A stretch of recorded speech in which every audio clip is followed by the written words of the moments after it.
Chapter 1035. The soldiers that Jun Ixia sent to patrol Tiger's prison brought back a secret letter. This secret letter was secretly given to the soldiers after they patrolled Su Xiaoyu's small courtyard. This secret letter only had 2 sentences. The first sentence was that there was a traitor in Tiger's prison. The second sentence was that the Eastern and Western Qin would join forces and rescue people at the beginning of spring. Although it was only 2 short sentences, it was enough to describe the true situation at Tiger's prison. No matter how stupid Jun Ixia was, he knew that he had been tricked by Ningqing. What a Ningqing! How dare you play this prince like this? Jun Ixia fiercely slammed the secret letter on the table.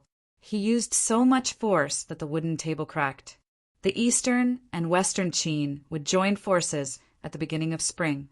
This meant that the battles that the Eastern and Western Qin had been fighting in the past few months were all fake. They were all putting on a show for him to see. How could the Eastern and Western Qin cooperate without Ningqing's orders? His surveillance of Ningqing was unprecedentedly strict. In his army, who else could help Ningqing deliver the letter other than by Yu Qiao? Jun Ixia was unable to restrain his anger. This was definitely the biggest loss he had ever suffered in his life. This was simply his humiliation. He angrily rushed out of the tent and strode towards Ningqing's camp. If he didn't kill Ningqing, he wouldn't be able to swallow this anger. Master, please wait. Jun Ixia's personal servant chased after him. He couldn't stop Jun Ixia, so he boldly grabbed Jun Ixia's hand. Jun Ixia turned around and glared at him coldly. Are you looking for death? Master, you can kill Ningqing now. But what about Han Yunqi and Long Feiyi? The servant asked in a low voice. This servant was called Hao San. He was Jun Ixia's closest attendant and had followed Jun Ixia for more than 10 years. Although he was only a servant because he had been by Jun Ixia's side for many years, he had seen many things and gradually became smarter. He was like the eunuch by the emperor's side. He often gave Jun Ixia ideas, and they were all good ideas. Hao San's words made Jun Ixia calm down. He realized that it was not only Ningqing who had cheated him, but also the Long Feiyi and Han Yunqi behind Ningqing. Seeing this, Hao San hurriedly said, Master, we'll talk about it in the camp. This is both a crisis and an opportunity. Indeed, if a crisis was used well, then it was an opportunity. Who knows? They might even be able to catch Han Yunqi and Long Feiyi in one fell swoop. Jun Ixia did not say anything else and turned around to return to the camp. He put away the secret letter and whispered, What was the intention of the person who delivered the letter? Before discussing countermeasures, Jun Ixia naturally had to figure out the intention of the person who delivered the letter. The person who secretly gave this secret letter to the patrolling soldiers was none other than Uncle Cheng. Apart from Jin Zi, whose origins were unknown, Jun Ixia had already thoroughly investigated the background of the hostages in his hands. Of course, he knew who Uncle Cheng was to Ningqing. Why would Uncle Cheng betray Ningqing? This was something he could not figure out, but he did not want to think about it. Right now, he only wanted to confirm whether Uncle Cheng's secret letter was completely trustworthy. Jun Ixia pondered for a moment and whispered, Send people to Tiger's prison and keep an eye on by Yu Qiao. Remember, don't alert the enemy. Hao San immediately went to do it. Sure enough, a few days later, the people Jun Ixia sent intercepted the secret letter by Yu Qiao sent to Three-Way Black Market and handed it to Jun Ixia. Jun Ixia opened it and found that it was filled with numbers that he could not understand at all. Without a doubt, this was a secret letter. Master, this is most likely the D clan's secret letter. This letter should have been written by Ningjing. How about we ask Uncle Cheng to take a look? Hao San suggested. This king will personally make a trip. Jun Ixia said coldly. In order not to alert the enemy, everything in Tiger's prison was as usual. Bai Yuqiao did not know that the secret letter had already fallen into Jun Ixia's hands. Master's sudden departure from the army will inevitably arouse Ning Cheng's suspicions. Why not let this subordinate do it for you? Hao San asked. Jun Yixia hesitated for a moment before agreeing. These few days he still went to Ning Cheng's camp from time to time to drink wine with him and chat about the war. He endured his anger and waited with all his might. After he had investigated everything clearly, he would definitely lure Long Feiyi and Han Yunqi over to catch a turtle in a jar. At that time, he would not mind personally killing Ning Cheng in front of Han Yunqi and Long Feiyi. He would wait. Over at Three-Way Black Market, everyone knew that Uncle Cheng had an extreme opinion of Han Yunqi, but no one would have thought that Uncle Cheng would betray Ning Cheng and snitch on him. Regarding the situation of Ning Jing's group, everyone was temporarily at ease. Long Feiyi did not blame Tang Li for faking the secret order and chasing away Bailey Yuanlong's group, nor did he make it public. Apart from Su Donglin and Han Yunqi, no one else knew about this matter. First, stealing a command token and faking an order was an extremely serious crime. Once others found out, it would be hard to avoid the meddlesome people in the East Qin camp making an issue out of it. Second, if Myriad Merchant Hall found out about this matter, how could Tang Li continue to mingle with the D clan as a son-in-law? Long Feiyi postponed his meeting with the D clan's representative and still had not made a decision on whether to postpone the northern expedition. In these few days, he did not mention a single word about this matter. Other than reviewing urgent documents, he went to Gu Beiyue's courtyard to drink tea and play chess. He also did not mention the northern expedition to Gu Beiyue. Gu Beiyue was a very tactful person and never asked. Han Yunqi would always be wrapped in a large fox fur robe and sit on the swing to the side, watching the two of them from afar. Gu Beiyue's clothes were whiter than snow. Every move he made was quiet and elegant like a hermit. Long Feiyi wore white brocade clothes and a rare purple fox fur robe. He looked noble, mysterious, luxurious, and domineering. Han Yunqi suddenly felt that these two people were actually equal.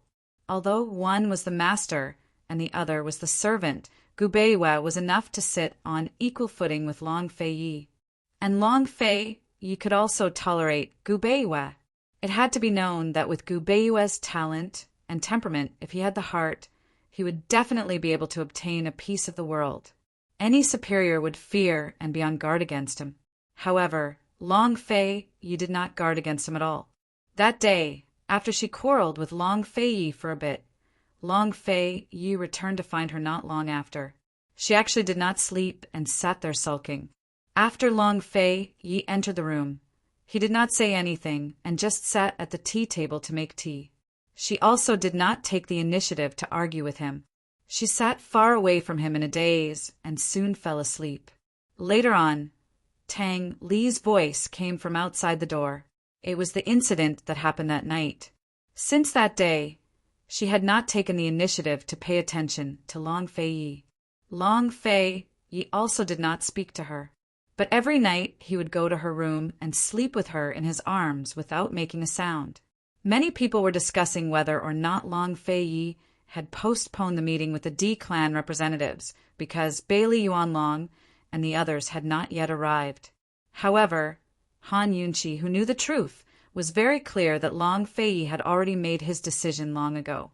He had long since agreed with Gu Beiyue's opinion and decided to postpone the northern expedition. Otherwise, he would not have really allowed Bailey Yuanlong and the others to return. What Long Feiyi was hesitating about now was not the timing of the northern expedition, but his personal promise to Tang Li.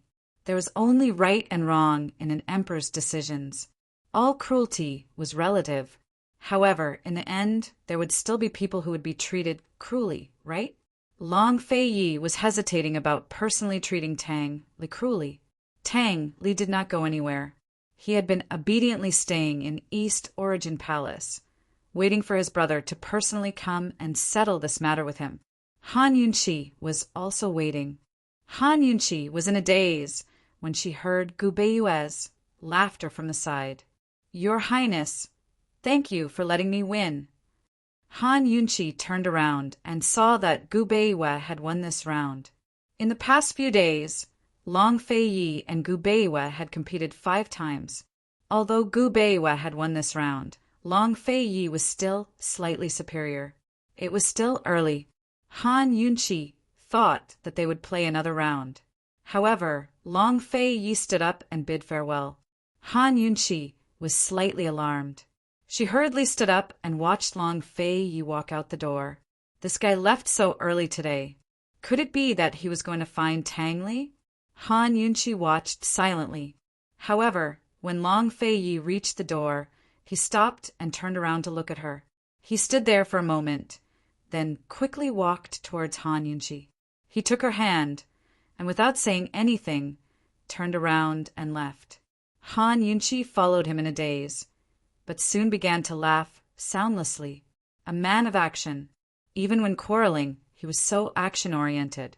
Long Feiyi led Han Yunchi to Tang Li's courtyard. As soon as they entered, they saw Tang Li staring blankly at a small booklet in his hand. Han Yunchi knew that it was the booklet he had pestered Gu Beiwa for several months.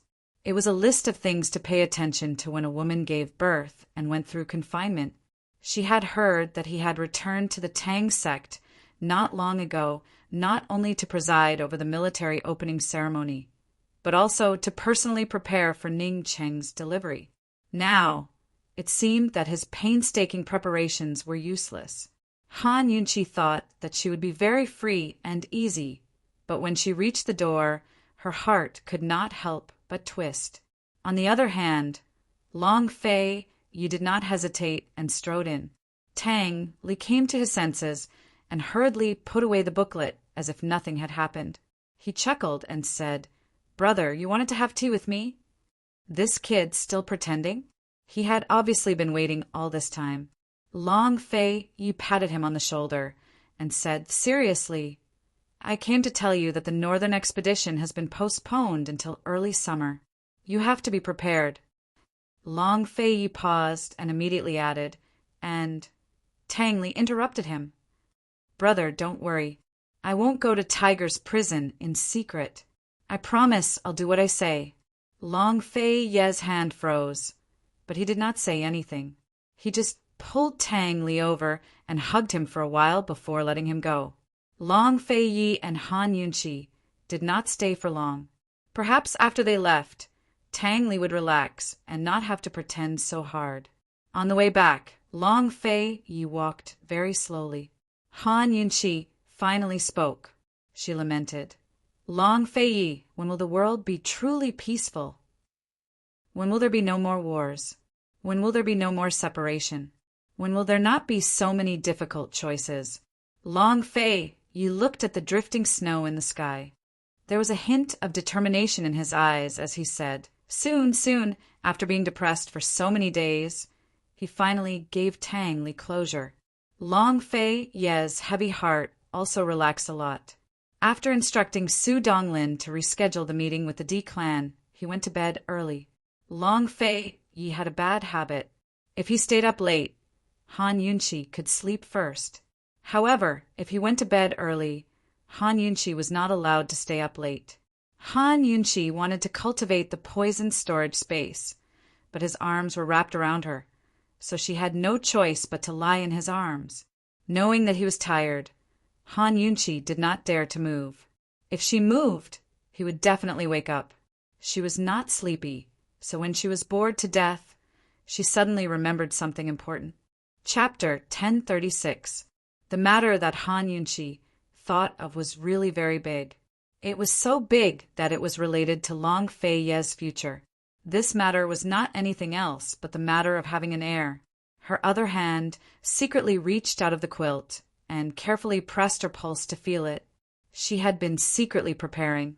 She didn't drink tea because she was afraid that it would affect the absorption of iron and aggravate her anemia.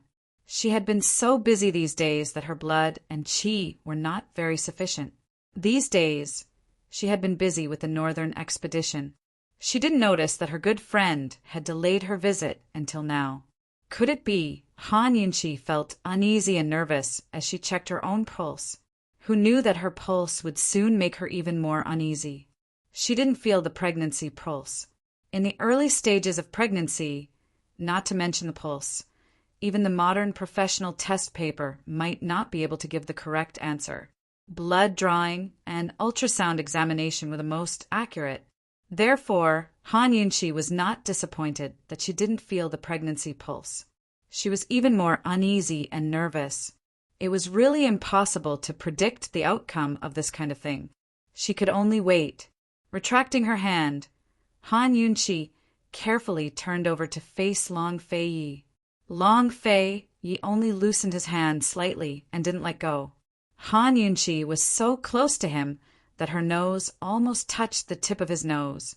Looking at his incomparably handsome appearance, she couldn't help but imagine the future child. Would it be a boy or a girl? Would it be more like him or more like her? He would definitely love their child very, very much. The more Han Yunchi thought about it, the more she wanted to see Long Fei Ye's appearance as a father. Han Yunchi hoped that their first child would be a girl. She especially wanted to see what Long Fei Yi looked like when he had a little lover. Moreover, if their first child was a girl, they would have more relaxed and happy times. If it was a boy, he would be the eldest son. His future responsibilities would be very important. How could it be easy to share his father's worries and difficulties? Children born in the royal family were born with more than others, and were destined to bear more than others. Han Yunchi wasn't so naive as to want to avoid these realities for her child. She hoped that her child would be hardworking, intelligent, and responsible. What she could help them avoid was the cruelty of the royal family's fratricide. Thinking of this, Han Yunchi suddenly realized that she seemed to be thinking too much, too far ahead. Right now, the world was still uncertain, and her disappointing stomach still hadn't given her any news. If Long Fei Yi opened his eyes now, he would definitely see Han Yunchi's vexed expression, which was especially stupid. Han Yunchi really couldn't sleep, so she seriously pondered how to talk to the stewards of the D clan about the delay of the northern expedition. Since Long Fei Yi had clearly told Tang Li the date of the northern expedition, then this matter must have been decided and would not change. The following meeting with the D clan was bound to be a tough battle. After all, the D clan had made ample preparations for the northern expedition in spring. They had been waiting for Long Fei Yi and Han Yunchi to return to the three-way black market so that they could discuss the northern expedition as soon as possible and settle several important matters. It was almost the new year, and now he was telling them that the expedition to the north would be delayed by at least 2 months. What would they think? At this moment in Myriad Merchant Hall, the representatives of the D clan's military, the Chamber of Commerce, and the Myriad Merchant Hall's Council of Elders were holding a secret meeting. This secret meeting had been going on since the morning. Long Fei Yi had delayed the meeting time. They knew nothing of what had happened in East Origin Hall, and only thought that the Bailey Army's people had been delayed by the heavy snow and had yet to arrive. In fact, they had already held several secret meetings before this. They discussed how much of the D clan's interests should be preserved in the cooperation with East Qin, which side should take the initiative in the war, and which side should support, and other such issues. These issues were rather complicated, and the D clan's internal opinions were not unified, so they had to urgently discuss a conclusion when Long Fei Yi met with them. Of course, they hoped to directly contact Ningqing. If these issues were decided by Ningqing, they would definitely obey, and there would be no need to argue for so long. Unfortunately, they had no way of directly contacting Ningqing. The information they received about Ningqing was all conveyed by Ningjing, and the information Ningjing knew was obtained by Yuqiao's spies in Jun Yixie's army. Ever since Ningqing had been taken away by Jun Yixie, even Bai Yuqiao found it extremely difficult to directly contact him. Bai Yuqiao was a cautious person. The more people involved in this kind of communication, the more dangerous it would be. So, unless she had no other choice, she would not send a letter to the army, nor would she allow her trusted aides to send a letter to Ningqing.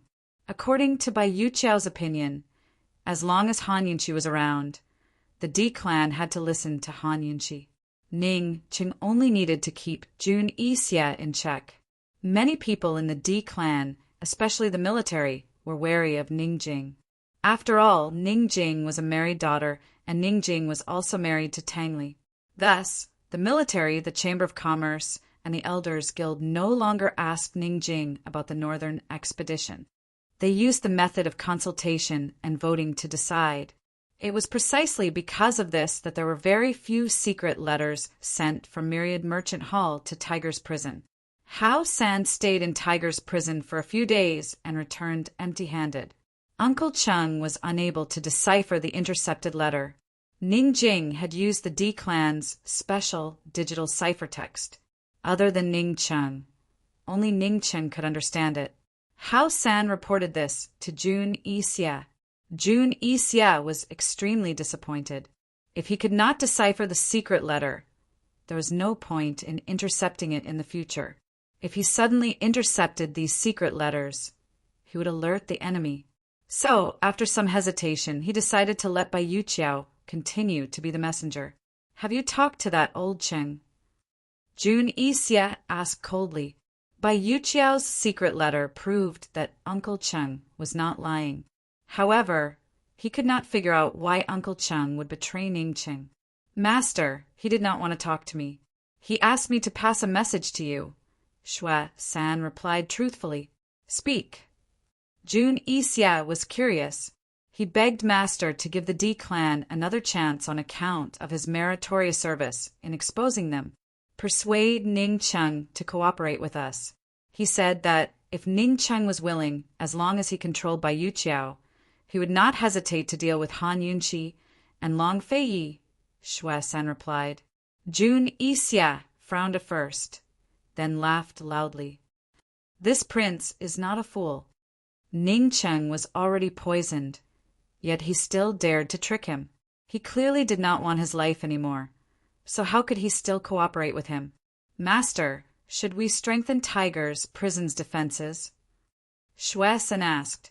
"Of course." Jun Yixia narrowed his eyes and said coldly, "This prince wants Han Yunshi and Long Feiyi to die in Tiger's prison, even if I have to cripple the 3 armies." Based on Northern Li's current situation and his military strength, even if he knew that Eastern and Western Qin were going to join forces to conquer the North, he was powerless and could not guard against them. Therefore, the only thing he could do was to kill their masters, Long Feiyi and Han Yunshi, before Eastern and Western Qin's army conquered the North. Once these 2 died in Tiger's prison, Eastern and Western Qin would fall into chaos and the Northern expedition would not succeed. Compared to his previous impulsiveness, Jun Yixia was incomparably calm at this moment. It was not that he could keep his cool, but the situation forced him to keep his cool for now. He seriously instructed Shui San, "Pass down my orders. No one is allowed to act rashly and alert the enemy.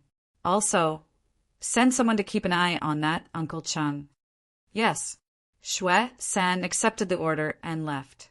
Jun Yixia sat down and muttered a name. Bai Yuqiao, Bai Yuqiao. He could not understand why Bai Yuqiao, who had adored him since young, would betray him. Was she threatened, or did she have other motives? He was not in a hurry. After capturing Long Feiyi and Han Yunshi, he did not mind slowly interrogating that slut. A few days after Jun Yixia learned that Bai Yuqiao was a spy, Bai Yanqing also learned of this matter. Bai Yanqing didn't go anywhere, but settled down in one of Sky River City's residences. After receiving the secret letter, he was very surprised. "It's actually that girl!" "Master, could there be a mistake in this information?" "Miss Yuqiao has always liked Jun Yixia. The entire 100 Poisons sect knows about this." The servant was very incredulous.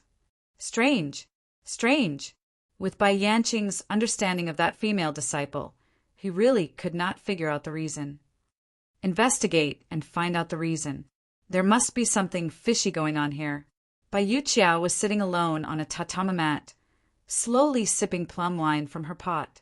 Seeing that the servant was about to leave, he called out, "How about another bet?"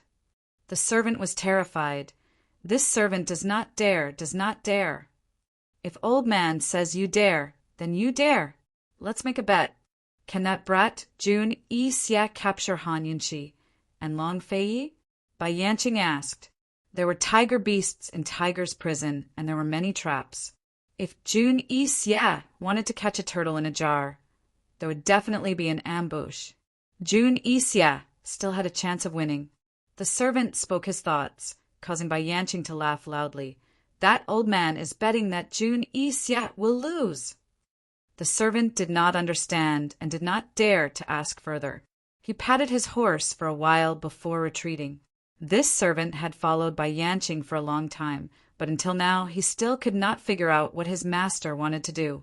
He had no intention of vying for the world, nor did he seem to want to face Long Fei Yi and Han Yunshi directly. He had an immortal body. If he really wanted to deal with Han Yunshi and Long Fei Yi, it should be very easy. However, he still had no intention of taking revenge. The snow and wind blew, and the weather grew colder. In the blink of an eye, it was already the 29th of the 12th lunar month. Tomorrow was New Year's Eve. Long Fei Yi had arranged to meet with the D clan this very morning at East Origin Hall's Jindong Hall. Long Fei Yi and Han Yunshi were naturally present. Aside from them, only Gu Beiwe and Tang Li were present. The D clan had brought quite a few people with them, led by Ning Nua, Myriad Merchant Hall's 5 elders, Deputy General Xue from the military, and Cloud Realm Trade Consortium's Elder Qin from Cloud Realm Trade Consortium, making a total of 12 people. Anyone who saw the D clan's lineup could guess that they were a group of dragons without a leader.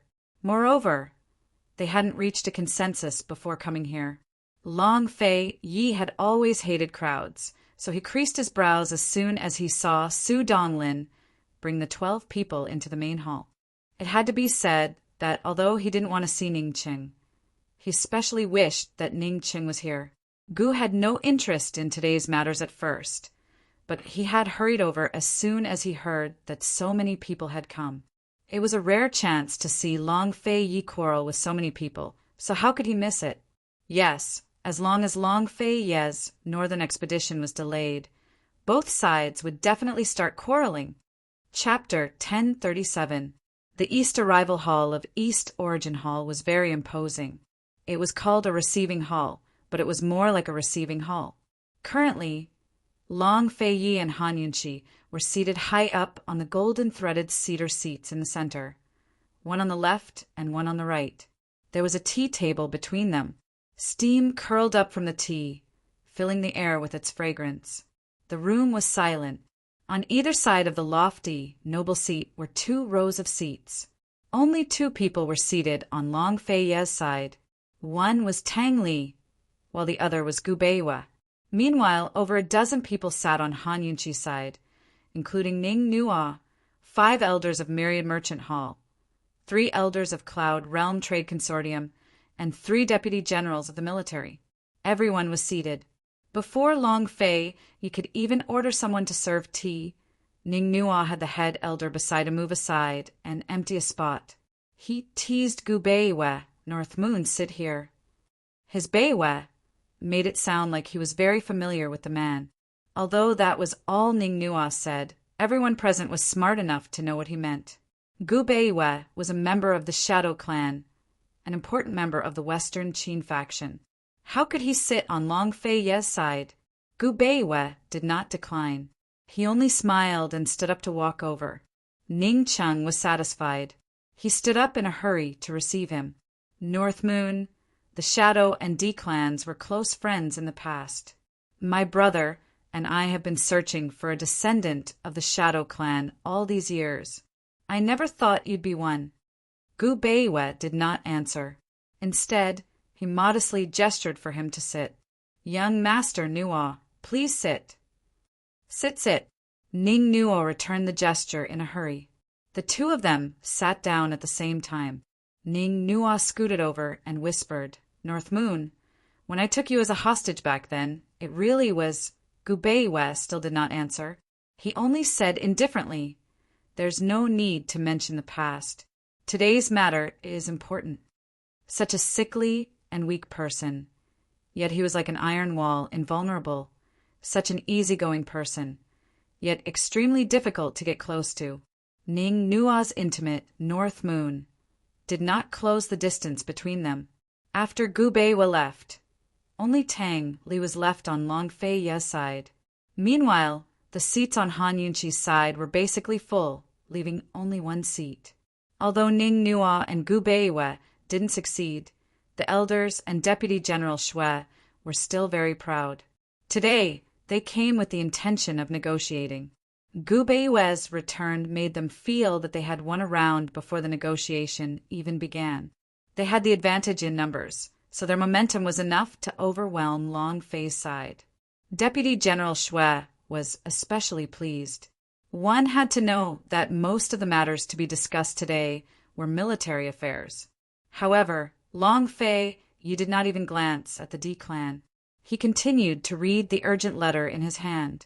Very soon, Long Fei Yi finished reading the urgent letter. He tilted his head and whispered a few orders to Su Donglin. Only then did he begin the negotiation. However, before he could even speak, a rampant and unruly laugh rang out from outside the door. "You didn't call me over to such a lively place? Poison girl, you're so mean." Everyone looked over and saw Gu striding casually. He glanced at Tang Li in particular disdain, then walked over to the D clan's side without any hesitation. He sat down on the last seat. Thank goodness. Thank goodness. If I came a step later, there wouldn't be any seats left. Gu muttered to himself. Han Yunqi smiled bitterly inside. She thought that if Gu didn't cause trouble that day, she would definitely find him abnormal. Just like that, the D clan's side was filled to the brim. On Long Fei Ye's side, Tang Li sat alone in a row of more than 10 seats. Looking at the empty seat opposite them, the two deputies behind Deputy General Xue couldn't help but snicker. This made Tang Li very embarrassed. He looked to his left and right and had the misconception that his brother was not popular at all. "Long Fei Yi, aren't you going to serve the tea? Is this how you treat your guests?" Gu Qishao muttered to himself. With Gu's help, the D clan was undoubtedly more confident and smug. However, Long Fei Yi treated him like air. He looked at Ning Nua and asked coldly, "Who's in charge of the D clan now?" The D clan's expressions stiffened when they heard this. There wasn't a single person in charge of the D clan now. Ning Nua had the status, but not the authority or power to do so. Myriad Merchant Hall's Council of Elders had the authority and power to do so, but they were divided internally.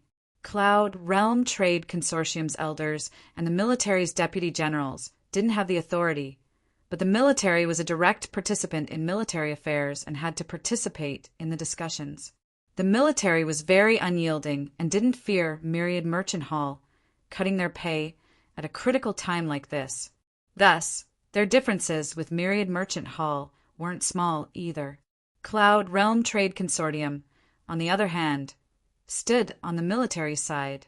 Long Fei Ye's first question was already hard for the D clan to answer. Long Fei Yi didn't rush them, but waited patiently. Ning Nua and the head elder exchanged glances before replying. "Since my big brother isn't here, this one and Myriad Merchant Hall's Council of Elders will naturally be in charge of the D clan." Long Fei Yi asked again, "Who's in charge of the Council of Elders?" "This one," the head elder replied immediately. In front of outsiders, the Council of Elders' authority had to be maintained. Although the others had objections, none of them dared to speak up. In any case, they all had the right to speak during the negotiations later. Ning Nua was about to ask why the Bailey Army's men hadn't come when Long Fei Yi said coldly, "All irrelevant people get out." Long Fei Ye's tone was more like an order than a chase. Ning Nua gave a start, and the people behind him were even more surprised. For a moment, none of them understood Long Fei Ye's intentions. However, they quickly came back to their senses, feeling embarrassed and angry. Deputy General Xue was the first to rise to his feet and ask, "East Qin Crown Prince, are you sincere about joining our D clan's allied army? What right do you have to talk about cooperation with this crown prince? Long Fei Yi retorted. Deputy General Shui's heart gave a start before he realized his status. Long Fei Yi was the East Qin crown prince and ruler, while he was only a deputy general of the D clan's military. He truly did not have the right to discuss anything with Long Fei Yi. Actually, he did not have such a big heart to directly discuss with Long Fei Yi. He had come today for the Bailey Army's men. God knows why the Bailey Army's men still hadn't shown up. Deputy General Shui stood there, not knowing whether to advance or retreat. He was very angry and embarrassed. Luckily, Ning Nuo had started in time, giving him a way out. Deputy General Shui, don't be rude. Once these words were said, Deputy General Shui angrily retreated. Long Fei Ye's words made the D clan realize their status, but also made everyone very confused. Today's meeting, how did Long Fei Yi plan to discuss it? What was there to discuss? To what extent was there to discuss it? Ning Nuo tried to smooth things over, politely saying, Your Highness, Deputy General Shui is now in charge of the Ning family army. He has been stationed at the three-way battlefield for many years, so he is very familiar with the three-way pass. Today's meeting is about military matters, so there are many matters that he will discuss with General Bailey. The military will discuss the specifics of the cooperation among themselves, Long Fei Yi said. Now everyone knew that Long Fei Yi did not plan to discuss the specifics of the cooperation in this meeting. It was just a meeting between the leaders of the two sides. Although they were unwilling, the few elders and deputy generals of the military still left resentfully and waited outside. They knew that they did not have the right to speak with Long Fei Yi, so they could only wait for the meeting to begin. They thought that after the two masters had finished their discussion, the Bailey Army's men and even Kingon Private Bank's men would make an appearance. After all, time was of the essence. The specifics of the cooperation had to be discussed as soon as possible so that they could begin their preparations. Now, there were only two people left on the D clan side, Ning Nuo and Myriad Merchant Hall's Grand Elder, Gu Beiwe and Gu. Gu Beiwe was as calm and tranquil as ever, but Gu Qishao's interest had waned. Now that everyone was gone, there was no show to watch. He had to face the fact that not everyone had the right or the opportunity to quarrel with Long Fei Yi. Only then did Long Fei have someone serve tea. Ning Nuo and Grand Elder were silent. They couldn't figure out what Long Fei Yi wanted to discuss with them. Long Fei Yi did not waste time. He got straight to the point. The northern expedition will be postponed until 3 months from now. What do the two of you think? Ning Nuo and Grand Elder were stunned. Ning Nuo was no longer polite. He flew into a rage. Long Fei Yi, what do you mean by this? Grand Elder shot a questioning look at Han Yunxi. Ning Qing and Ning Jing were waiting for them to rescue them. If the northern expedition was postponed, then the rescue would be delayed as well.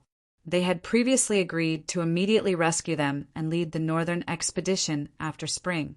Why did they suddenly change their minds? It's snowing heavily this year. So far, there have been many snowstorms in Northernly. There's a danger of a snow disaster. Once a snow disaster breaks out, the weather will be the worst at the beginning of spring.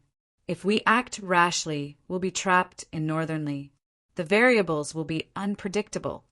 Long Fei Ye's expression was cold and solemn. No one could tell what kind of mental torment he had gone through to make this decision. With today's weather and old man's many years of experience, it's impossible for a snow disaster to happen. Grand Elder immediately retorted, Even if there's no snow disaster, the snow will melt at the beginning of spring. First, the roads will be difficult to travel. Second, the spring chill will be chilly. The two of you should know how difficult it is to march. Han Yunqi spoke. Princess, my brother and Ning Jing's lives are at stake. The longer we delay, the more danger they will be in. Ning Nuo angrily looked at the silent Tang Li and questioned.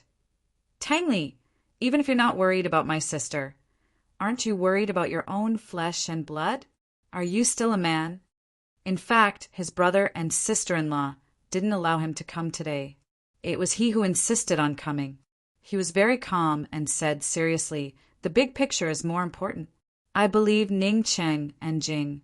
I won't be willing to take this risk." The weather was a big risk, but it wasn't the biggest one. The biggest risk was that Long Feiyi and Han Yunqi's dual cultivation failed. When it came to the weather, they could predict the worst possible outcome and prepare for it. However, no one knew the consequences of Long Fei and Han Yunqi's failed dual cultivation. If something were to happen to the two of them during the northern expedition, then the world would be in chaos without a leader. Of course, Tang Li wouldn't tell Ning Nuo and the others about this risk. Bullshit! Ning Nuo cursed. Tang Li was very calm and didn't answer. Grand Elder knew he couldn't persuade Long Feiyi. He looked at Han Yunqi and said, "Princess Muling is also in Jun Yixie's hands." Grand Elder tried to use Muling to persuade Han Yunqi. Unfortunately, Han Yunqi persuaded him instead. She said, Chapter 1038. Han Yunqi said, "Muling is the little sister I dote on the most. I made this decision after careful consideration. Head Elder, this northern expedition is crucial to our success or failure. You should know that neither East Qin nor Western Qin can afford to take the risk." But before he could finish, Han Yunqi cut him off. "Besides the safety of the hostages, if the D clan has no other reasons to convince me, then it's decided." Ning Cheng hadn't given any opinions on the timing of the northern expedition. It was Long Feiyi who suggested it in the beginning of spring, so the D clan was delighted to hear the news. But both Ning Nuo and the head elder were clear that the best time to attack wasn't the beginning of spring, but the end of spring and the beginning of summer. First, Northern Li was located in the north of Cloud Realm continent, so its climate was cold. Generally speaking, it was still winter in Northern Li after the central and southern regions entered spring. Thus, the beginning of summer was Cloud Realm continent's best season. The ice and snow had all melted away, so there wasn't as much rain as in the south. The temperature was just right, too, for the soldiers who had never fought in Northern Li before. Sending out troops at this time could avoid many of the effects caused by the unsuitable environment. Second, the end of spring and the beginning of summer was the time for grass to grow like crazy. Jun Yixie's rear was in the south and east of Northern Li. Once war broke out, the supply of food for the war horses would be affected. Third, Jun Yixie and the Northern Dynasty's emperors were about to face off today. Once they did that, it would be a battle of attrition. Letting Jun Yixie waste another 2 to 3 months before launching a surprise attack would save them a lot of trouble. Besides saving the hostages, Ning Nuo and the head elder couldn't come up with any other reasons, much less convince Han Yunqi. Long Feiyi drank his tea in silence, while Han Yunqi waited patiently. Tang Li and Gu Beiwa were very quiet as well. Ning Nuo and the head elder had made all sorts of preparations before coming here, but never expected Long Feiyi and Han Yunqi to give them such an answer. They couldn't answer Han Yunqi, but they couldn't accept this fact. Perhaps, at this time, Han Yunqi could truly experience Long Feiyi's cruelty. Seeing that Ning Nuo and First Elder didn't say anything for a long time, Han Yunqi said cruelly, "It's decided then. Everyone, rest well for the next few months and make sufficient preparations." The great elder shook his head. Ning Nuo muttered, "Princess, what if my brother and Ning Jing can't come back?" "It won't." Tang Li stood up. "It definitely won't." Ning Nuo sneered. "How can you guarantee that? On what basis?" Tang Li said coldly, "Then I guarantee it with my life. As long as Ning Jing is here, I'm here. If Ning Jing dies, I die." Ning Nuo was stunned. Before, he had suspected that Tang Li was sacrificing Ning Jing for East Qin's benefit, but now he had nothing to say. "Tang Li, remember what you said today." Ning Nua said, and left in a huff. Young Master Nua! Young Master Nua! The great elder hurriedly chased after him. Young Master Nua, how do we explain this to everyone? Ning Nua sneered. No wonder Long Fei, you wanted to drive everyone away. If the others were present, it would be strange if they didn't riot after hearing this news. Now that Long Fei had chased everyone away, it was just him and the head elder. It was easy to convince them otherwise, and they had to convince everyone in the D clan. Just say that it's the princess's order. Didn't my brother say that we'll listen to the princess? In the end, Ning Nua pushed all the blame onto Han Yunshi. Other than this, he didn't know what else he could do. If the D clan didn't have the ability to save people. Seeing Ning Nua and the great elder come out, several elders and deputy generals hurried over. Just as they were about to ask, Ning Nua said, "Let's go back and talk. Let's go." Everyone was very confused, but seeing Ning Nua's bad expression, they didn't dare to ask anymore. Young Master Nua always liked to smile. He must have encountered something big for his expression to change. Seeing the D clan leave, Long Fei said lightly, "You and Tang Li will have to bear this bad reputation. Let them say what they want. I also have a guilty conscience, so it's their turn to say it." Han Yunshi smiled freely. Guilty conscience. Long Fei Yi was stunned first, then he laughed loudly. What a good guilty conscience. Long Fei Yi had heard a lot of self-comforting words like, "Let others say what they want," but this was the first time he heard of "let others say what they want" being so magnanimous and free. Who in this world could truly have a clear conscience? If one didn't have a guilty conscience, there would always be someone who had a guilty conscience. Even if one had a clear conscience to everyone, they would still have a guilty conscience to themselves. Instead of saying that one had a clear conscience, it was better to let others judge their honor and disgrace and only know right and wrong. Gu Beiwei looked at Han Yunshi. Other than liking, there was more appreciation in his eyes. The princess's heart didn't lose to a man's at all. If she hadn't met Long Fei, perhaps she would have been the empress of a generation. Because of Long Fei's strength and Han Yunshi's cruelty, what should have been a hostile negotiation became a matter that could be resolved with a few words. Of course, even if Ning Nua and the great elder used the words "the princess's order," it would still be difficult to convince the D clan. Who knew what kind of chaos would occur within the D clan? Han Yunshi and Long Fei, you couldn't care about these things. Han Yunshi just had to wait for this period of time to pass and for the D clan to stabilize. Then, she would have Ning Nua send a letter to Tiger's prison to inform Ningjing of their choice. When the time came, she would also have to let Bai Yuqiao take the risk and try to inform Ningcheng of the exact news. Seeing that the D clan's matter had come to an end, Su Donglin asked tentatively, "Your Highness, Princess, tomorrow is New Year's Eve. Should we give the order to make preparations?" Tomorrow was New Year's Eve. Han Yunshi clearly wanted to come back to accompany Gu Beiwei and Tang Li to celebrate the New Year. However, she had forgotten about it today. How busy must she be? No need to trouble yourself. Just have the kitchens prepare an overnight meal. Han Yunshi instructed.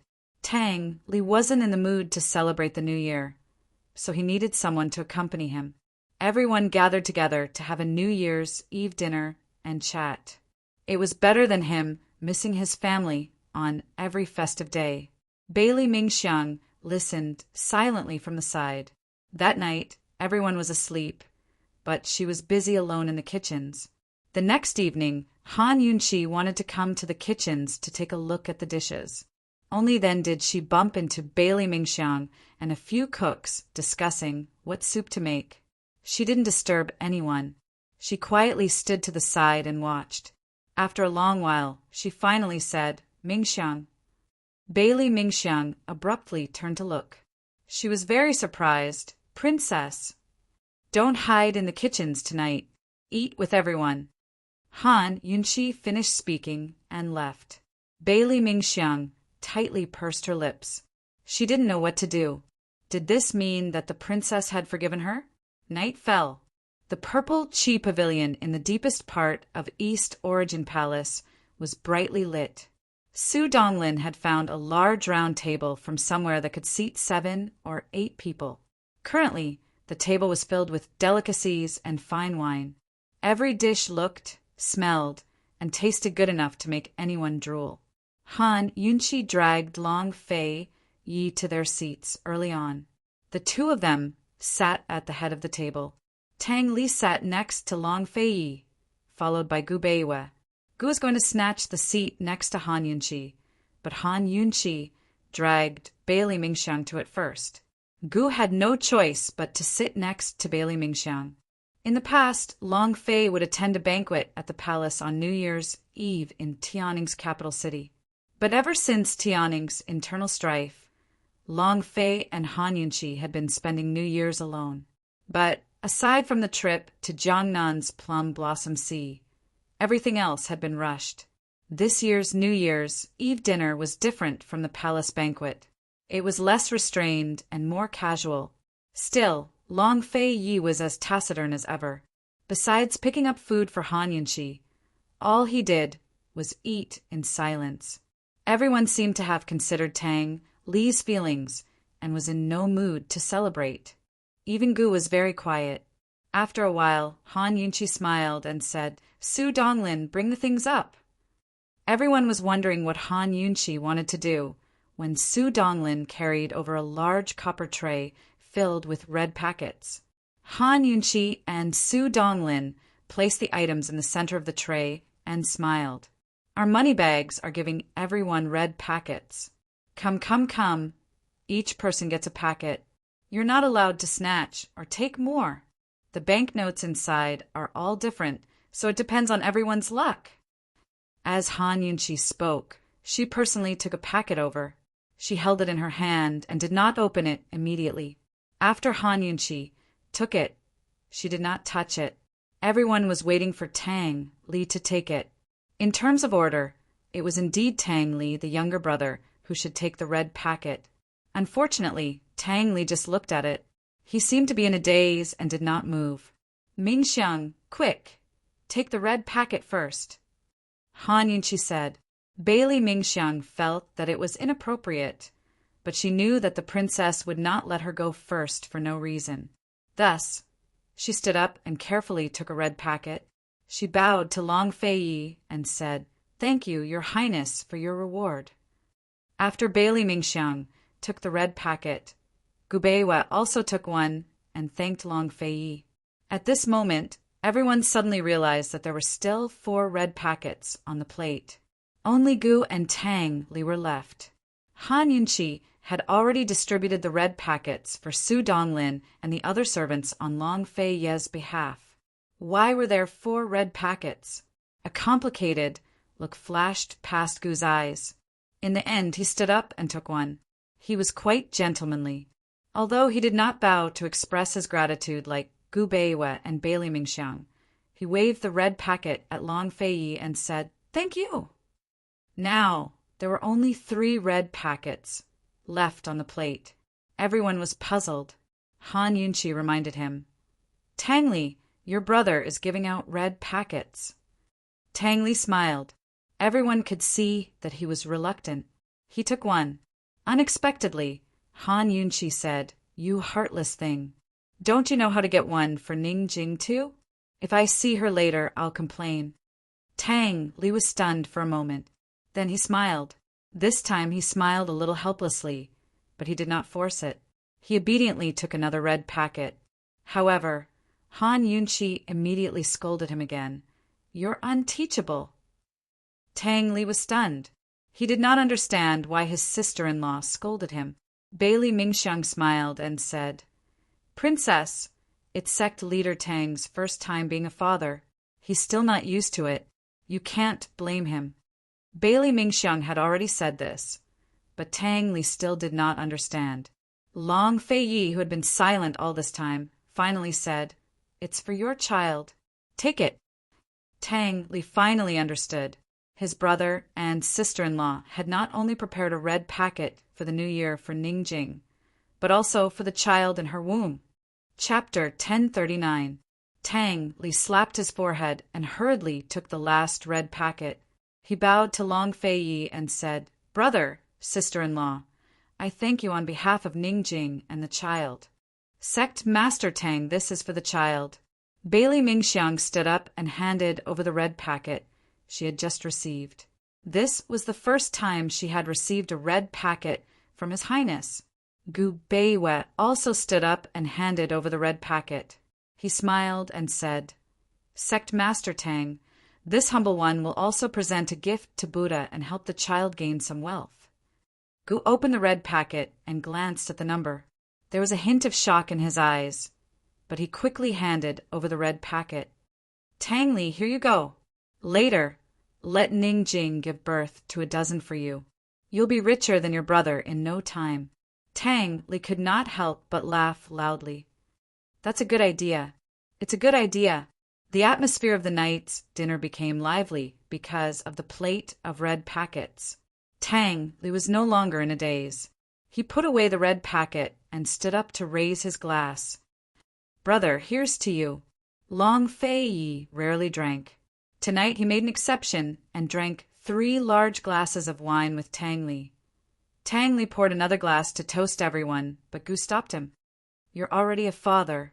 How can you be so insincere?" Tang Li was also straightforward. "Okay, then we'll start with you. Come." Just like that, Tang Li drank 3 large glasses of wine with Gu. Then he drank 3 large glasses of wine with Gu Beiwe. As for Han Yunqi and Bailey Mingxiang, they used soup and tea in place of wine. Tang Li's drinking spirit was aroused. Gu sat beside him and pulled him to play a finger-guessing game. It was obvious that he wanted to get him drunk. Compared to going back to drink alone and getting himself drunk, it was better to have someone drink with him. In the beginning, Gu and Tang Li were still playing the finger-guessing game normally. Later on, for some reason, they started a drinking contest. Neither of them was willing to back down. In a short while, wine jars were smashed all over the floor. Everyone watched from the side. No one interrupted them. They just let Tang Li vent and go crazy. In the end, Tang Li lay on the table, completely drunk and unconscious. Long Fei said indifferently, "Su Donglin, take him back to his room and take good care of him." Once he was drunk, he could temporarily forget everything and have a good sleep. How could everything in the world go according to one's wishes? Sometimes hiding wasn't a sign of cowardice. Instead, it was to adjust oneself to accept reality and do one's best. Tang Li was a good-for-nothing since he was a child. He started drinking very early on, so his alcohol tolerance was naturally very good. Unexpectedly, Gu's alcohol tolerance was far better than his. After Tang Li was sent away, Gu still acted as if he had never drunk before. He didn't have any reaction at all. Han Yunqi was very suspicious. In her impression, this guy had drunk with Long Fei once. According to the shadow guard at that time, his alcohol tolerance wasn't that good. Could it be that he practiced it again later? After Tang Li left, Gu stretched lazily and looked at Long Fei. "Let's have a round." Almost even Han Yunqi thought that Long Fei would refuse, but Long Fei actually nodded in agreement. Han Yunqi had seen Long Fei drink before, but other than that time with Ningcheng, she had never seen Long Fei compete with anyone in drinking. Long Fei nodded, and Su Donglin quickly came over to pour wine into a full bowl. Unexpectedly, Gu brought over a jar of wine. "Long Fei, don't you think the bowl is too small?" Long Fei said, "Don't you feel uncomfortable after drinking so much?" "Are you scared?" Gu laughed. In a competition between men, other than martial arts, there was another way, and that was alcohol. He had been waiting for this opportunity for a long time. "Su Donglin, get a bottle of jade wine," Long Fei said. Jade wine? This was a wine that only existed in legends. It was rumored that this was the immortal of wine, and there were only 2 bottles in the world. This wine was very strong. Even people with high alcohol tolerance would be drunk after 1 glass, drunk after 2 glasses, and passed out after 3 glasses. And people with low alcohol tolerance would be able to sleep for 3 days and 3 nights with just a small sip. Using jade wine for a drinking competition, there was no need to drink too much as it would make one's stomach uncomfortable. A few sips were enough to determine the winner. Other than this good wine, using other types of wine for a drinking competition was no different from using water in Long Fei's eyes. In the end, it was just a competition of whose stomach was bigger and could hold more. Han Yunqi was surprised, to say nothing of Gu Qishao. Long Fei, a tea addict, actually had the best wine in the world. And from what he said, it seemed that there was more than one bottle. Gu naturally understood the strength of jade wine. He twitched the corner of his mouth and felt a little regretful. He thought that Long Fei, a tea addict, didn't have any strong wine.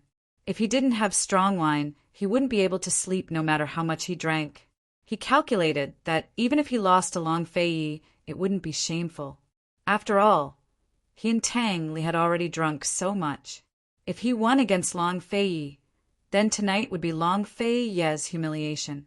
How would he know that Long Fei had such good things? If they didn't start from the same starting point, he would definitely lose when competing with this kind of strong wine. Su Donglin took the jade wine and opened it. The wine's fragrance wafted out. Even Han Yunqi and Bailey Mingxiang, 2 people who didn't like wine, felt that the smell was very good. Long Fei was very elegant when drinking tea, and it was the same when it came to drinking. Even if it was a drinking competition, such good wine shouldn't be wasted. He ordered Su Donglin to bring over a special jade wine cup and filled 2 cups to the brim. Gu stared at the large cup full of wine. The corner of his mouth twitched. He wanted to say something a few times, but he held back. Long Fei stood up. Gu thought that he was going to pass him a cup, but he raised a cup instead. This cup will offset your previous cups. How about it? This guy, Gu Beiwei and Han Yunqi, couldn't help but laugh.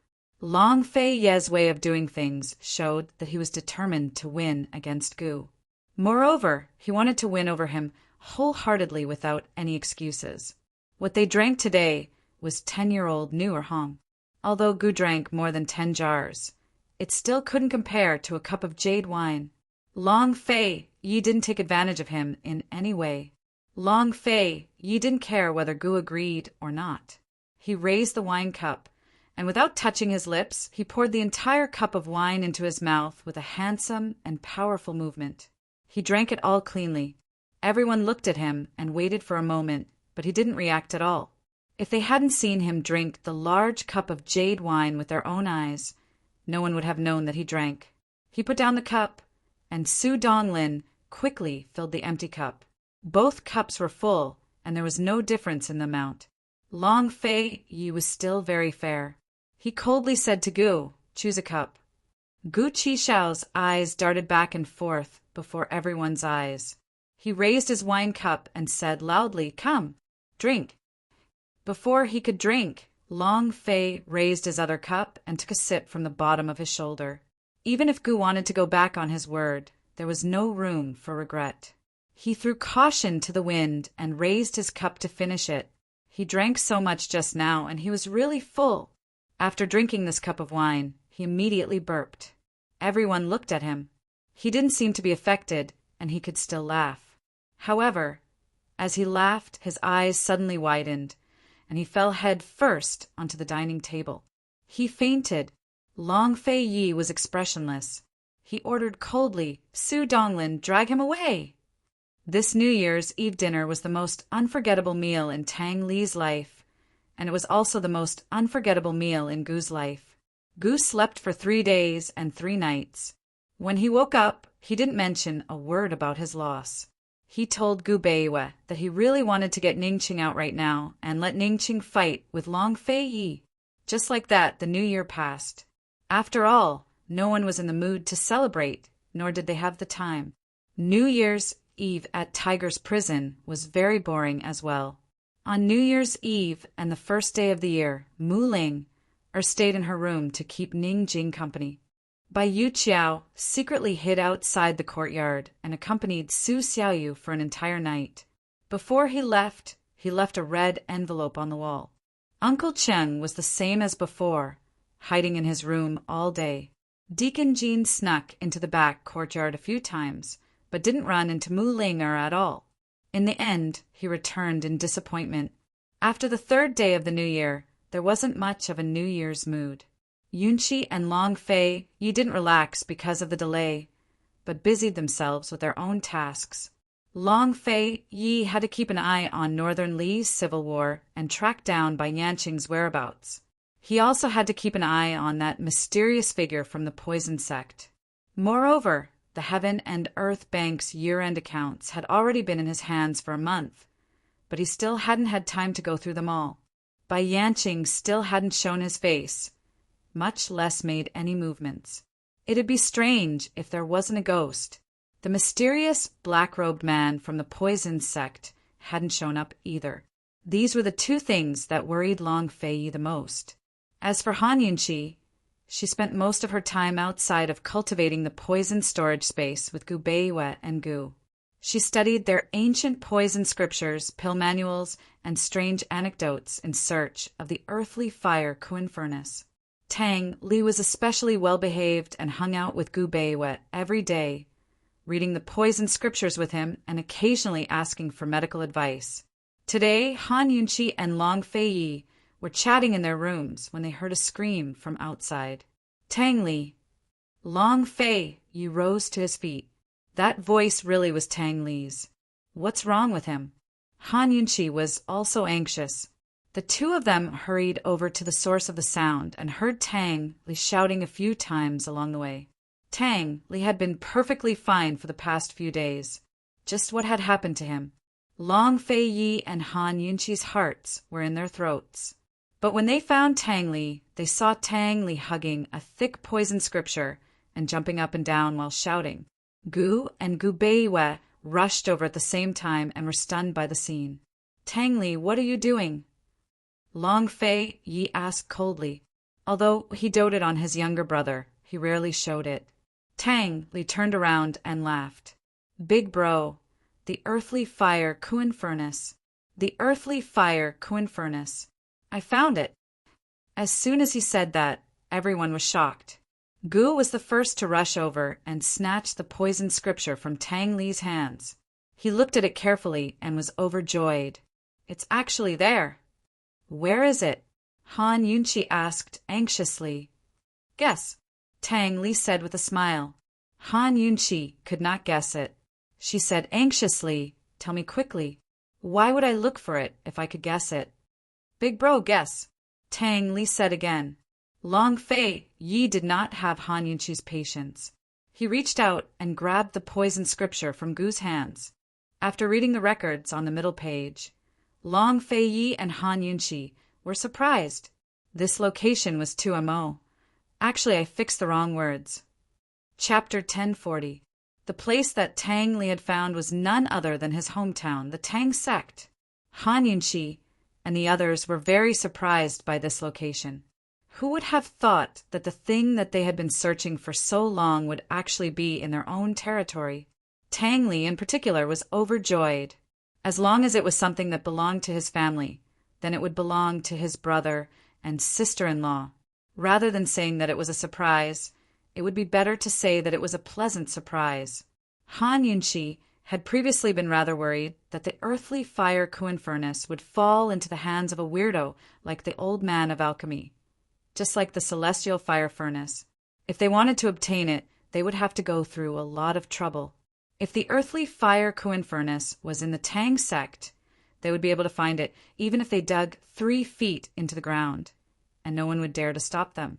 The Poison Codex did not clearly record the location of the earthly fire furnace, but from the description, it was definitely the ghost fire in the earthly fire Kuin furnace. The Poison Codex said that in the Lotus Mountain range, there was a spring called the Fire Spring. There was no fire in the Fire Spring, but because the water was fiery red when the wind blew and the waves rose, it looked like there was a raging fire in the spring from afar. Thus, It was named the Fire Spring. The water in the fire spring was boiling hot, and not a single blade of grass grew around the spring. Occasionally, birds and beasts would fall into the spring and die immediately, their corpses turning black. When someone who was proficient in poison came to this spring and determined that the spring water was poisonous, they did not know why it was poisonous. Celestial fire had no form and only had heat. Earth fire was definitely the same. When birds and beasts were burned to death and their corpses turned black, it was very likely that they had been poisoned. This poison codex recorded something that happened several hundred years ago. It was already very impressive that the poison masters at that time could determine that the spring water was poisonous. Tang Li, have you seen this fire spring before? Han Yunqi asked anxiously. Tang Li shook his head and said, the Tang sect's poison grounds have always been managed by Aunt Ru. It's a forbidden area of the Tang sect. I've only been there once. Han Yunqi wanted to ask Long Fei Yi more, but she realized that there were hundreds of questions.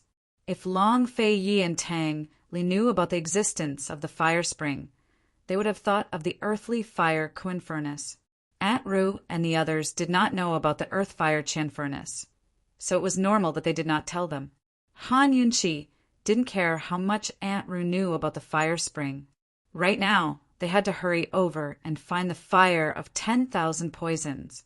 The best way was to get it safely in the bag. Sister-in-law, so the earth fire belongs to us. I'll go with you. As long as it belongs to the Tang sect, it can't escape. Tang Li was very excited. He had been the sect master of the Tang sect for so long.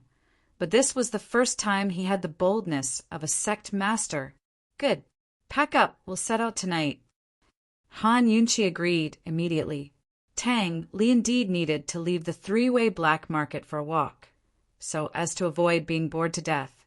Your Highness, Princess, it's been snowing heavily lately. I'm afraid we won't be able to reach Mount Tian Shan in less than a month, Gu Beiwei said seriously. Now that we've found the fire of 10,000 poisons, we should prepare to go to Mount Tian Shan. The Tang sect was in the southeast, which was quite far from the three-way black market. Mount Tian Shan was in the northwest, which was also quite far from the Tang sect. Taking into account the distance, 2 to 3 months wasn't a lot of time for them. Moreover, they had to return to the three-way black market half a month in advance. Once they left, time would pass very quickly. Before Han Yunqi could reply, Tang Li beat her to it. Then we'll be able to save them very soon. Everyone was gratified to see Tang Li so optimistic. Their efforts on New Year's Eve hadn't been in vain. Su Donglin, send a message to Tang Zijin first. Ask him about the fire spring, Long Fei Yi ordered in a low voice. Based on the time recorded in the ancient poison codex, the fire spring had already existed before the Tang sect had taken over Lotus Flower Mountain Range. The Tang sect had originally been skilled in hidden weapons and poison. Poison had been passed down from the poison sect. Later on, poison had declined, so the Tang sect had mainly relied on hidden weapons. The poison lands only occupied 2 mountains in the Tang sect and were considered forbidden grounds. Later on, Tang Zijin opened a new foundry and occupied one of the mountains in the poison lands, leaving only 1 mountain in the poison lands. According to the ancient poison codex, the location of the fire spring was in that mountain. The Tang sect's poison lands only existed in name. All these years, Aunt Ru had been in charge of it, in charge of searching for the secrets of the perplexing butterfly illusion. Long Fei Yi wasn't familiar with poison, so he'd left these matters to Aunt Ru. Thus, he and Tang Li had rarely set foot in the poison lands, so they didn't know that the fire spring existed. Before they left, Han Yunqi sent someone to bid farewell to Ning Nuo, reminding him to remember to inform Ning Jing and Ning Cheng of the delay in the northern expedition. That night, the group secretly left East Origin Hall and hurried towards the Tang sect. Tang Li and Gu led the way in front, while Su Donglin brought a few shadow guards to clear the snow along the way. Han Yunqi and Long Fei Yi rode in the carriage in front, while Bailey Mingxiang followed behind. As usual, Gu Beiwei didn't travel with them. Someone had to stay in the three-way black market to observe the movements of the D clan and Northern Li, and report to Long Fei Yi and Han Yunqi at any time. Furthermore, if they encountered an unexpected emergency, they had to have the ability and courage to handle it themselves. Without a doubt, Gu Beiwei was the best candidate. Just as Gu Beiwei predicted, Han Yunqi and the others took almost a month to travel from the three-way black market to the Tang sect. When they arrived, it was already the end of the first month. The north was still covered in ice and snow, especially in Northern Li, but the south was already filled with the smell of spring. The spring water in the mountains was clear and cool, and large groups of tadpoles were swimming around. The ground was full of tender grass, and there were also colorful and unknown wildflowers. Along the way, Han Yunqi carefully paid attention to her own pulse. Unfortunately, one day, her good friend suddenly came to visit, and she was so disappointed that her whole body turned cold. Perhaps she was really too tired during this period of time. Her qi and blood weren't very good, and her pulse wasn't as good as it was when she was in the army. Thinking about the pile of things she was about to face, Han Yunqi could only give up. If Long Fei knew about her current physical condition, Zhao Mama would probably be summoned again, and many things would be slowed down. Han Yunqi told herself that after a few months of hard work, everything would get better. Everyone would get better. Before they reached Crouching Dragon Peak, the main peak of the Tang sect, Han Yunqi took a deep breath to temporarily forget her worries. As soon as they arrived at Crouching Dragon Peak, they saw Tang Zijin, Madame Tang, and Aunt Ru waiting at the gate. When she saw her precious son return, Madame Tang immediately rushed over and pulled Tang Li into her arms.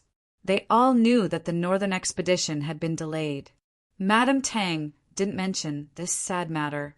She just hugged her precious son tightly and felt proud of him.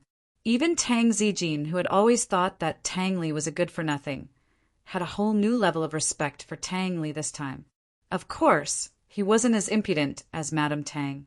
He walked over with Aunt Ru and bowed to Long Fei. "Your Highness, you've had a hard journey." Tang Zijin had already been warned by Long Fei in the army. However, due to the difference in status, he didn't dare try to lecture him as an elder. Long Fei didn't say anything for a long time. Tang Zijin knew what was going on. He said, "Princess, you've had a hard journey." Long Fei raised a hand to indicate that he could rise. When she saw Tang Zijin look over, Han Yunqi smiled.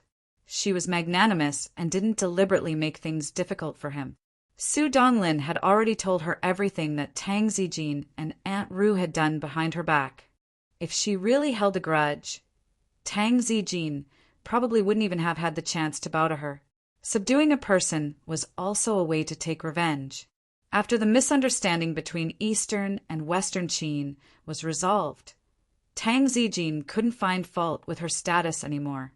Apart from her status as the princess of Western Qin, she didn't think there was anything else that could make Tang Zijin, her uncle, dislike her.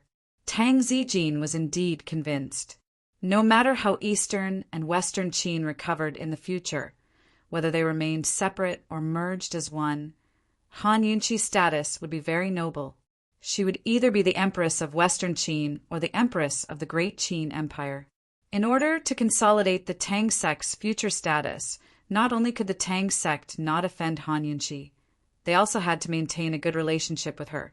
A trace of disdain flitted across Aunt Ru's eyes, but she still bowed to Han Yunqi with Tang Zijin. "Princess, you've had a hard journey." Although the misunderstanding between Eastern and Western Qin had been resolved, her resentment towards Han Yunqi only increased. If it weren't for that brat Han Yunqi, she wouldn't have been imprisoned on Crouching Dragon Peak right now. Aunt Ru wasn't Tang Zijin. She was already a prisoner in the Tang sect. She didn't have to think about the future of the Tang sect. She only felt that her fate was unfair. This was a rare opportunity that she had been waiting for. She had to teach Han Yunqi a lesson. Otherwise, she wouldn't be able to dispel the resentment in her heart.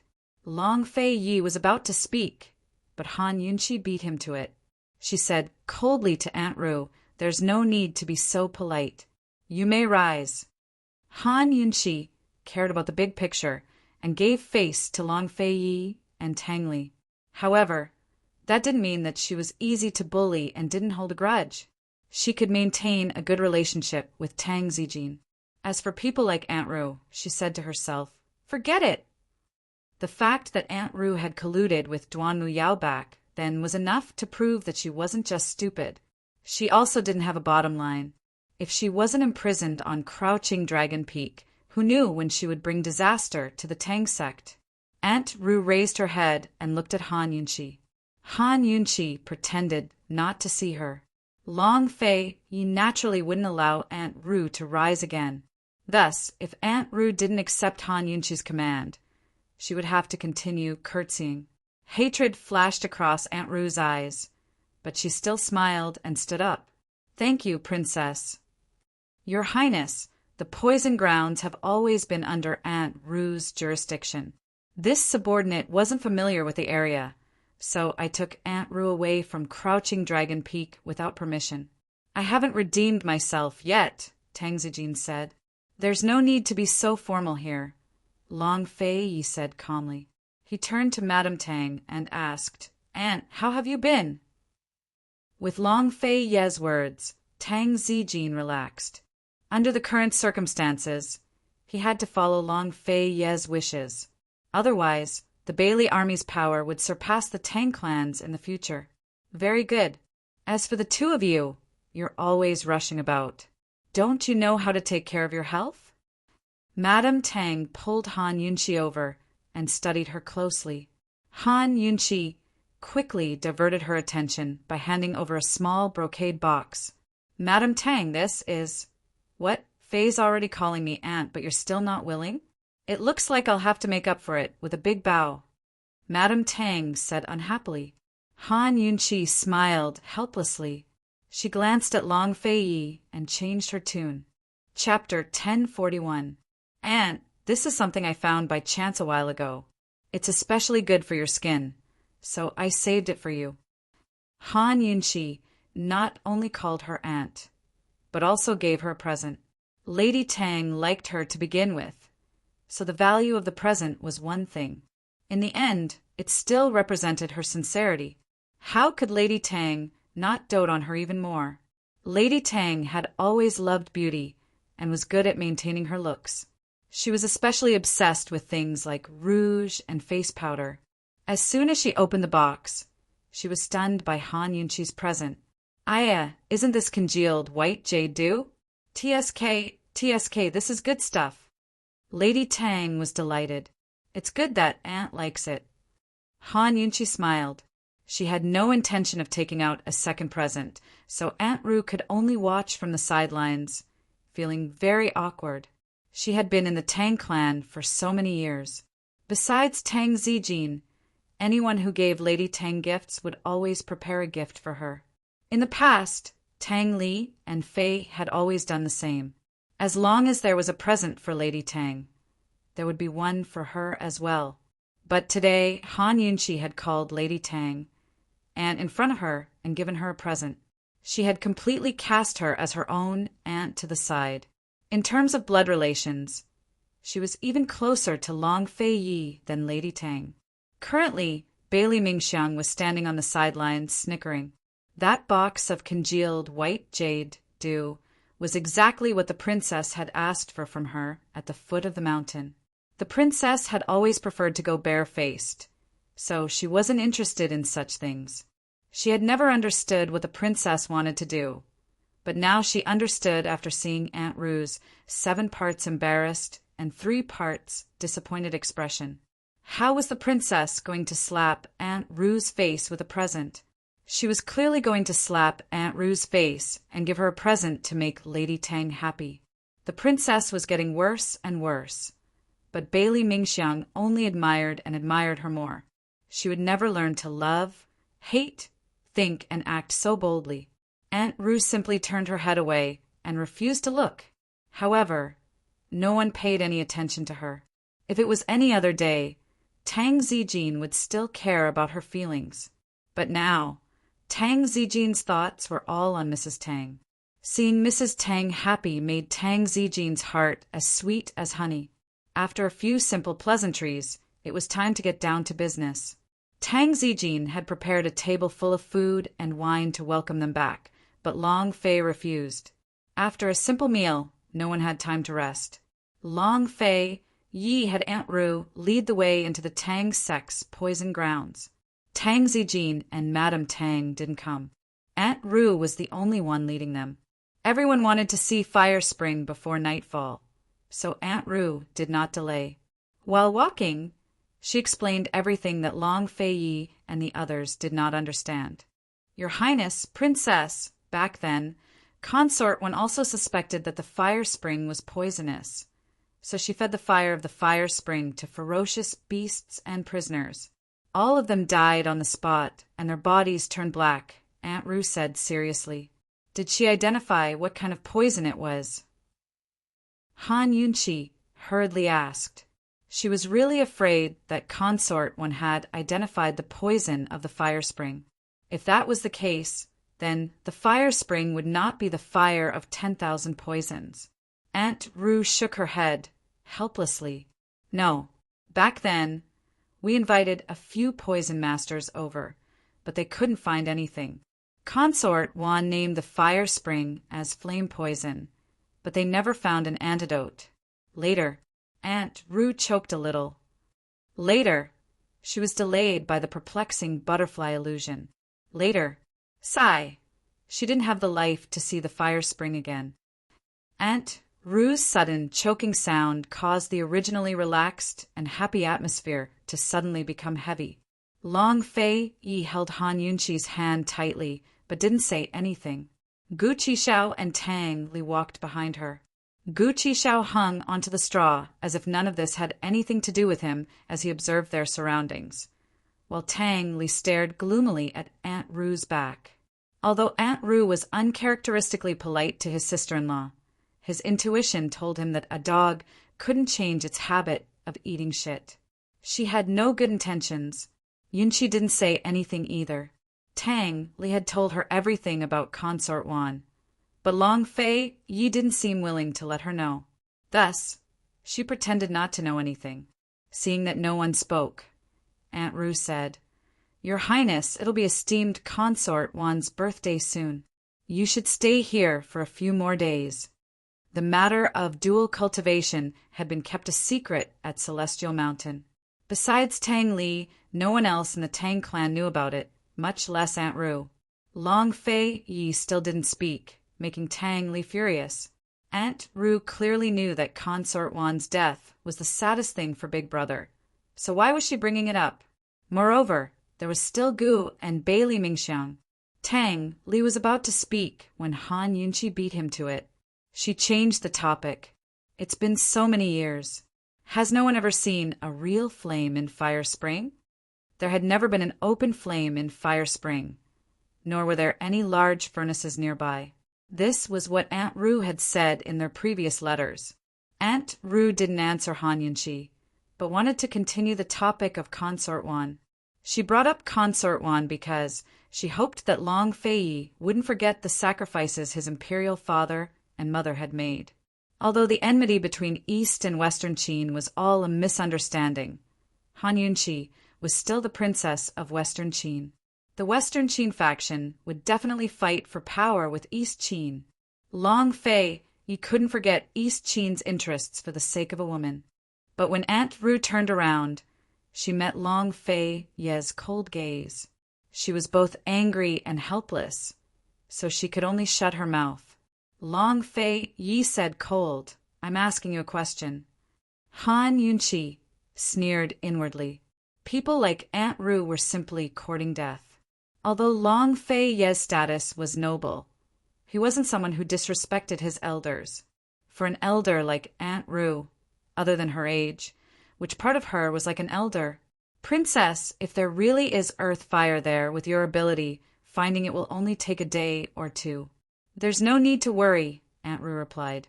These words seemed to be praising Han Yunqi's ability, but they were actually flattering her. If Han Yunqi couldn't find the earth fire in a day or two, wouldn't it be very embarrassing? Han Yunqi couldn't be bothered to pay attention to her and didn't ask any more questions. In any case, Aunt Rue didn't know much about the earth fire. It was better for her to personally take a look before discussing it with the others. They quickened their pace and quickly crossed the mountain, arriving at the shade of the mountain.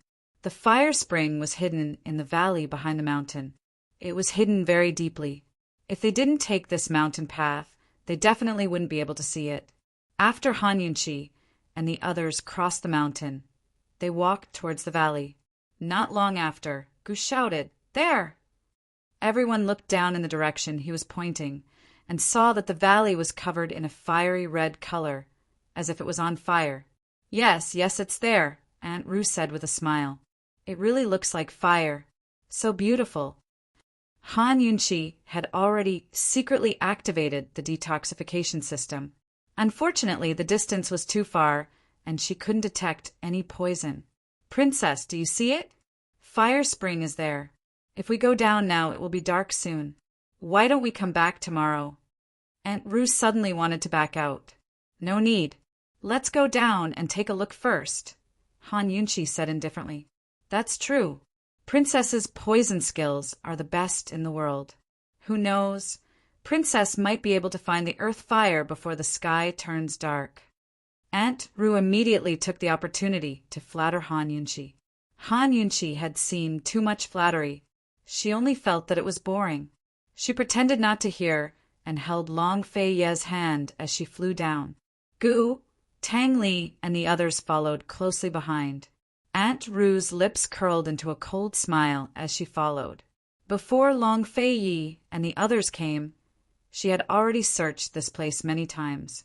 She had even dug 5 or 6 meters deep on both sides of the pool, but didn't find any large furnace. She wouldn't be stingy with her praise for Han Yunqi. She wanted to see how capable Han Yunqi was and what kind of furnace she could find. Soon, the group arrived at the side of the fire spring. Before they got close, Han Yunqi had already detected that there was poison in the fire spring. However, she only knew that there was poison, but she couldn't determine what kind of poison it was. The fire spring wasn't small and had an irregular circular shape. The spring water in the pool was fiery red and bubbling nonstop. It had a kind of magnificent beauty. Han Yunqi carefully observed the surroundings. There were traces of digging around the pool. It was done by Aunt Rue's men. Han Yunqi discovered that the surrounding barren land also had the same poison as the fire spring, and it was hidden rather deeply. She pondered for a moment and came to a definite conclusion: geothermal heat. The poison is hidden underground and has affected the water quality and soil. Then it must be the earth fire. Could the earth fire Qian furnace be at the bottom of the lake? Gu finally spoke. Compared to Gu, Han Yunqi was more cautious. She said, seriously, not necessarily. It could be another poison. I just can't detect it. Although she could deduce from various signs, she could only be 80% sure when she didn't see the earth fire Kuan furnace. And when she saw the earth fire Kuan furnace, she could only be 90% sure. No one had told them that the fire in the earth fire Kuan furnace was definitely the fire of 10,000 poisons. This was their deduction based on Old Man of Alchemy's description. Only when they obtained the earth fire and merged it with the perplexing butterfly illusion to obtain the poisonous teardrop would Han Yunqi be sure that the earth fire was the fire of 10,000 poisons. The perplexing butterfly illusion was used to break by Yanqing's undying body. So Han Yunqi didn't dare to be careless. Long Fei, you didn't hesitate. Su Donglin, find someone to break the pool and draw water. Aunt Rue stood at the side and said casually, this isn't easy to do. It won't be done without 5 to 6 days. I thought that with the princess here, we would be able to see the earth fire very quickly. Han Yunqi still ignored her, but she stopped Su Donglin. There's no need to trouble so many people. After saying that, she unexpectedly jumped into the fire spring. Han Yunqi, poison lass. Long Fei Yi immediately reached out to pull her back. Gu also rushed over, but it was a pity that the two of them didn't manage to hold her back. The others still hadn't recovered from their shock and were stunned. One must know that the 5 elemental poison and the blood of 10,000 poisons were both incurable poisons. If Han Yunqi was poisoned, she probably wouldn't be able to save herself. Everyone was stunned, including Aunt Ru. But soon, Han Yunqi let everyone see a miracle. Just as Han Yunqi was about to fall into the water in the fire spring disappeared into thin air, not leaving a single drop behind. The large pool was as deep as 2 people. Han Yunqi stood in the middle of the pool, looking up and smiling at everyone. Long Fei Yi was so scared that he broke out in cold sweat. But seeing her smile, he couldn't help but smile. How could he forget that this woman had a poison storage space? Other than the blood of 10,000 poisons, she couldn't actively collect other poisons. But for poisons that threaten her life, she could collect them in her poison storage space. With her jump, the innocent fire spring became a threat to her. Han Yunqi smiled and looked casually at Aunt Ru, only to see her. Chapter 1042. Han Yunqi looked towards Aunt Ru, only to see her staring at the empty fire spring with an astonished look, her eyes and mouth agape. Han Yunqi used the momentum to leap up, and Aunt Ru finally regained her senses as she stared at her in disbelief. What did this stinky lass do earlier? Why did the entire pond of water disappear? And earlier, she flew up earlier. Wasn't she a trash? How did she know martial arts? Han Yunqi intentionally threw a disdainful glance towards Aunt Ru. Although flattery was boring, but she could still arrogantly crush Aunt Ru. I'll leave the rest to the both of you. Han Yunqi retreated to one side as she crossed her arms and looked on calmly. Long Fei Yi drew out his profound frost sword, while Gu also drew out Mo Xie's sword spirit. With Long Fei Yi's power and Gu's sword spirit's power, splitting the bottom of the pond was a piece of cake. Seeing Long Fei Yi and Gu making their move, Aunt Ru then hurriedly moved aside. Although she was unwilling, but she still walked over to Han Yunqi's side and stood there for a while before asking in a low voice, "Princess, earlier, why did the fire spring water disappear?" Han Yunqi looked straight ahead and didn't reply. Aunt Ru was slightly embarrassed as she asked again loudly, "Princess, why did the fire spring water disappear? That's poisonous." At this moment, Han Yunqi then unhurriedly replied, "I don't know either." Even an idiot could tell that Han Yunqi didn't want to tell Aunt Ru and didn't want to talk nonsense with her. Aunt Ru was embarrassed, angry and embarrassed, so she didn't ask any further as she walked to one side. She shouldn't have come over to ask for a snub. But then again, she was really curious. She looked towards Tang Li, but Tang Li immediately turned his head away, pretending that he didn't see anything. At this moment, the surrounding sword qi surged as Long Fei Yi and Gu both raised their swords and slashed towards the fire spring. The overflowing sword qi was so dazzling that it made people unable to open their eyes. Very quickly, everyone heard a huge crashing sound. Rumble, rumble, rumble. Even Han Yunqi was stunned by this scene. This was the power of the sword and also the power of man, who said that man's power couldn't overcome the heavens. When the sword qi dissipated and everything returned to normal, a cross-shaped crack appeared at the bottom of the fire spring, and in the middle of the cross, an especially deep hole which could fit 2 people at the same time. Gu's swordsmanship improved by leaps and bounds. Long Fei Yi's shock. Actually, Gu Qixiao's martial arts hadn't improved by much. His strength came from the Moi sword spirit from the ancient times. Han Yunqi couldn't be bothered to explain too much as she immediately went into the fire spring. Long Fei Yi and Gu followed closely behind. Tang Li and the others wanted to chase after them, but Han Yunqi stopped them and told Long Fei Yi and Gu to go back. "There's poison. Everyone stay away from it." 10 steps away. Han Yunqi said seriously. Everyone had no choice but to retreat. Han Yunqi activated the detoxification system and immediately found that the source of the poison was less than a person's height. The heat of the earth fire was different from that of the sky fire. The sky fire's heat was only heat, but the poison fire's heat was poisonous. Once in contact with it for too long, there would be a threat of poisoning. If there were wounds on the body that hadn't healed, the poison would spread even faster. Although she had the protection of the poison storage space and was basically invulnerable to poison, she was still cautious and quickly retreated to the shore. Long Fei Yi, the earthly fire Kun furnace, should be down there. Han Yunqi said seriously. Long Fei Yi understood and raised his sword into the air before slashing down into the fire spring. This time, the big hole in the middle of the cross collapsed. The entire bottom of the fire spring had collapsed. According to Han Yunqi's detection of the poison fire's location, the earthly fire Kun furnace should be visible now. The heavenly fire Qian furnace in the medicine requesting cave was 10 stories tall. The earthly fire Kun furnace couldn't be that short. However, everyone didn't see the furnace's shadow in the huge pit. They only felt a wave of heat. This wave of heat was all poison. Previously, the poison fire had dissolved in the water and the water wouldn't spread. As long as they didn't fall into the fire spring, they would be fine. But now, there was nothing that could suppress the poison fire's heat. This heat and the air turned into a wave of heat that spread to the surroundings.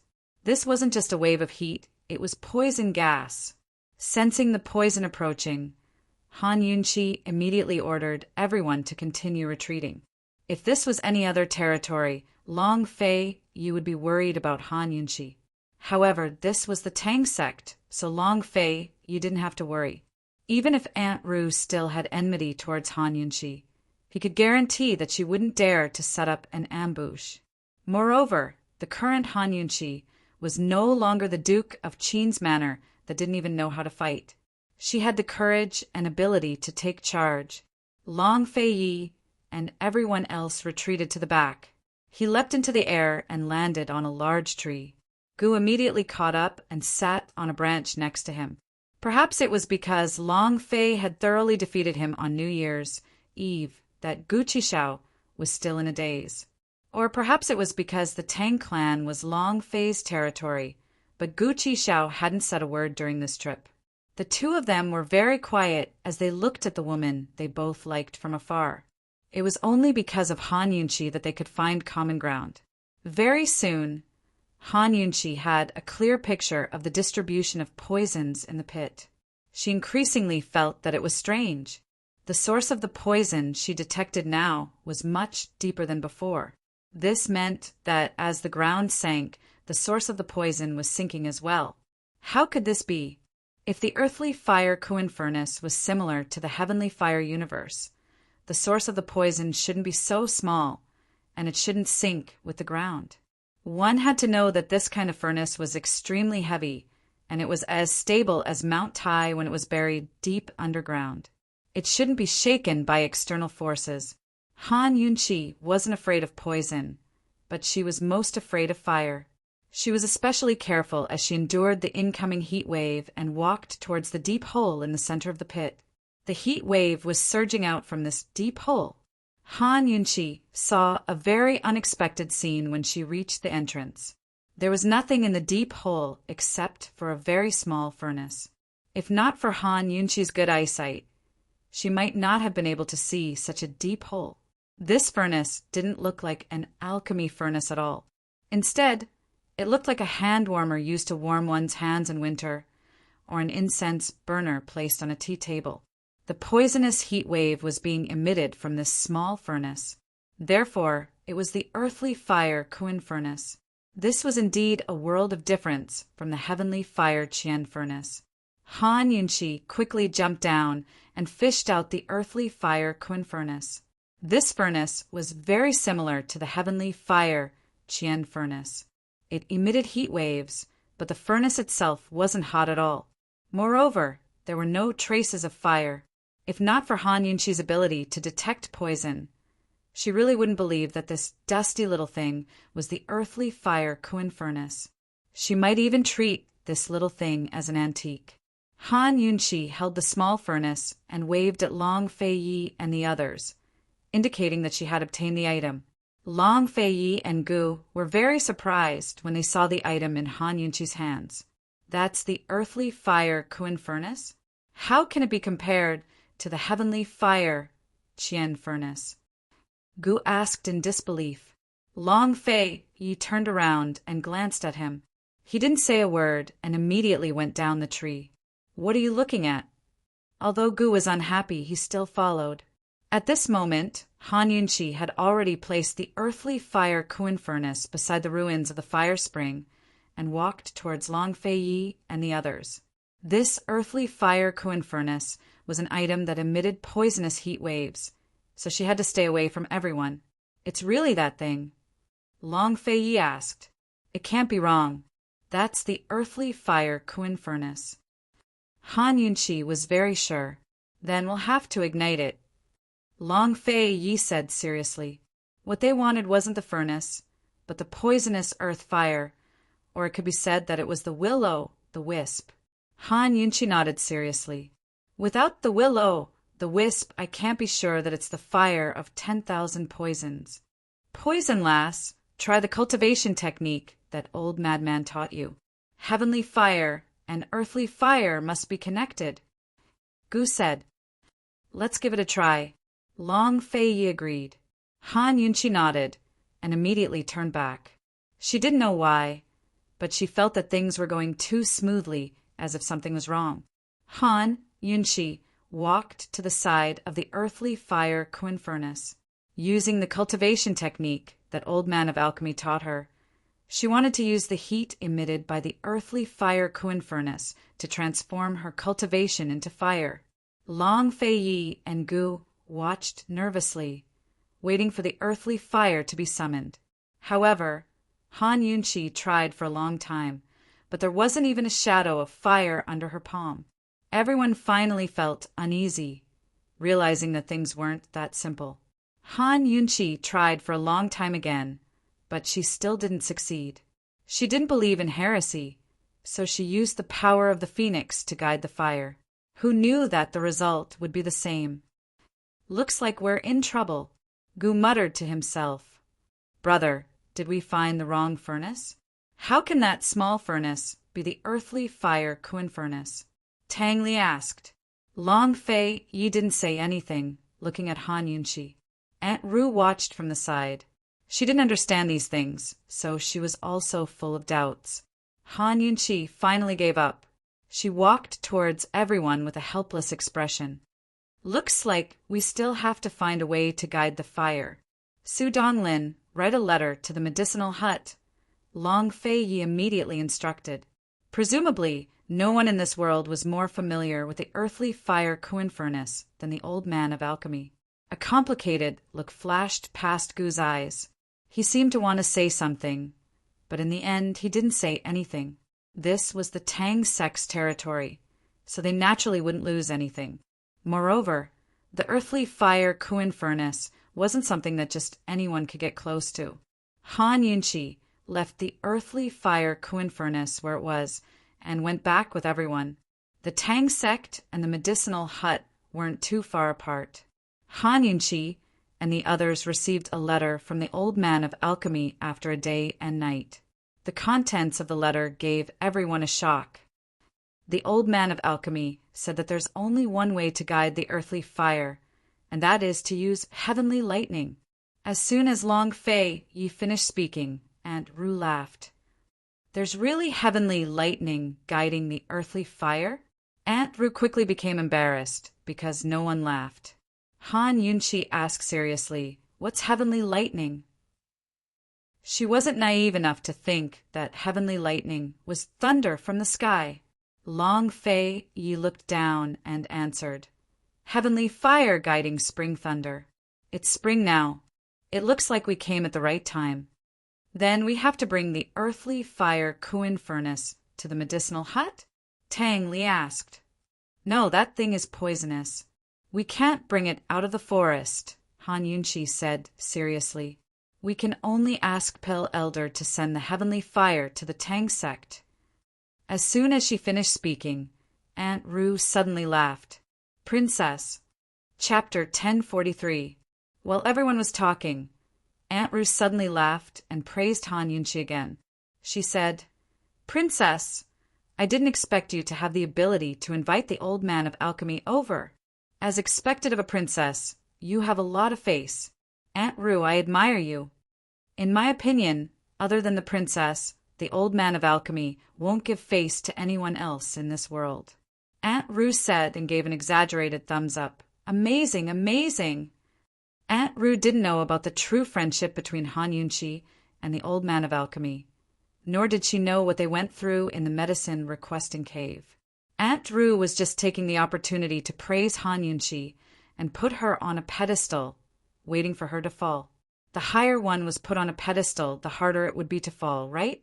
According to Aunt Ru's understanding, even the dean of Medical City's medical school had personally invited her, but the old man of alchemy had ignored him. Although Han Yunshi had asked for medicine and pills in the medicine requesting cave, she didn't have such a deep friendship with the old man of alchemy that she could make the old man of alchemy make an exception.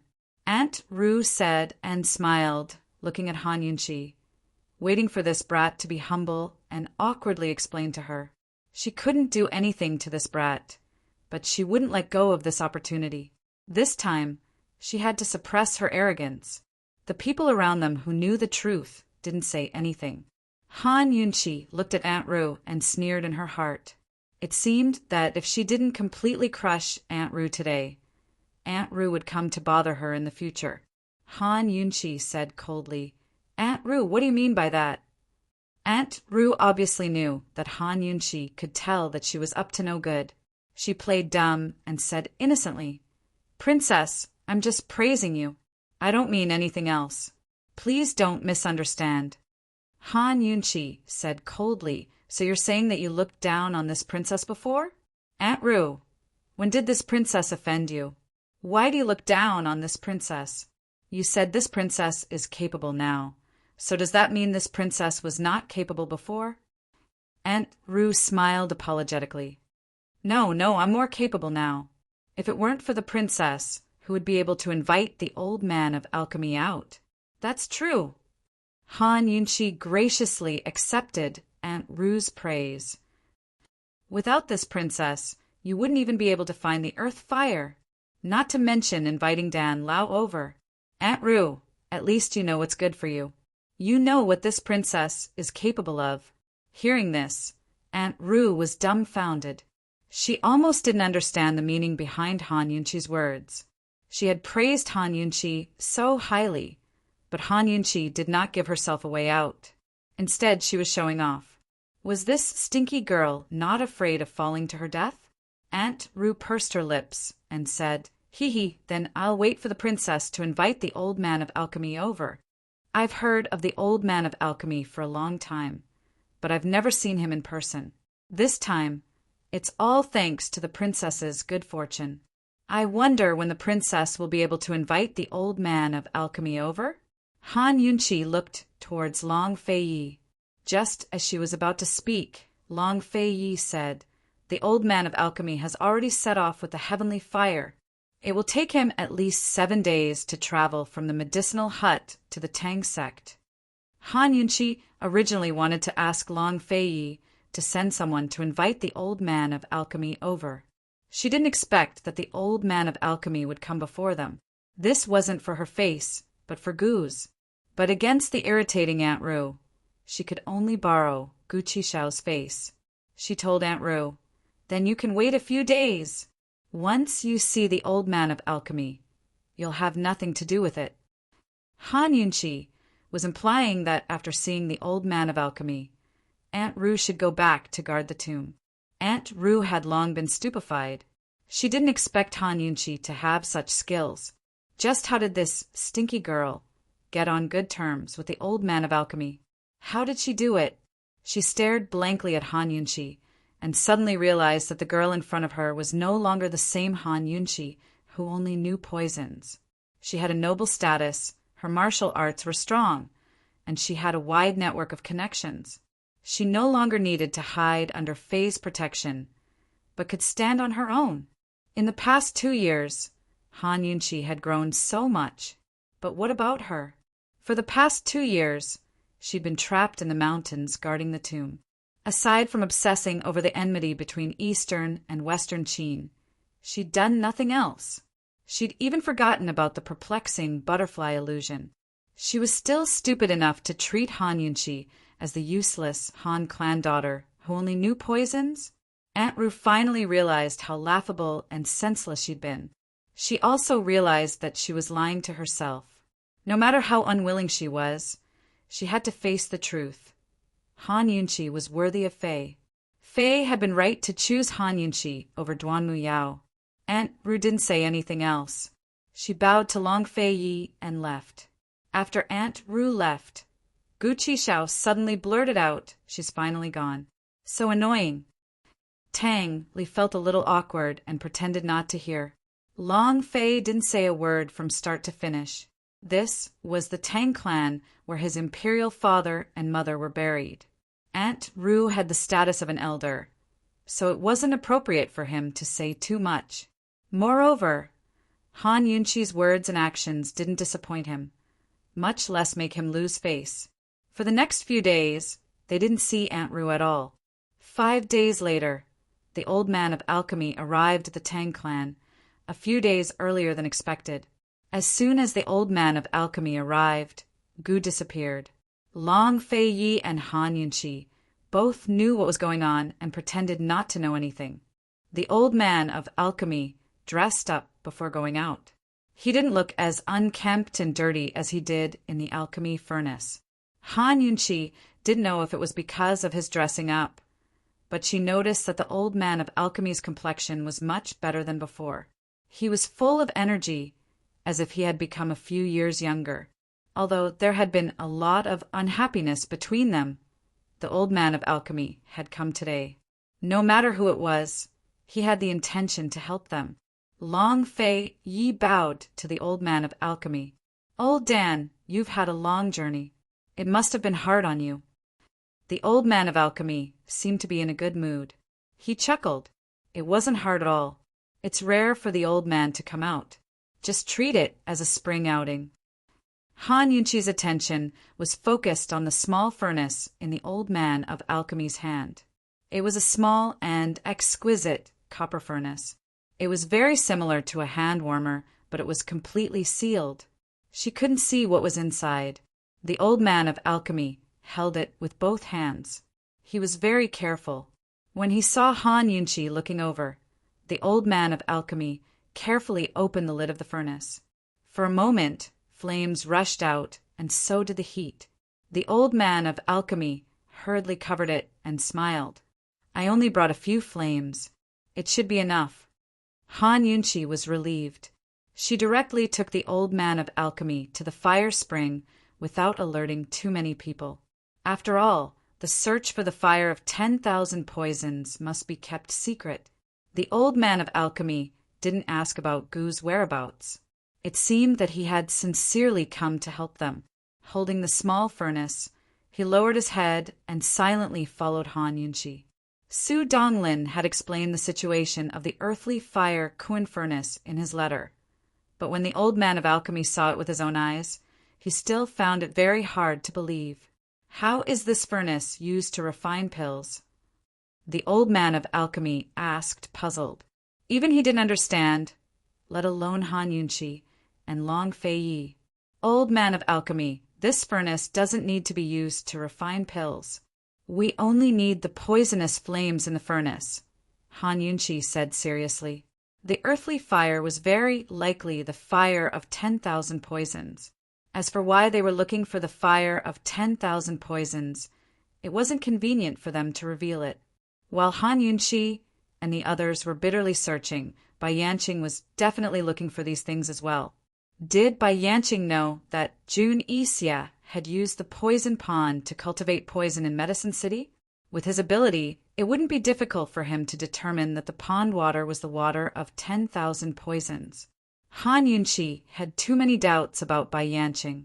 She could only ignore the things she couldn't figure out.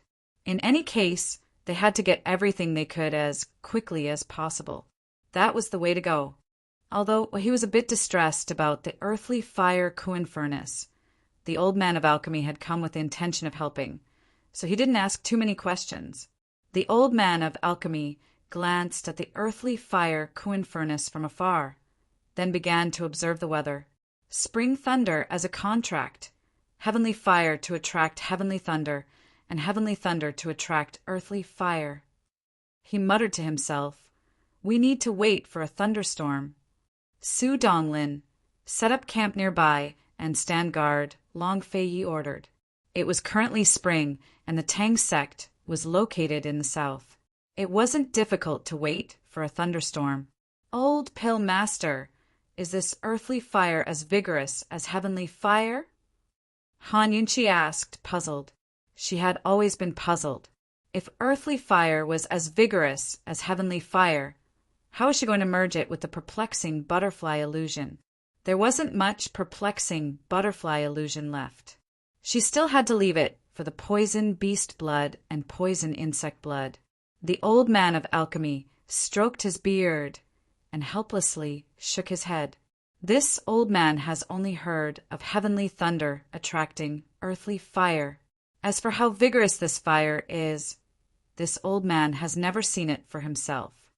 Han Yunchi furrowed her brows. If the earthly fire was as vigorous as heavenly fire, would she be able to use a small flame like the old man of alchemy? Su Donglin led his men to set up camp. The old man of alchemy and Han Yunchi settled down beside the fire spring and waited for the thunderstorm to arrive. They waited for 2 days. During these 2 days, the old man of alchemy and Han Yunchi discussed many issues regarding medicinal pills. For the first time, Han Yunchi discovered that the old man of alchemy was actually a very serious old man. He wasn't crazy at all. Long Fei Yi asked about Phoenix power in a roundabout way. Unfortunately, the old man of alchemy didn't know much, so Long Fei Yi didn't ask any more questions. That night, the air in the camp was especially stuffy. Everyone went outside to get some fresh air. Han Yunchi looked outside and discovered that there wasn't a single star in the sky. You couldn't see any stars at night. Either the moon was too bright or there were dark clouds. Today is the 7th day of the 2nd lunar month, right? Han Yunchi asked. Yes. Tang Li immediately answered. In the past, he never knew the time, but in the past half a year, he remembered the date clearly. How could Han Yunchi not remember it, too? Gu Beiwei calculated that Ning Jing's due date was the 27th day of the 2nd lunar month. There were still 20 days left. In other words, Ning Jing could give birth to the child at any time during this period of time. What was the situation at Tiger's prison now? Ning Nua should have sent the news of the northern expedition being postponed. Seeing Han Yunchi's somewhat dim eyes, Tang Li was calm. He smiled and said, "In a few days, Ning Jing will give birth. I'll really be a father. Is being a father real or fake?" Han Yunchi smiled helplessly. Chapter 1044. If he wanted to be a father, then so be it. Was there any difference between real and fake? Tang Li scratched the back of his head. He didn't know how to answer. The old man of alchemy didn't know what was going on. After listening to their conversation, he looked at Tang Li and said with a smile, "Congratulations, sect leader Tang. Congratulations." Tang Li was slightly surprised. Then he smiled and returned the greeting. "Old Dan, when the child's full moon ceremony is held, you must come and support us." Deference is no substitute for obedience. The old man of alchemy readily agreed. Tang Li was overjoyed. He seemed to be more relaxed when he talked about the child with the old man of alchemy, who didn't know the situation. Han Yunchi couldn't help but look around. She knew that Gu must be hiding nearby. She didn't know how that guy would react after hearing this. As they were chatting, a muffled, rumbling sound suddenly came from the sky. For a moment, everyone stood up excitedly. It's going to thunder. Old Dan, quick, get ready. This spring thunder is definitely not small.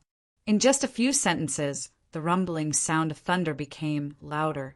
It was as if countless thunder chariots were rolling over the clouds. The sky was about to collapse. The old man of alchemy quickly took out the small alchemy furnace from the tent. According to the previous preparations, Long Fei Yi brought the old man of alchemy to a big rock on the right. All the obstacles between this big rock and the earthly fire Kuan furnace, whether it was trees, flowers, or stones, were all removed. The old man of alchemy stood there and could see the earthly fire Kuan furnace clearly. On the other side of the ruins of the fire spring, a tall stone pillar had been built. The earthly fire Kuan furnace was placed on top of that stone pillar. In fact, this method was very dangerous.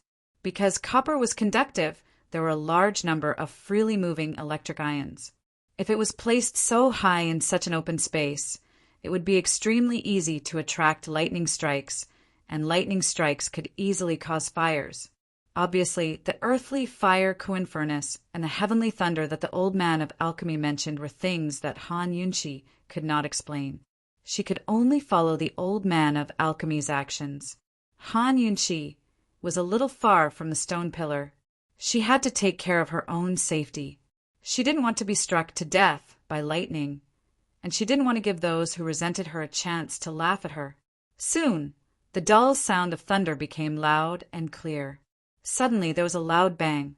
A lightning bolt struck down and hit the top of a mountain not far away. Han Yunshi gestured to the old man of alchemy and Long Fei Yi, indicating that she was ready. Long Fei Yi shouted, "Be careful!" Han Yunshi didn't think to shout back. She gestured back to Long Fei Yi, but Long Fei Yi shouted again, "Did you hear me?" "I heard you. You guys be careful too." Han Yunshi could only shout back. That guy seemed to need to hear her voice to be at ease. Long Fei Yi and Han Yunshi had told them to be careful, so Tang Li and the others just watched from afar at the camp. They didn't dare to act rashly. There were heavenly thunder, heavenly fire, and earthly fire and ghost fire. No one could predict the danger. Gu, who hadn't appeared for a few days, was actually nearby. He wasn't far from Han Yunshi. Soon, the sky suddenly brightened. Then, another deafening thunder struck nearby. The old man of alchemy opened the lid of the furnace. For a moment, heat waves rushed out, but the fire was very weak. The heavenly fire was not as strong as it was a few days ago. The heavenly fire in the furnace was preserved by the old man of alchemy. As time passed, his power would gradually disappear, and the fire would gradually die out. After leaving the heavenly fire Qian furnace, the heat waves would gradually cool down as time passed.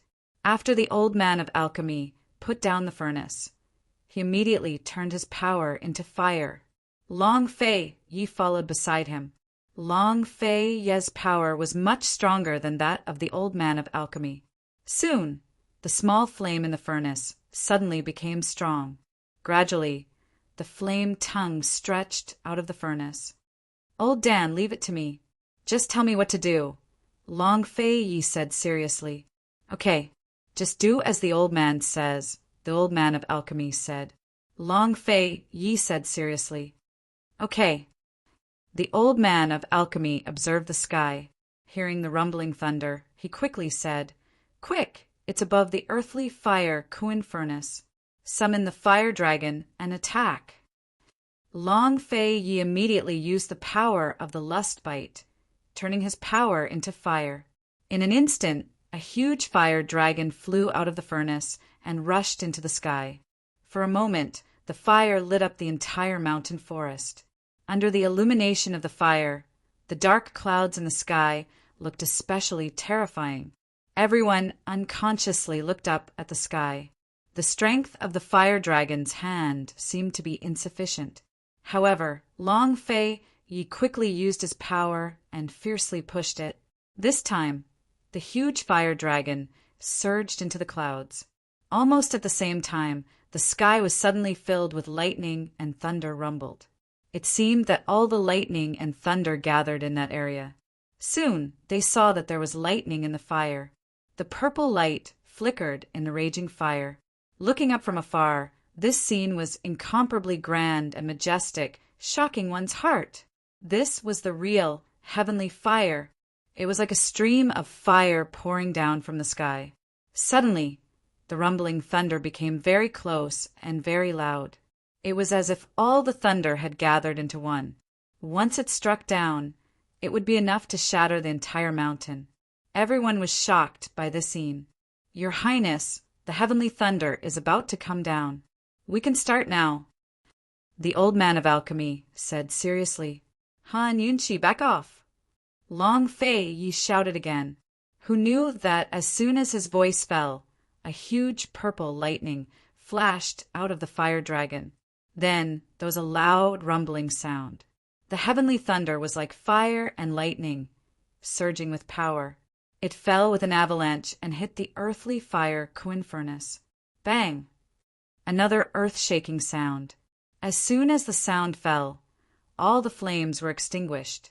The large fire pond was filled with flying rocks and white smoke. Han Yunchi had already jumped into the air and escaped. The smoke was too big and there was too much dust. The entire fire pond was surrounded by a vast expanse of white. The sky was also dark, so she couldn't see anything. Han Yunchi landed on a big tree.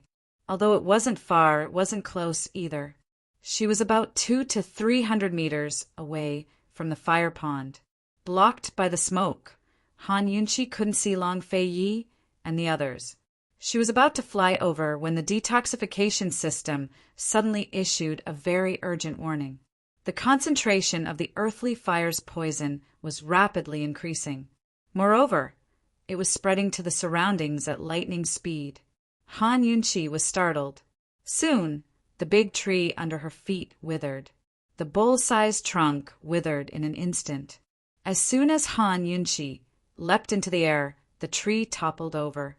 None of the plants around it were spared. The intensity of the poison and the speed at which it spread completely exceeded Han Yunchi's imagination. Long Fei Yi! She couldn't help but shout. She didn't care about anything else. She used her legs to push against each other and flew up into the sky. She shouted, "Long Fei Yi, it's poisonous. Go, take everyone away. Leave this mountain, quick." Who knew that she would see Long Fei Yi, Tang Li, and Su Donglin flying over? Go. Han Yunchi was so shocked that her heart almost stopped. No matter who was poisoned, they would immediately die, and their bodies would turn black. There was no cure for this poison. Hearing Han Yunchi's voice, Long Fei Yi and the others all stopped. Go. It's poisonous. Quickly, leave this place. Han Yunchi shouted as she flew towards them. Long Fei Yi made a prompt decision and pulled Old Man of Alchemy to the top of the mountain. Tang Li, Su Donglin, Bailey Mingxiang, and a few shadow guard also followed closely behind and ran for their lives. They only heard Han Yunchi's anxious shout, but they didn't know how serious the situation was. However, Han Yunchi saw everything clearly from behind. Behind them, the grass and trees were withering with the swiftness of a clap of thunder. The poison had already spread into the air. Han Yunchi fully activated the detoxification system. The detoxification system immediately analyzed the data clearly. The poison in the air was less than 3 steps away from Bailey Mingxiang and the shadow guard, who were walking at the back. In other words, once Bailey Mingxiang and the shadow guard slowed down, they would most likely be poisoned. Hurry up and run. Mingxiang, hurry up. You're in danger. Han Yunchi shouted, but they all ran far away and didn't hear her voice. What to do? What to do? The poison was still spreading crazily, and its speed was getting faster and faster. Originally, she thought that she would be able to see the earth fire once the heavenly lightning struck. Who knew that she wouldn't be able to see the earth fire until now? Instead, she encountered such a poison disaster. Han Yunchi steeled her heart and could only use the method of cutting the weeds and eliminating the roots. She turned around and plunged headfirst into the smoke. To prevent herself from choking, she could only hold her breath. However, when she entered the smoke, she didn't see a vast expanse of white as she expected. Instead, she saw an extremely enchanting purple flame that was only the size of a palm. It burned in the vast expanse of white smoke, emitting a mysterious and strange aura. This flame was highly toxic. The detoxification system's beeping sound was so loud that it almost exploded Han Yunqi's ears. She decisively turned off the detoxification system and flew over without hesitation. Who knew that she would crash heavily into a stone pillar with a bang? Only then did Han Yunqi remember that she had placed the earthly fire Kuin furnace high up on the stone pillar. She ignored the pain on the bridge of her nose and hurriedly flew up the stone pillar. When she got closer, she could clearly see that this flame was emitted from the earthly fire Kuin furnace.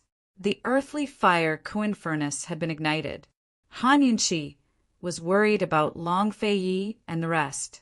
She didn't have time to be happy, nor did she have time to be nervous about whether this earth fire was the fire of 10,000 poisons.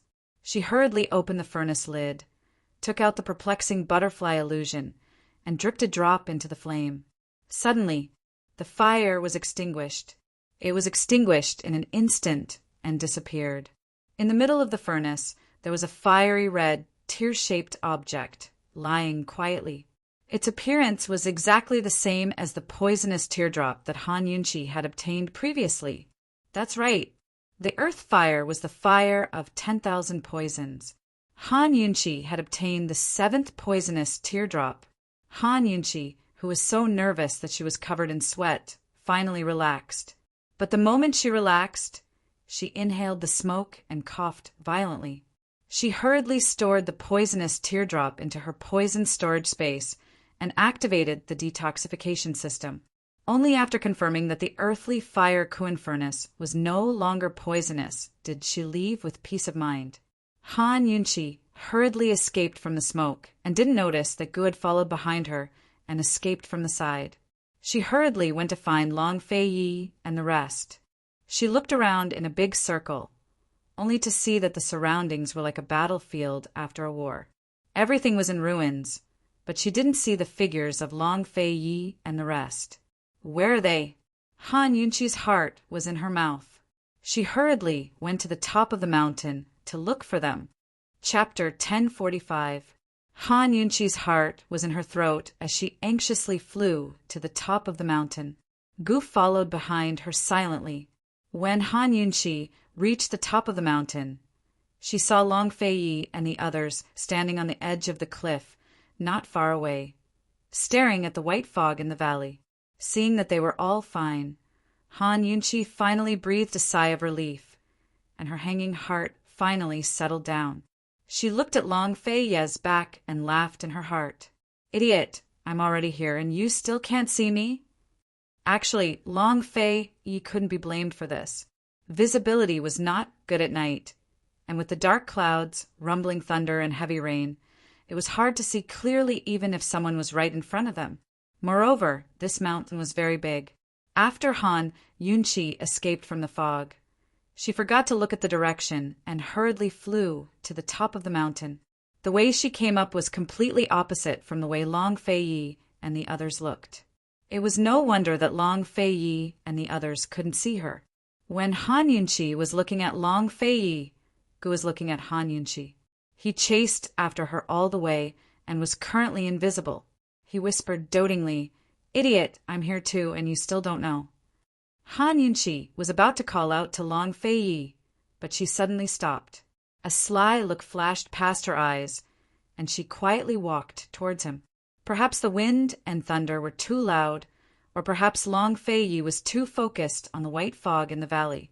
He didn't notice that someone was approaching him from behind, and Tang Li and the others didn't notice either. As for the shadow guard who was invisible around them, anyone could see that the princess did it on purpose. Who would ruin her plans? Just like that, Han Yunqi quietly walked to Long Fei's back step by step. "Brother, what should we do? It's been so long. Why hasn't sister-in-law come up yet?" Tang Li was anxious. Has the poison dissipated?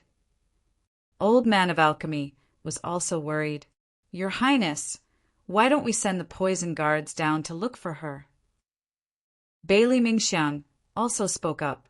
Long Fei Yi didn't answer anyone. He wished he could go down to look for her himself, but he could only wait. The poison of the earth fire was incurable. Once it was touched, one would immediately die, and their body would turn black. Sometimes he would rather Han Yunqi didn't know martial arts. If she didn't know martial arts, she wouldn't take risks. Seeing that Long Fei didn't reply, no one dared to say more. They kept staring at the white mist. In the silence, Long Fei Yi slowly fists. But Han Yunqi suddenly reached out from behind and hugged him by the waist. But Long's SSSS, SSS, SSSS. We've got the thing we wanted. Han Yunqi was very happy. Just as she was about to let go, Long Fei Yi tightened his grip and refused to let go. He said unhappily, "When did you come up?" "Just now. I couldn't find you guys, so I found my way up." Han Yunqi answered truthfully. She struggled for a while, but Long Fei Yi still refused to let go. She became anxious and struggled even harder. She was just joking with him. Wasn't he embarrassed to hold on to her and refuse to let go in front of so many people? "Why didn't you say anything when you found us?" Long Fei Yi asked again. I wanted to give you guys a surprise." Han Yunqi emphasized the word "you guys" to remind Long Fei Yi that there was a group of people beside him. He knew his limits. Tang Li glanced at Long Fei Ye's waist. He didn't know if it was Han Yunqi who was hugging Long Fei Ye's waist, or if it was Long Fei Yi who was holding Han Yunqi's waist. In any case, their hands were intertwined and they looked very intimate. Long Fei Ye's figure was especially tall. Tang Li deliberately turned his head and saw Han Yunqi hiding behind Long Fei Yi. This time, Tang Li was sure that Han Yunqi wasn't hugging Long Fei Yi, but Long Fei Yi who was holding her. Han Yunqi's entire body was pressed against Long Fei Ye's back. Her face was also buried in his back, so he couldn't see her expression. Han Yunqi was the only one who could hug someone from behind like this. "Since sister-in-law is fine, I'll take my leave first. If it rains, it will be very heavy." Tang Li tactfully slipped away. As soon as Tang Li left, Bailey Mingxiang also left quietly. Su Donglin sent the old man of alchemy away. Soon, only Han Yunqi and Long Fei Yi were left on the cliff. Everyone was so tactful and deliberately left. Han Yunqi blushed. Fortunately, she buried her head behind Long Fei Yi. Otherwise, she wouldn't know how to face others. After everyone left, she couldn't help but say unhappily, "Long Fei Yi, let go!" "Give me a reason to let go?" Long Fei Yi asked in return. Did this woman know how worried he was? How could she still be in the mood to joke with him? Actually, Han Yunqi didn't mean to play hide-and-seek with him. She was so scared that she almost lost her heart. I'm uncomfortable. I'm uncomfortable because you're strangling me," Han Yunqi said pitifully. No matter how serious the matter was, Long Fei Yi could only let go when she said that she was uncomfortable. He turned around. He wanted to glare at her for a while, but who knew that when he turned around, he would see a small bruise on Han Yunqi's nose. "Long Fei Yi, I'm looking for. Don't move." Long Fei Yi was very fierce. He lifted her chin and looked at her nose seriously. "Cold," he asked. "How did you get hurt?" Han Yunqi then remembered the pain on her nose. She smiled and said, "I couldn't see my way in the smoke and accidentally bumped into a stone pillar. It's just a small injury. It's fine." Long Fei Yi pressed on it carefully and asked, "Does it hurt?" "It doesn't hurt. It's fine." Han Yunqi was still smiling. But soon enough, Long Fei made it impossible for her to smile as he pressed down hard. "Ah, it hurts. Be gentler," Han Yunqi shouted. "Get a doctor." Long Fei Ye's face was frighteningly cold as he pulled her away. Han Yunqi stopped him. "It'll be fine after it hurts for a while. I can apply the medicine myself." Long Fei Yi didn't listen to her.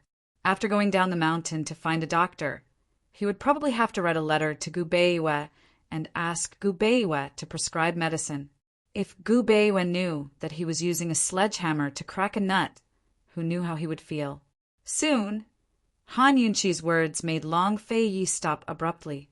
She said very seriously, Long Fei Yi, can you wait for a while?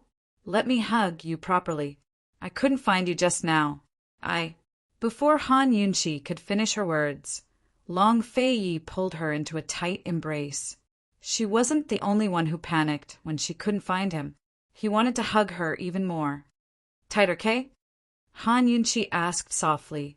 Long Fei Yi didn't speak, but hugged her even tighter. Still, Han Yunqi wasn't satisfied. Her voice was very soft, as if she was pleading with him. Fei, it's not enough. Hold me tighter. It was said that the more experience one had, the braver one would be. But why was it that after experiencing so many life and death situations with him, the more afraid she was of death, the less able she was to take risks? It was said that having something gave one a sense of security. But why was it that the more she had, the more she couldn't bear to lose it?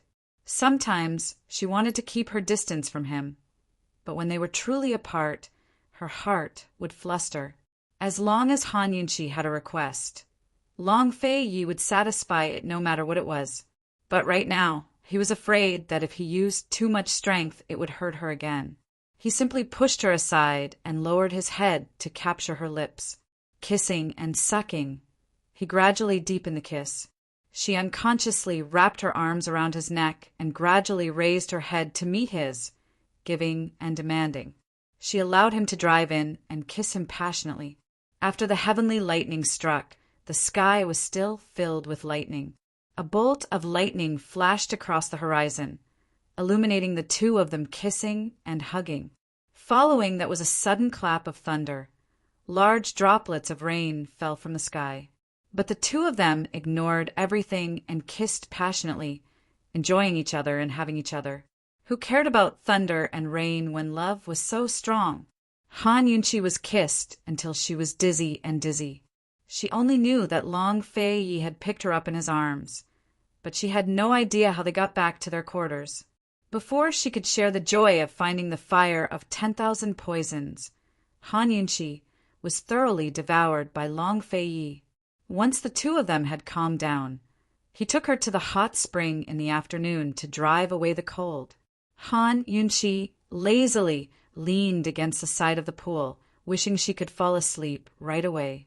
Long Fei Yi refused and carefully helped her dry her hair before carrying her back to the bed to sleep. The next morning, when Tang Li and the others saw Long Fei Yi and Han Yunqi eating together, they were very puzzled. When did the two of them come back last night? Your Highness, old Dan is going back. Su Donglin hurriedly reported. Long Fei Yi and Han Yunqi quickly got up. Old Dan had helped them a lot, and they still hadn't thanked him. Su Donglin took out a box and respectfully presented it. Your Highness, old Dan has already left.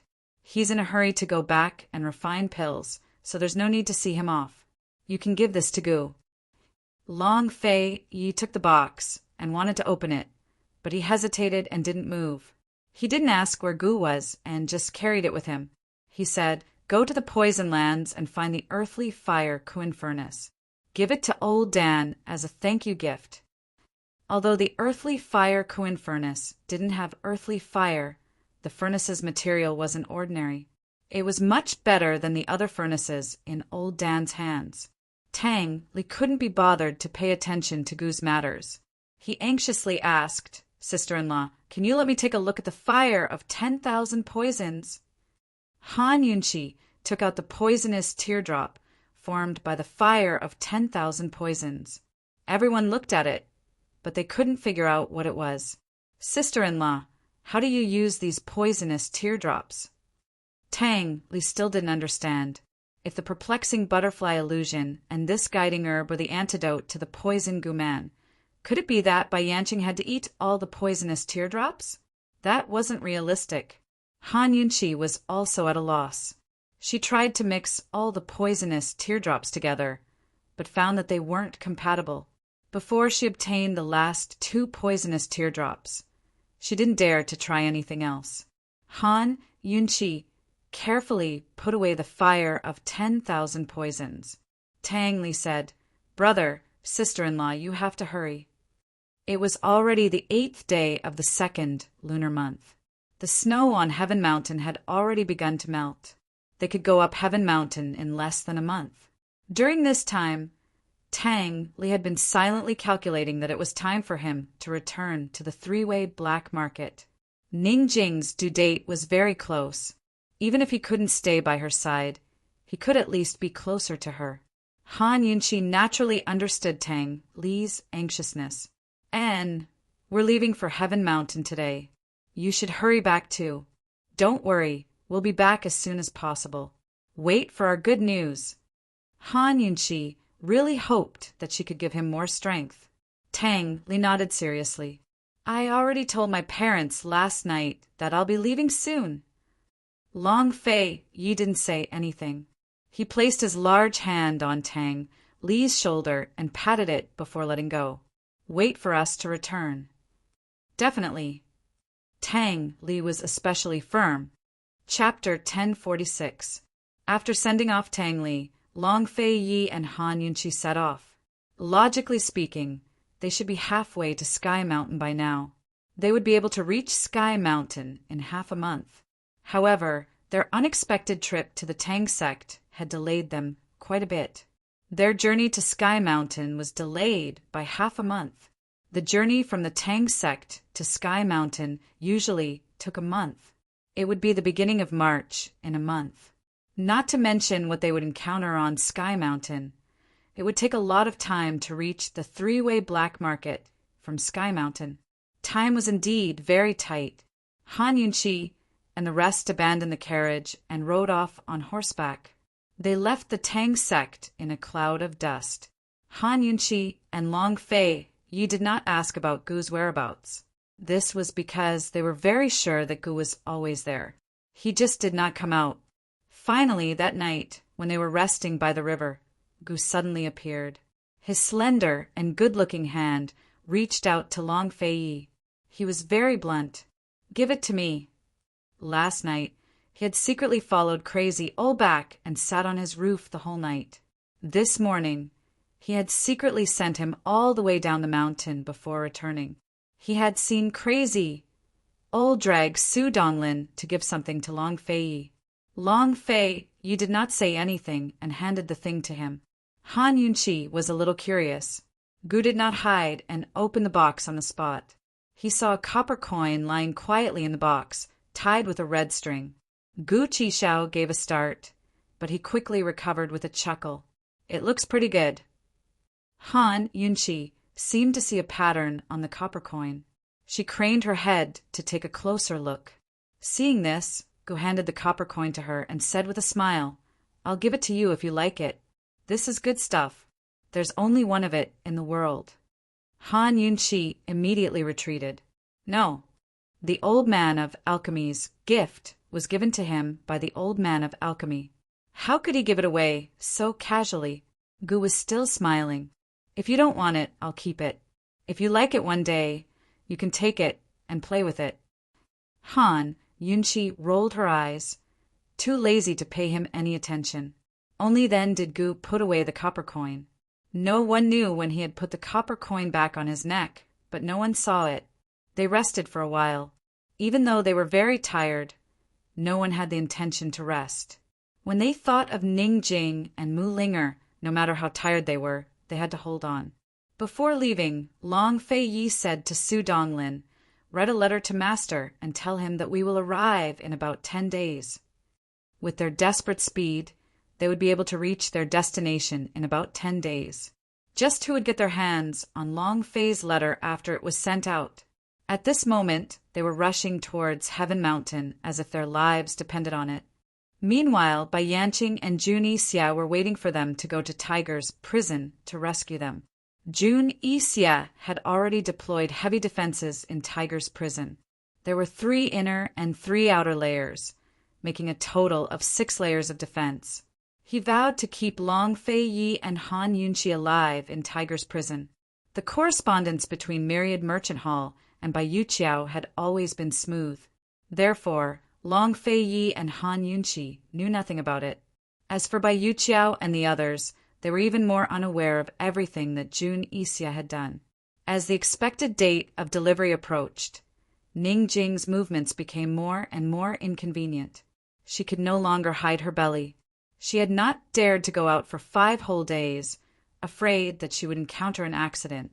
One had to know that if she encountered an accident at this time, she would be in danger of losing both her and her child. At this time, Mu Ling was massaging Ning Jing's feet. In the 2nd trimester, Ning Jing's hands and feet began to feel like they were in water. Her joints would also ache. Mu Ling had prescribed a few medicinal herbs to treat her edema, but not the pain in her joints. At this time, she was massaging Ning Jing's wrists. "Sister Jing, don't be nervous. It's already been a month. My sister and the others will definitely be here soon. Sister Jing, it's the last few days. You must relax. As long as you give birth to the child, everything will be fine. Sister Jing, with Baiyu around, there won't be any big trouble. Although Baiyu is annoying, he's reliable. Sister Jing, if you're nervous, think about the child. Sister Jing, do you think you'll give birth to a boy or a girl?" "All right," you said. Ning Jing finally interrupted Mu Ling, impatiently. "All right, if you're nervous, then shut up and do your work seriously." Ever since she received Ning Nua's letter, saying that the rescue mission and the northern expedition would be delayed for a few months, Mu Ling started to feel nervous. If this girl was nervous, then so be it. Why did she have to say that she was nervous? If Ning Jing had not been too lazy to move because she was pregnant, she would have lost her temper long ago. It was really annoying. Mu Ling shut her mouth resentfully, but after a long silence, she could not help but ask, "Sister Jing, will Jun Ixia send people to patrol again during this period?" In the past 2 months, Jun Ixia had sent people to patrol from time to time. The time was not fixed, and there were several surprise attacks. If Baiyu had not been on guard, Ning Jing would have been exposed long ago. Mu Ling was nervous. She had been worried that Jun Ixia would send people to patrol again when Ning Jing was giving birth. What would she do then? "He won't," Ning Jing said calmly. She was actually very clear about how dangerous her situation was. However, she did not tell the people from Myriad Merchant Hall that Jun Ixia had sent people to patrol frequently. In the letter that Ning Nua wrote to her, she explained in great detail the delay of the northern expedition. She said that Long Fei-yi and Han Yunqi did not keep their word and went back on their previous promise at the last minute. She said that Tang Li was not a man and that he wanted to sacrifice her and Ning Nua to prevent the soldiers from risking their lives. Ning Jing was a very perceptive person. She knew that there must be other reasons. Otherwise, Han Yunqi would not have done this. Even if there were no other reasons, the northern expedition would be delayed because of the weather. She and Ning Cheng were trapped in Jun Ixia's hands. They were already sacrifices. Why would they care about how many sacrifices they had to make? Their sacrifice was for the cooperation between Eastern and Western Qin and for the northern expedition to go smoothly. If they had to brave the cold to go on the northern expedition for their safety, then what was the point of their sacrifice? Ning Jing's heart was clear, and she was even more righteous. She had survived all kinds of storms in the business world. This time, to her, it was a business deal. It was a big business deal that concerned her life and her future. To do this kind of business deal, not only did she have to be ruthless to her enemies, she also had to be ruthless to herself. The difference was that this time, she not only had to be ruthless to herself, she also had to be ruthless to the child in her belly. Apart from being clear and awe-inspiring, Ning Jing was also flustered and afraid. However, she never said it, nor would she admit it. "Sister Jing, but what if..." Mu Ling was a little girl who had not experienced any storms. She was not worried about herself, but about Ningjing and the child in Ningjing's belly. After all, she had been taking care of Ningjing and the child for more than half a year. She had even told Ningjing that she would be the child's godmother. As a mother, how could she not be worried and flustered for the child? There's no what if. Shut your mouth, Ningjing said coldly. At this moment, there was a rhythmic knock on the door.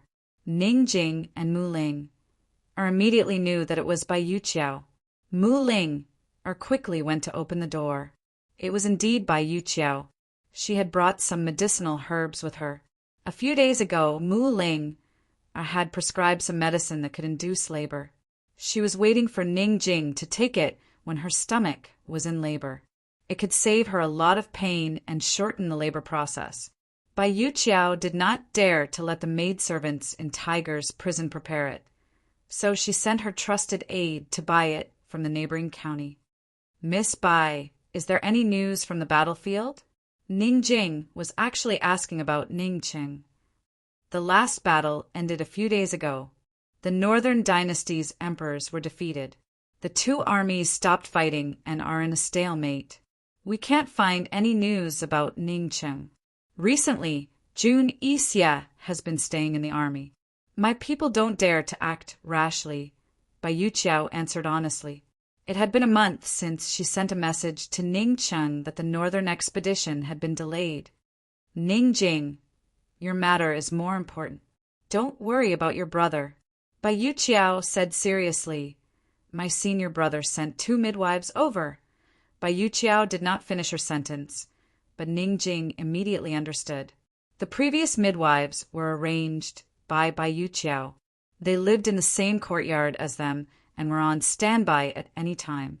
Jun Yixia suddenly sent 2 midwives over. It must be to take the child away.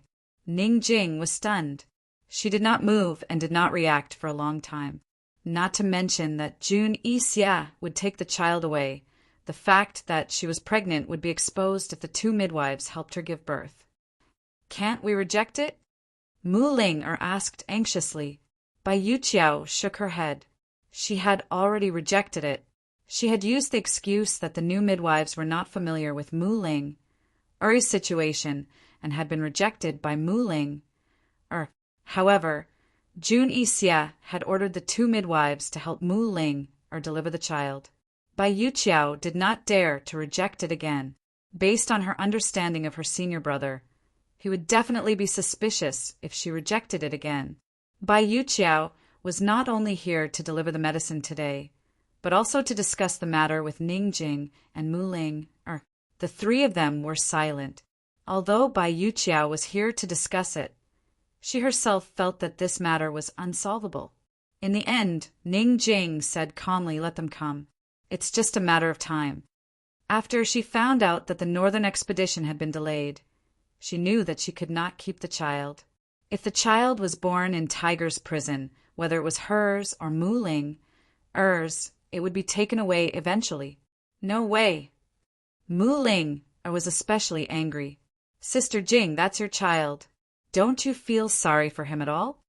As Muling said this, her tears flowed down.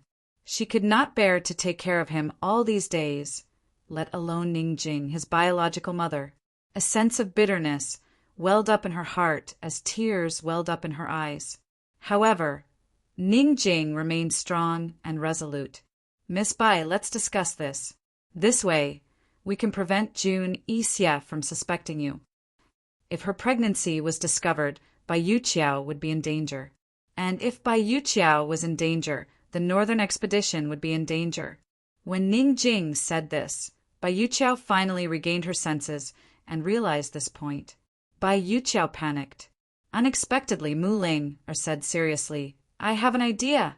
Sister Jing, as long as you're willing, I can let the child be born earlier. When she said this, Ningjing and Bai Yuqiao both looked at her. What did you say? Ningjing was shocked. Muling, do you really have an idea?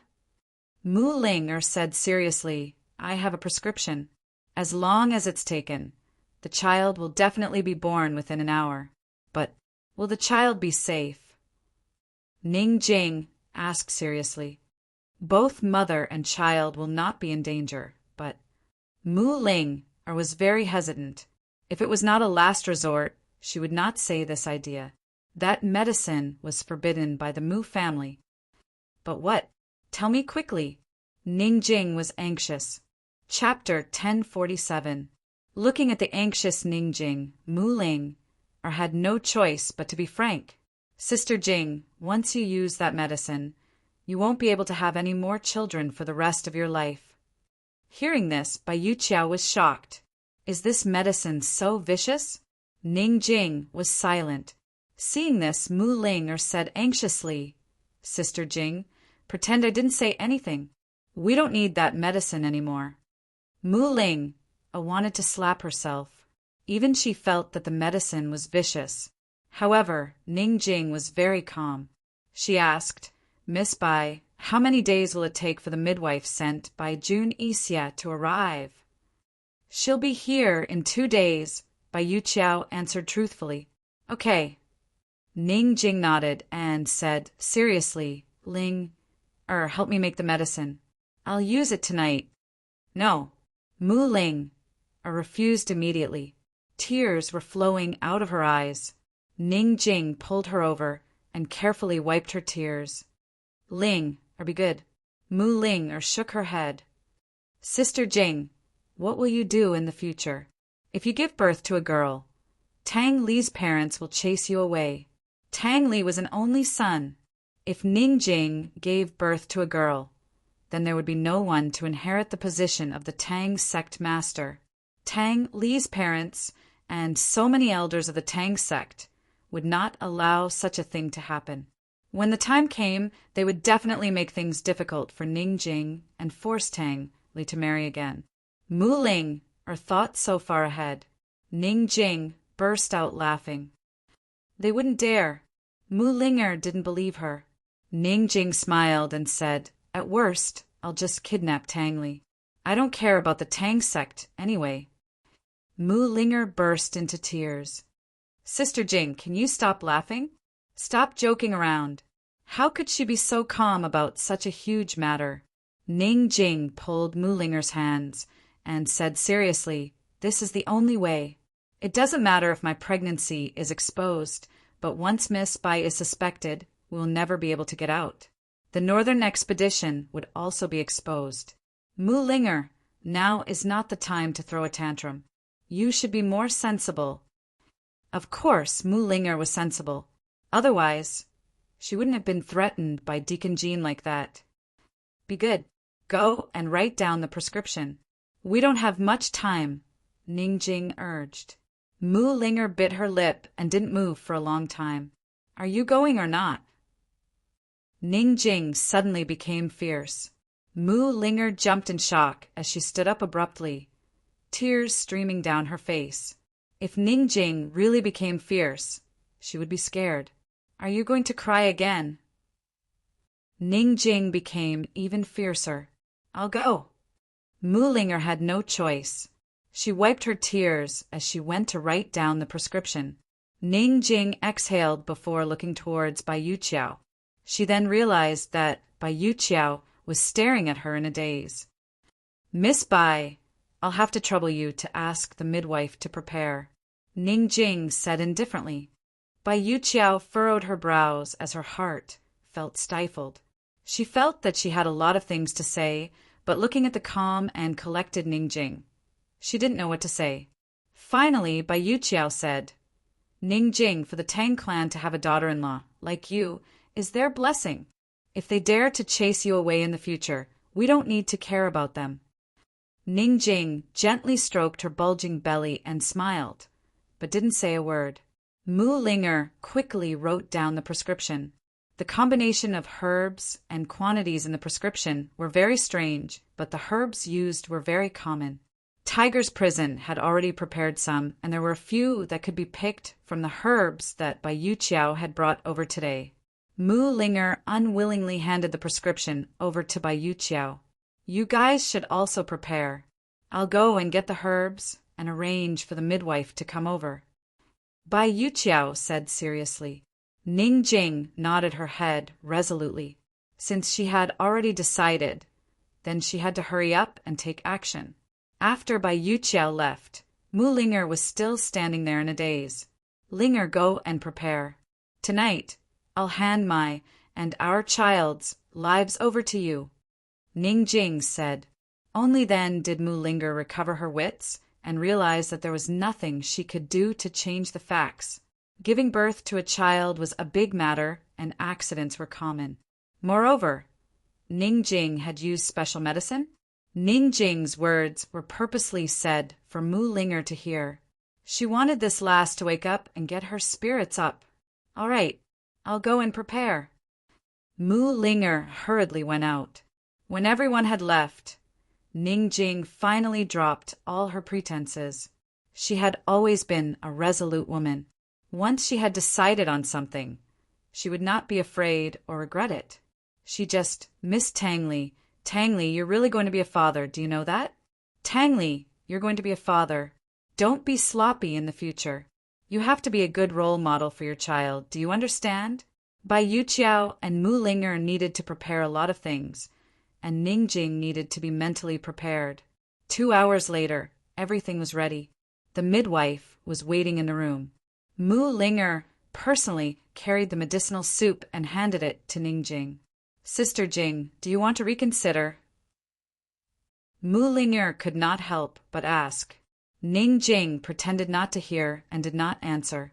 She picked up the medicinal soup and drank it all in one gulp. This time, Mu Linger immediately tensed up. Even Bai Yuqiao was nervous. The room was silent. It was as if they could hear the sound of time's footsteps. After taking the medicine, Ning Jing's stomach would move in an hour. Now all they had to do was wait. An hour was not a long time, but for the 3 women, it was like torture. Mu Linger and Bai Yuqiao did not dare to look away from Ning Jing. Ning Jing lowered her head and did not move. Her nerves were stretched taut. It would be a lie to say that she was not nervous. You can't. Miss Jing, you have to get up and walk around. Exercise a little so that you can give birth better later. The midwife could not help but say. Only then did Mu Linger remember this. Right. Ning Jing walked with difficulty with her big belly. The midwife quickly came over to help her. Just walk around in the room. Walking more will do you good.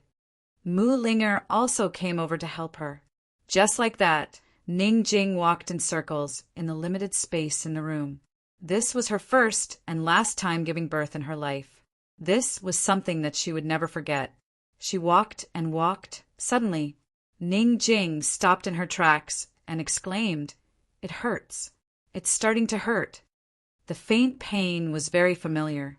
It had happened twice before. The midwife had said that it was an illusion. Then this time it was real. Everyone became nervous. Bai Yuqiao did not know what to do and asked anxiously, "Do you want to lie down quickly?" "Go. Keep walking. Walk more, and you'll feel better later," the midwife said seriously.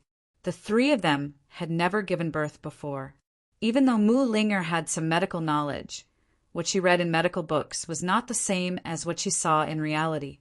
Moreover, childbirth varied from person to person. At this point, they all had to listen to the midwife. Gradually, Ning Jing's pain became more frequent and more intense. She couldn't walk anymore. "Hang in there, Miss Jing. Listen to me. If you suffer a little now, you'll suffer less later. Walk more, and the child will come out faster. You'll also suffer less. Otherwise, the first child won't come out so soon. Hang in there, walk a few more rounds." The midwife persuaded and encouraged her. Ning Jing was also brave. She gritted her teeth and persevered. There were 10 levels of pain. Severe burns and lumbar disc herniation were level 8 to 9. The 10th level was the pain of childbirth. One could only imagine how painful it was. However, this was not the most painful moment. Suddenly, Ning Jing stopped abruptly. She looked down and felt a warm current flowing down her thigh. Ning Jing was completely flustered and did not know what to do. Bai Yuqiao and Mu Linger looked at each other nervously. Fortunately, Bai Yuqiao's midwife was very reliable. She did not make a fuss and said calmly, "Your water has broken. Hurry up and lie on the bed. You're about to give birth." The midwife and Mu Linger quickly helped Ningjing out of the door and into the small room next door. Bai Yuqiao helped open the door. The small room next door was specially prepared by Bai Yuqiao under the midwife's guidance. Different family conditions meant different conditions for the mother to give birth. Although the small delivery room at Tiger's prison was not as well prepared as Tang Li's at the Tang sect, it was still by Yu Qiao's goodwill. The entire room was very clean. All the windows were tightly shut. 2 maidservants stood in the room. They were the midwife's assistants. They had already prepared hot water. There was a small table next to the bed. On it were candles, scissors, needles, gauze, and a few bowls of medicinal soup. In the middle of February, spring had officially begun in the north. However, Tiger's prison was still very cool. Therefore, the midwife had people place 2 stoves in the room to ensure that the room was warm.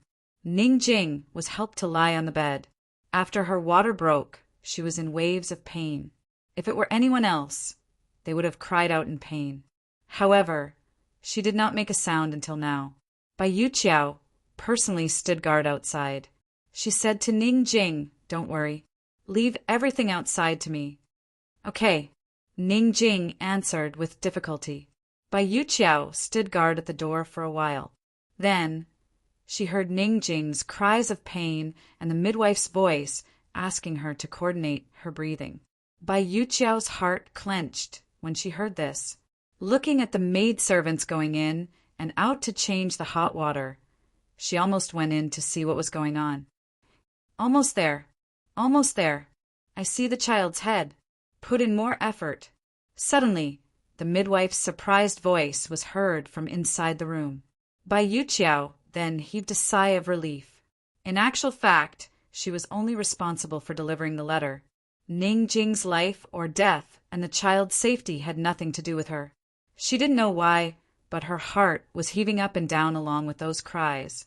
At this moment, the maidservant came out with the dirty hot water.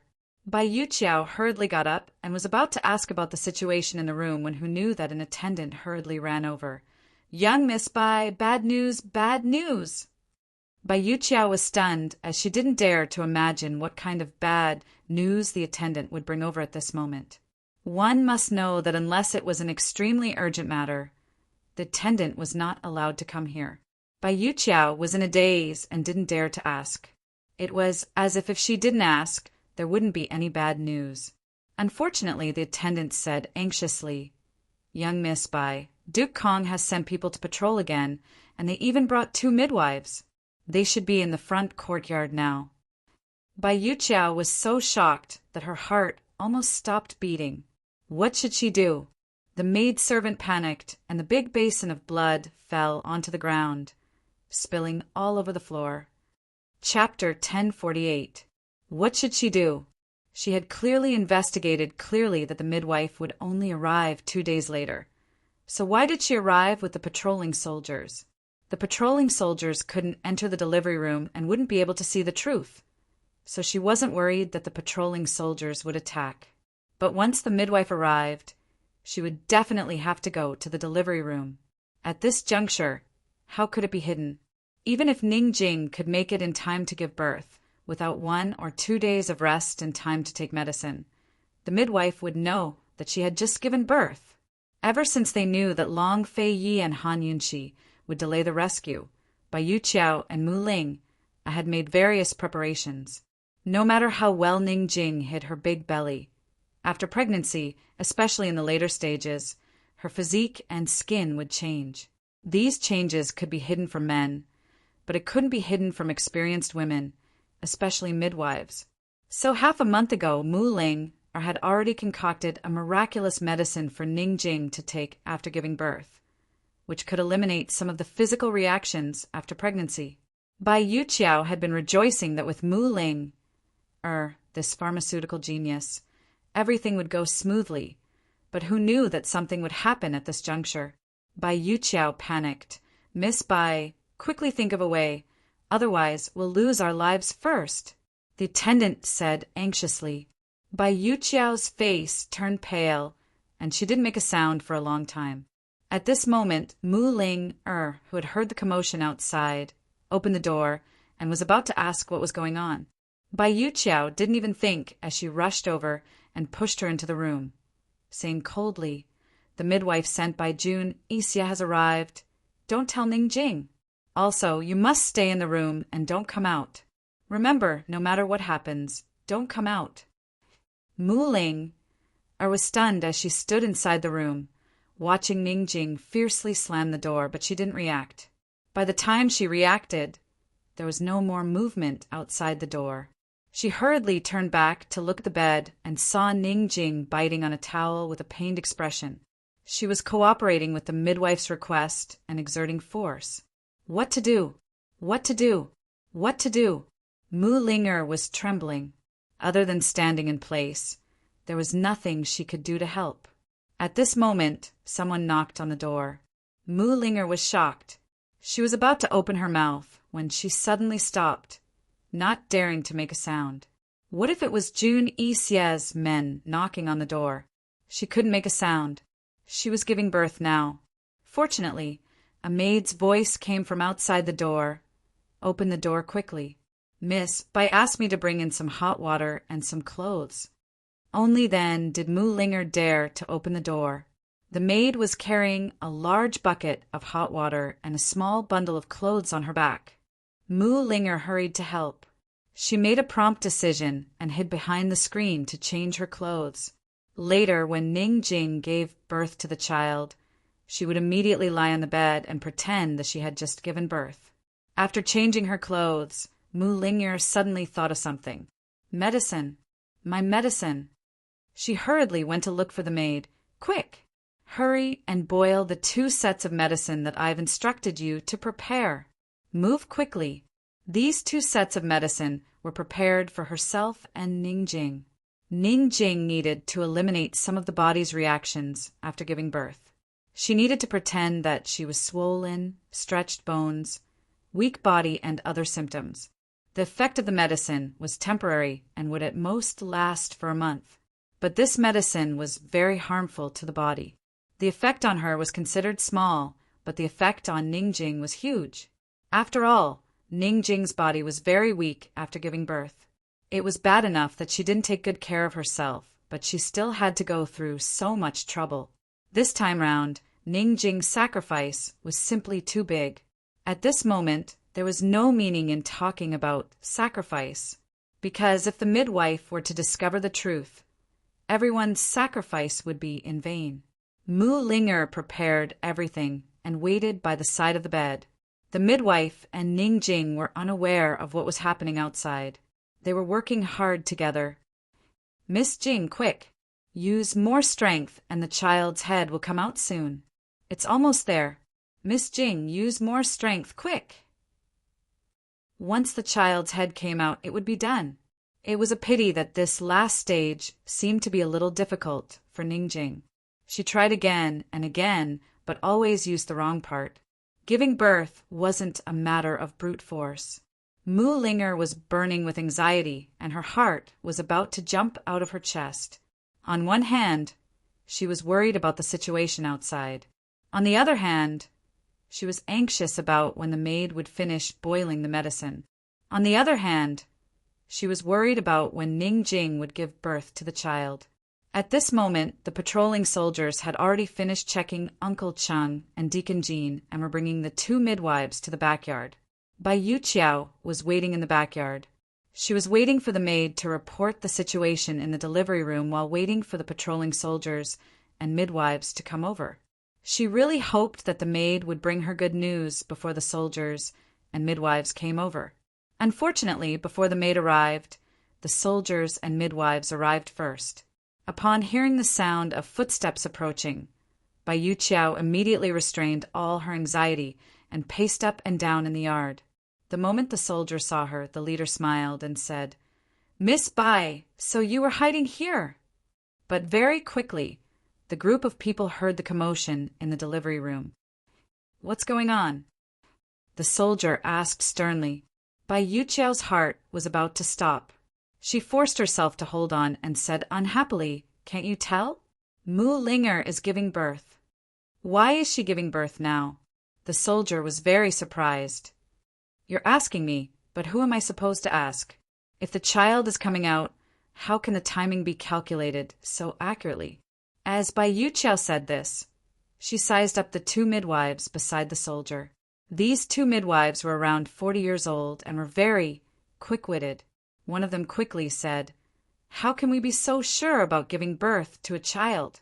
It's not surprising that she's giving birth at this time." The moment these words came out, Bai Yuqiao knew that these two midwives had already calculated Mu Linger's due date. "Fortunately, I've already prepared a midwife for her. Otherwise, if something were to happen to her, I wouldn't be able to explain it clearly to senior brother." Bai Yuqiao hugged her arms to hide her panic. She started to complain. "This Mu Linger is extraordinarily difficult to serve. She's always asking for this and that. If it weren't for the fact that she's Han Yunqi's sister and is pregnant with Gu's child, even I wouldn't allow her to be so arrogant, much less my senior brother." The two midwives were smart people. The moment they heard Bai Yuqiao's words, they understood that midwifery was not an easy job. Giving birth to a child was a matter of the adult dying and the child being born. If something were to happen to Mu Linger, the responsibility would not be small. Seeing the two midwives' hesitant expressions, Bai Yuqiao secretly heaved a sigh of relief. She thought that she should be able to stall for time, at least until Ningjing gave birth to the child. Unexpectedly, the soldier in charge ordered coldly, "What are the two of you still standing there for? Hurry up and go in. Have you forgotten Majesty Kang's instructions?" Bai Yuqiao was shocked and hurriedly signaled to the maidservant beside her with her eyes. The maidservant was also flustered, but she nodded to show that she understood. The two midwives had originally planned to wait for the child to be born before going in. After being reminded by the soldier, they did not dare to delay any longer and hurriedly went to the delivery room. Bai Yuqiao did not say anything and followed behind them. The maidservant beside her hurriedly ran to the door of the delivery room and opened her arms to stop them. "Wait." The maidservant's voice was very loud. She was undoubtedly reminding the people in the room. At this moment, Ningjing and the midwives could not be bothered with the voices outside. The child's head was stuck in the birth canal and could not come out. Ningjing's strength was almost gone, and the midwives were starting to panic. This was an omen of a difficult birth. If the child still did not come out, it would inhale the dirty amniotic fluid and affect its lungs.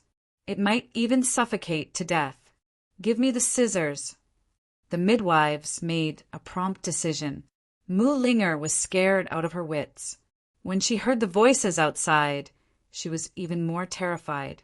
She did not know when her tears had fallen. What should she do? The midwives were about to come in.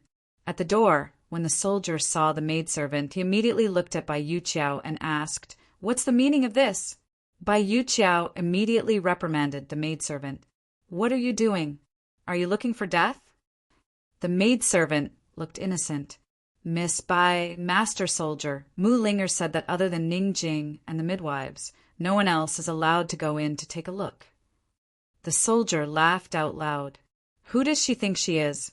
She doesn't have the final say here. Master Soldier, Mu Linger's temper is too bad. She's giving birth now.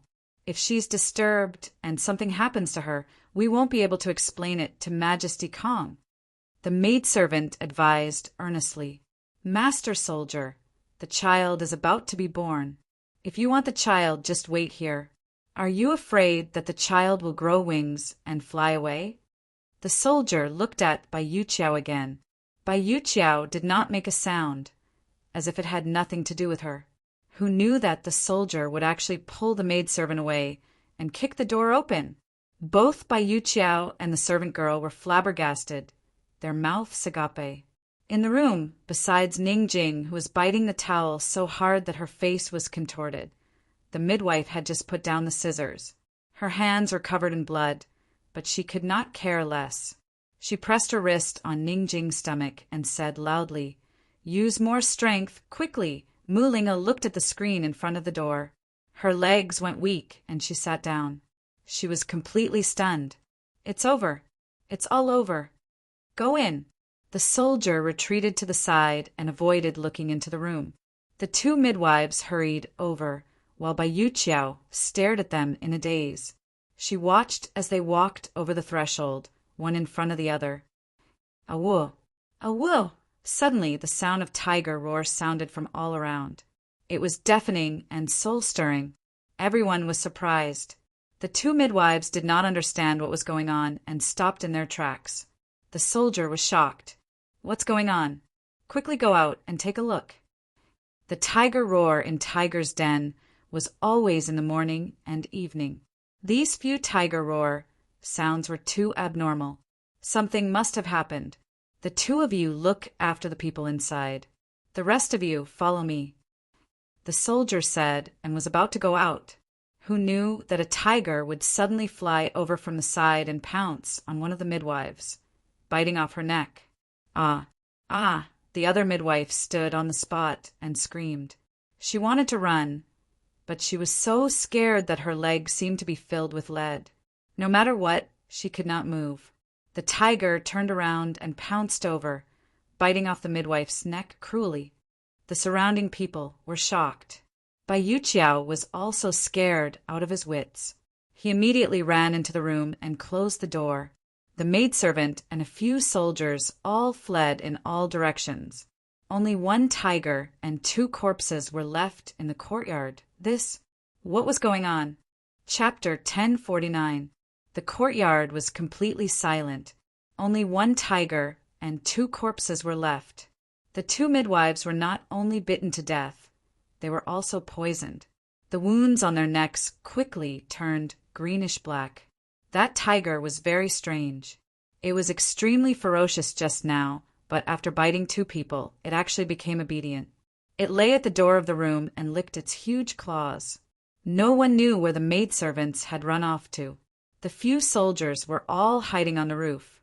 All of them were still in a panic. Even the leader's face was ashen and his breathing was rapid. One had to know that if they had run a little slower just now, the corpse lying in the courtyard would most likely have been them. No one had any extra thoughts to care about the people in the house. When everyone gradually calmed down, they realized that it was impossible to enter the house. Firstly, the remaining people were all men. It was not easy to enter. Secondly, the poisonous tiger was blocking them. Who would dare to go near? These poisonous tigers could be said to be second only to one person. Who would dare to provoke them? "Big brother, what's going on?"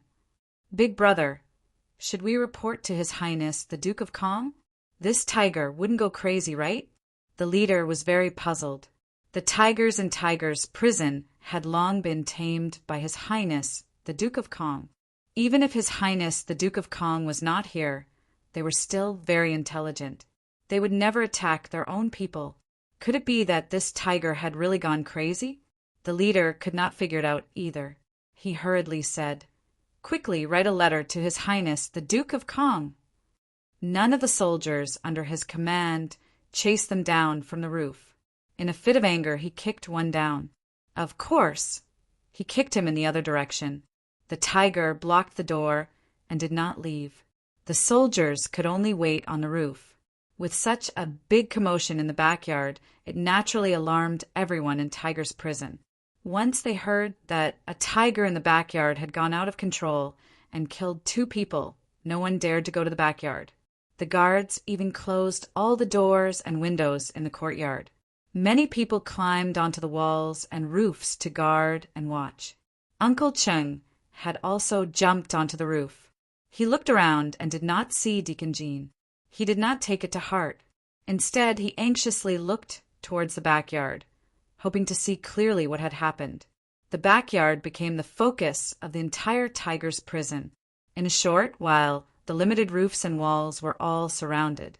Even though there were many people, there was still no sound at all. Everyone was afraid of alerting the poisonous tiger and inviting a fatal disaster. In the silence, A clear cry suddenly came from the delivery room. For a moment, most people were stunned. She gave birth? Mulinger gave birth. Mulinger, she's giving birth? After all, no one knew that Mulinger was going to give birth tonight. The soldiers who knew about this looked at each other in dismay. His Highness, the Duke of Kong, had instructed that the moment the child was born, they were to immediately bring him to the military camp. There was no time to waste. But now that the tiger was blocking the door, who would dare to approach? Helpless, everyone could only wait. In the delivery room, the midwife was holding the baby and showing it to Ningjing. Miss Jing, it's a girl.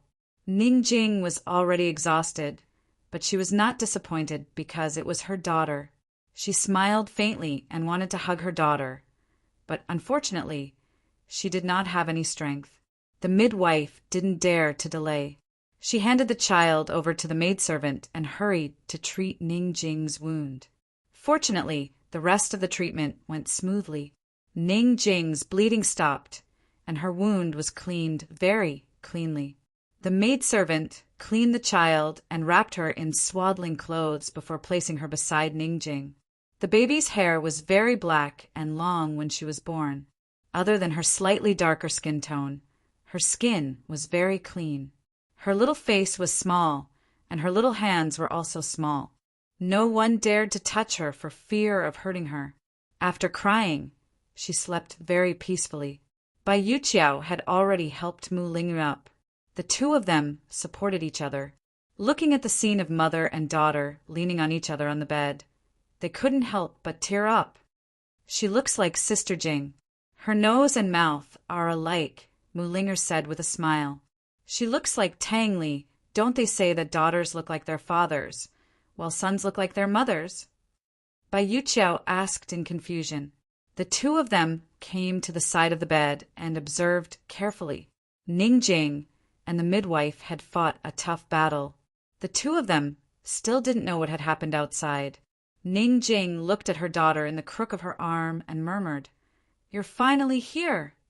She didn't wait for her father, but she was finally here. Ningjing thought that she could hold it in, but unfortunately, she overestimated herself. At this moment, how she wished that Tang Li was by their side. How she wished that the first person her daughter saw when she opened her eyes was that unreliable father of hers. Ningjing sniffled and forced back the tears in her eyes. When Mulinger saw that her eyes were wet, she quickly said, "Sister Jing, you can't cry. You must hold it in. Crying during the confinement period will hurt your eyes. You won't be able to recover in the future."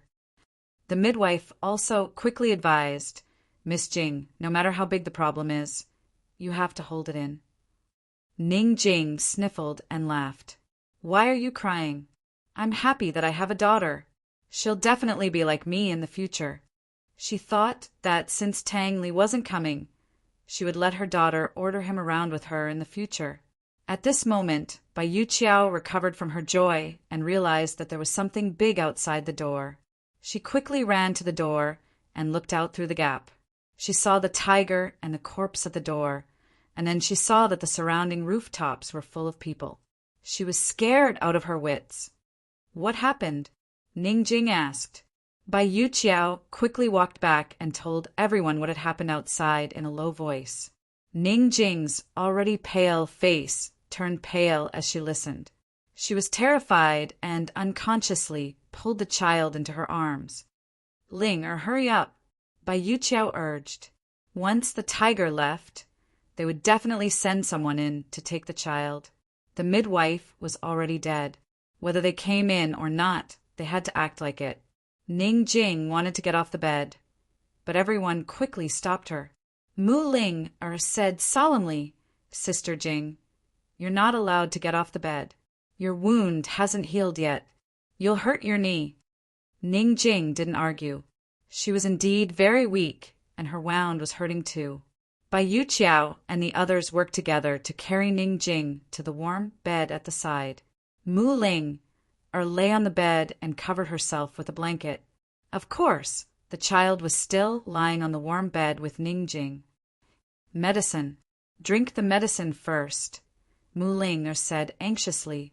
The maid quickly brought over 2 bowls of medicine. One bowl was for Mu Ling, and the other was for Ningjing.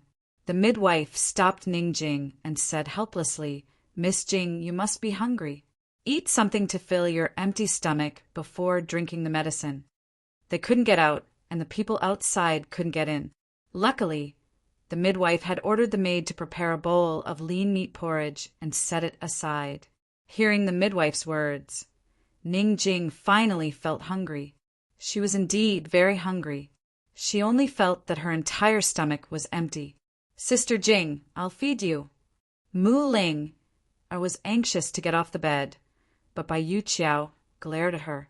Lie down obediently. Bai Yuqiao personally brought the lean meat porridge over and sat beside Ningjing. No need. I can do it myself, Ningjing refused. Take it, that I'll help you all the way. When you escape in the future, you must remember my kindness and treat my sister better. Bai Yuqiao said seriously. You're not leaving? Ningjing asked. Bai Yuqiao fed her a spoonful of porridge and didn't answer her. Ningjing didn't ask further. She ate spoonful by spoonful as Bai Yuqiao fed her. Looking at Bai Yuqiao's serious expression, her heart was filled with emotions. Back then, who would have thought that she would be fed by Bai Yuqiao today? After eating the porridge, Ningjing finally had some strength. She drank the medicine before lying down. She was clearly tired and wanted to sleep, but she couldn't bear to sleep for even a moment. Instead, she silently watched her daughter sleep. She muttered to herself, she still looks more like Tangli. Her nose is especially similar, and so is her mouth. In the future, a girl shouldn't be like her father, shooting off her mouth and quarreling endlessly. She turned to her side with difficulty and gently kissed her daughter. No one dared to persuade her to rest, because they all knew that they couldn't keep this child for long. Ningjing looked at her daughter quietly. She couldn't help but reach out to touch her daughter's little face and pull her little hand. Perhaps Ningjing was really too tired. In the end, she unknowingly fell asleep. Bai Yuqiao and Mu Ling looked at each other, not knowing what to do.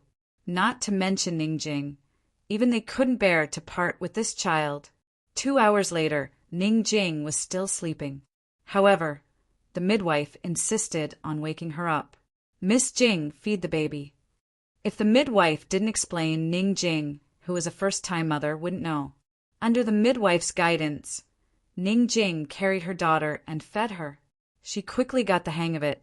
She muttered softly, Child, eat more. Eat until you're full. Father and mother have let you down. You must remember father and mother. Mother's name is Ningjing, and your father's name is Tangli.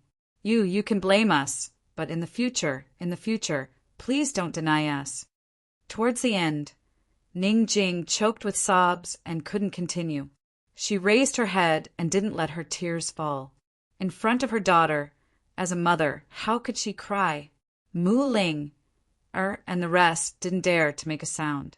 Mu Ling, eyes were red from crying, and Bai Yuqiao turned his head away. If only time could slow down a little, how good would that be? But time never waits for anyone. After daybreak, the tiger at the door left.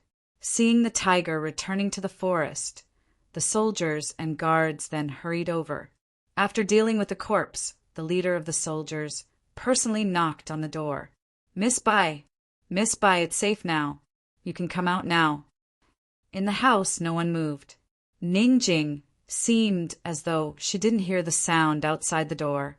She hugged her infant daughter tightly as her face gently pressed against her little face. Mu Ling laid on the bed with both hands clutching the bedsheets as she bit down hard, bearing with it. Bai Yuqiao just sat by the side and didn't reply for a long time. Bam, bam, bam. The knocking on the door became fiercer. Miss Bai, are you inside? Can you answer? Miss Bai, what's going on inside? Where's the child? Miss Bai, if you still don't come out, we'll go in. Bai Yuqiao finally raised her head and cast an apologetic gaze towards Ningjing. Unfortunately, Ningjing didn't look at her. She got up resolutely.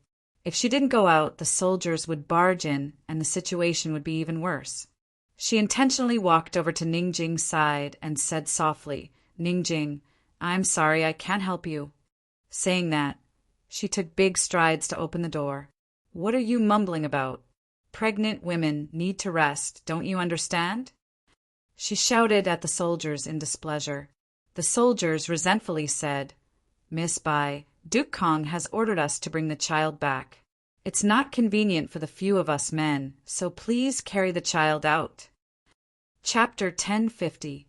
In the face of the soldiers' request, Bai Yuqiao was helpless. She still had that arrogant look on her face as she glanced at the soldier and turned to enter the room. "Just wait." When Bai Yuqiao closed the door and walked behind the screen, she saw that everyone in the room was looking at her except for Ningjing. Ningjing was still hugging her daughter tightly, her face gently pressed against her daughter's little face.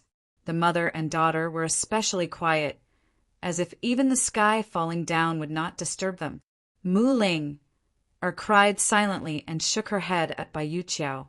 The midwife and maidservants could not bear to see her like that, and shook their heads at Bai Yuqiao along with Mu Ling, indicating for her not to do that. Bai Yuqiao stood there for a long time. Even if it was just a little bit more time, she was willing to fight for Ningjing and the baby. However, not long after, the soldier outside the door started to rush her. "Miss Bai, it's okay to let our brothers wait, but don't let His Highness Majesty Kong wait for too long." "Miss Bai, you know His Highness Majesty Kang's temper as well. Mu Ling, hand over the child as soon as possible. I promise that I won't let your child suffer. Otherwise, ha." When he said that, Ningjing suddenly raised her head, her eyes revealing traces of murderous intent. Mu Ling was extremely angry and hurriedly got off the bed, shouting angrily, "I'll go kill those bastards!" "Are you looking for death?" Bai Yuqiao reprimanded unhappily. Mu Ling pursed her lips, turned around, and buried her head into the blanket. If she didn't look or listen, would all of this not happen? Bai Yuqiao walked towards Ningjing step by step. Ningjing kept looking at her. The pair of sharp and penetrating eyes had already dimmed beyond recognition. She didn't know if it was because she had just given birth or because she was too heartbroken, but this woman, who was clearly in her 20s, suddenly became haggard and much older. Bai Yuqiao stopped and said lightly, "Ningjing, I really can't help you." "I know." Ningjing's voice was very low. "I." Bai Yuqiao didn't know what to say. She stretched out her hands and wanted the child. "I'll send her off," Ningjing said faintly. Before Bai Yuqiao could understand what was going on, Ningjing carried her daughter off the bed. Bai Yuqiao quickly supported her, but Ningjing avoided him. "No, I can walk." She placed her daughter on the couch and went to change her clothes. Then she tidied her hair and put on makeup to hide the paleness and fatigue on her face. After dressing up, she really looked like a woman who had never given birth. She was still so tall and beautiful. However, her eyes could not be hidden no matter how hard he tried. She picked up her daughter and wanted to smile at her. However, her daughter was sleeping peacefully and she couldn't bear to wake her up. She carried her daughter and walked out, and when she reached the door, she turned back. "Miss Bai, please lead the way." Sob, sob, sob. Mu Ling really couldn't bear it as she raised her head and bawled, I don't want to.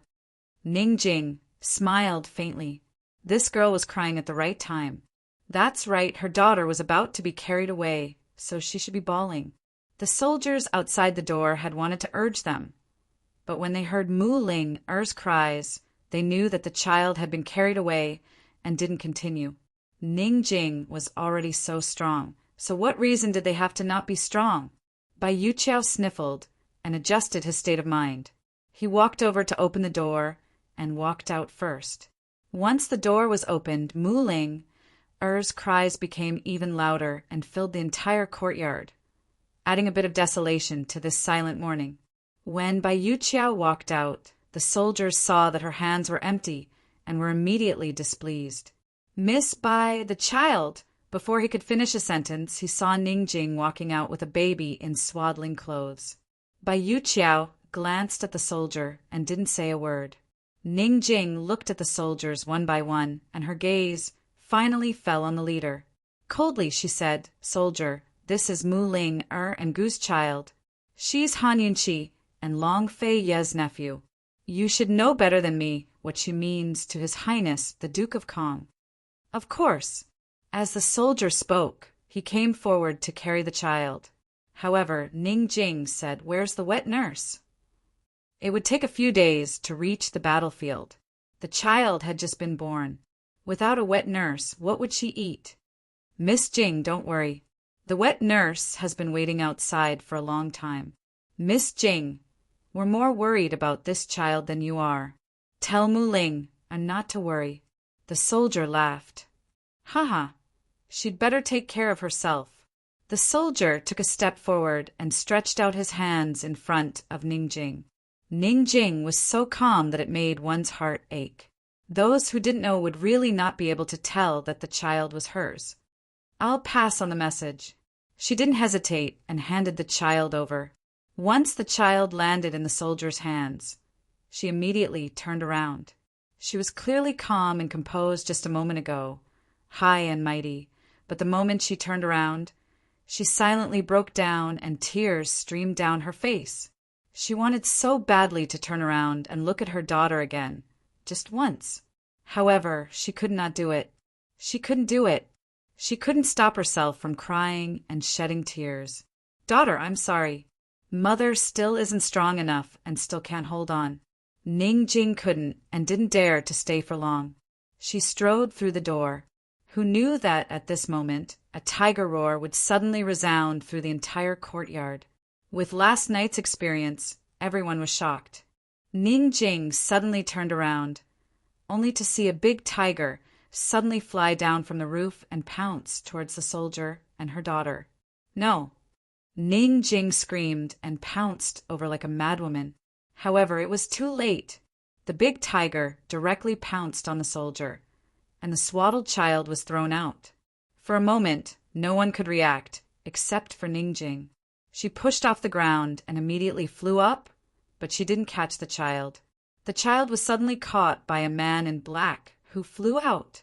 After the man in black carried the child, he landed on the roof and shouted, "Mu Ling, are you done crying? If you want the child, then come out right now." This is what's going on. The wailing Mu Ling suddenly stopped. She suddenly got up and accidentally rolled off the bed. She didn't care about the pain and quickly got up and rushed out. She saw a white tiger chasing after the soldiers in the courtyard. Ningjing and Bai Yuqiao were standing together. "Child, child, where's the child?" Mu Ling cried out in alarm. "She's here. Come up." The man in black said coldly, seemingly very unhappy. Mu Ling was stunned. She looked towards Bai Yuqiao and Ningjing, not knowing what to do. Ningjing didn't say anything and chased after him. Bai Yuqiao also followed closely behind. Only Mu Ling, this idiot, stood there foolishly. Why did she feel that the man in black on the roof was so familiar? Did he know her? Did this guy come to save them? Mu Ling, are you coming up or not? The man in black shouted, "Guards! Guards! There's a prison break! Quick! Guards! There's a prison break! Quick!" The soldiers shouted as they dodged the poisonous tiger. They didn't know why the poisonous tiger would lose control again and again. But that man in black was obviously here to break the prison. The soldiers shouted and many guards came over, who knew that another tiger suddenly ran in from outside the door. Once it came over, it pounced on the soldier, who was shouting and wanted to bite him to death. In an instant, everyone was shocked. If they still didn't understand earlier that these tigers had lost control and were biting people crazily, then now everyone could see clearly that these tigers had betrayed them. Could it be that these tigers were taking orders from that man in black? These tigers were tamed by His Highness Duke Kong and spent countless efforts to cultivate these poisonous corpses. How could they betray him? There were only 10 soldiers and 20 overguards present. They couldn't even deal with one poisonous tiger, much less 2 of them. Bai Yuqiao didn't have the mood to care about the white tiger's loss of control. She also thought that last night's incident was just a coincidence. But now she understood. She looked towards the man in black and questioned sternly, "Who on earth are you?" The man in black ignored her and looked coldly at Mu Ling. He whistled, and that poisonous tiger who had barged in later suddenly charged towards Mu Ling. Mu Ling was shocked as she stood rooted to the ground in a daze, forgetting to run away. Unforgivable stupidity! The man in black's voice was filled with disdain. Ningjing and Bai Yuqiao didn't move. They could tell that the man in black didn't have any enmity towards Mu Ling. He only disdained her.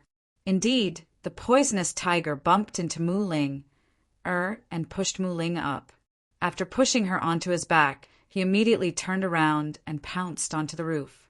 Although he broke several tiles, the poisonous tiger still sent Mu Ling to the side of the man in black. Mu Ling was really shocked and frightened. She didn't even dare to get down from the poisonous tiger. She looked at the man in black, then looked at Ningjing and Bai Yuqiao. Her red and swollen eyes became wet again. "Will you die if you don't cry?" The man in black reprimanded. Ningjing quickly pulled Mu Ling down and asked angrily, "Return the child to me." The man in black carried the child and rode on the tiger's back. "Come with me if you don't want to die." As he spoke, he whistled towards the tiger in the courtyard. That tiger killed the last soldier with its paw and crawled on the ground. Bai Yuqiao still wanted to ask, but the man in black didn't change his voice. Instead, he used his real voice and said coldly, "If you dawdle any longer, everyone will die." Deacon Jean. Mu Ling was shocked. She recognized the voice at once. Ningjing and Bai Yuqiao were also very surprised. Bai Yuqiao quickly said, "Take Su Xiaoyu away. I'll cover your retreat." "Su Xiaoyu has already left. Are you coming or not?" Deacon Jean asked back. Bai Yuqiao was in disbelief. She looked towards the small courtyard at the side and saw the guards' corpses in the small courtyard. Heavens! What exactly happened in this short period of time? Ningjing glanced at the child and jumped down resolutely. She sat on the tiger's back. Bai Yuqiao followed closely behind. Mu Ling wanted to follow, but Deacon Jean pulled her over. "You sit here." Mu Ling didn't have any room to refuse, because Deacon Jean stuffed the child into her arms and said mockingly, "No need to cry. Hold goose seed well." Just like that, Mu Ling carried the child and rode on the same tiger as Deacon Jean.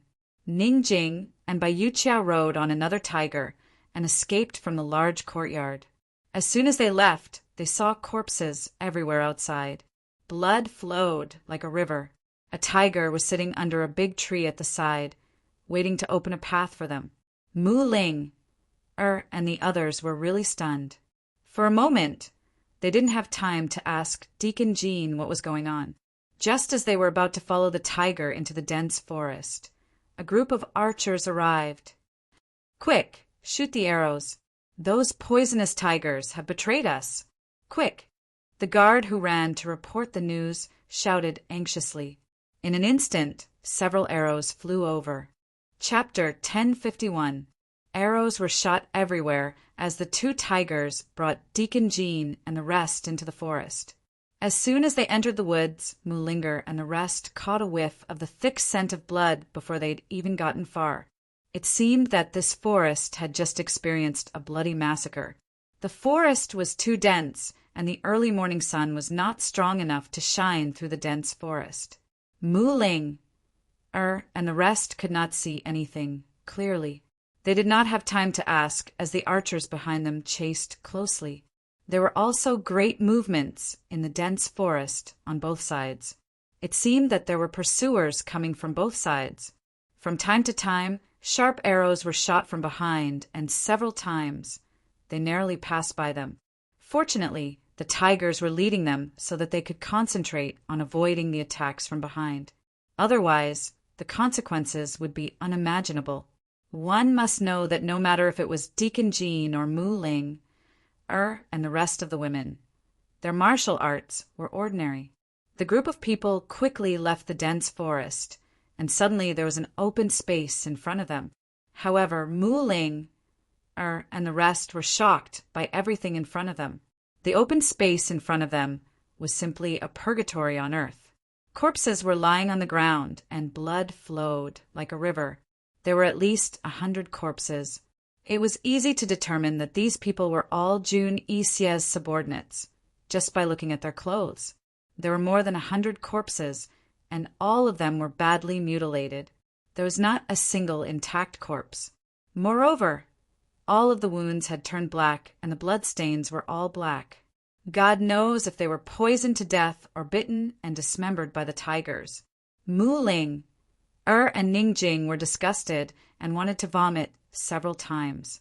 However, Bai Yuqiao did not care about her disgust. She was extremely shocked. When did so many guards lie in ambush around Tiger's prison? Why didn't she know? The reason why Tiger's prison was called Tiger's prison was because there was a big white tiger guarding it.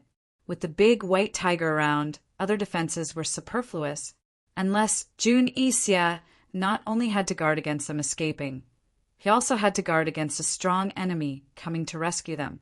Bai Yuqiao faintly sensed that something was wrong. She secretly pondered.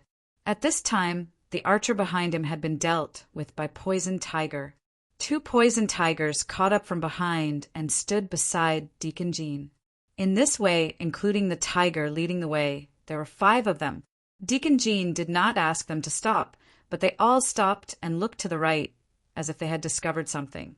Seizing the opportunity, Bai Yuqiao probed, "Jean Z, where's the other tiger? How did you tame them?" According to Bai Yuqiao's understanding, Jun Yixie had a total of 6 poisonous tigers in Tiger's prison. They were all red-eyed white tigers that were abnormally ferocious. Moreover, they had all been raised into poison corpses. Whether it was in terms of physique or agility, they were much stronger than ordinary tigers. They would not be killed so easily. Deacon Jean did not pay any attention to Bai Yuqiao. He frowned and looked to the right, as if he was listening intently to something. Mu Ling, Ningjing, and Bai Yuqiao looked at each other, not daring to move. The child in Mu Ling, arms had already woken up. She opened her eyes and looked at Mu Ling, curiously. Despite all this, she did not cry. It was as if she knew that the adults were running for their lives and could not make a fuss. Mu Ling, quickly realized that the child was awake. She was overjoyed and quickly said to Ningjing, "Sister Jing, she's awake. She's awake. She's looking at me." Ningjing's face was especially pale, and her forehead was covered with fine beads of sweat. She seemed to be in pain, but she still wanted to force a smile and smiled faintly at Mu Ling. "Sister Jing, I'll let you hold the child," Mu Ling quickly said. Unexpectedly, Ningjing shook her head. She seemed to want to say something, but suddenly her vision turned black and she fell down. Luckily, Bai Yuqiao caught her in time. The medicine that she drank last night had already taken effect. She did not look like she had just given birth at all, but this was only what it looked like. Her body was in pain, and she was so weak that she could not hold on any longer. "Sister Jing, what's wrong with Sister Jing?" Mu Ling was shocked. Bai Yuqiao hugged her and said to Deacon Jean, "Jean Z, no matter what you're going to do, let's go quickly. Ningjing can't hold on. Ningjing, she's sick." How would Bai Yuqiao know that Deacon Jean already knew the truth? Before she could figure out whether Deacon Jean was a friend or foe, she was still very cautious. After all, Deacon Jean could actually control the tiger that Jun Yixie had tamed. He must not be simple. What kind of background did he have? If these tigers were normal tigers, then so be it. But these tigers had already been tamed by Jun Yixie into poison corpses. Deacon Jean could actually make them betray Jun Yixie. Bai Yuqiao felt that Deacon Jean and Jun Yixia had some kind of relationship. Mu Ling was extremely embarrassed and was about to explain. Unexpectedly, a large white tiger suddenly flew out from the bushes on the right. The person sitting on its back was none other than Su Xiaoyu. Su Xiaoyu was covered in blood, and that large white tiger was also injured. A large piece of flesh had been cut off from its hind leg. There's a group of poison corpses over there. They're coming over soon, Su Xiaoyu said while panting. If not for the large white tiger's protection and her own poison skills, she would have died long ago. Jun Yixia even ambushed poison corpses? Bai Yuqiao was incomparably shocked. What was Jun Yixia trying to do? Why did he ambush poison corpses at Tiger's prison? There were already 6 large white tigers and so many guards ambushing them. He even ambushed poison corpses. Could it be that he was guarding against Han Yunqi and Long Feiyi? Or could it be that this arrangement wasn't a precaution but was specially prepared for Han Yunqi and Long Feiyi? Bai Yuqiao seemed to have thought of something and suddenly felt uneasy. We must leave as soon as possible, Deacon Jean said and blew a whistle. In an instant, all the tigers became alert. Just as they were about to leave, unfortunately, the poison corpses on the right had already arrived. There were over 20 poison corpses.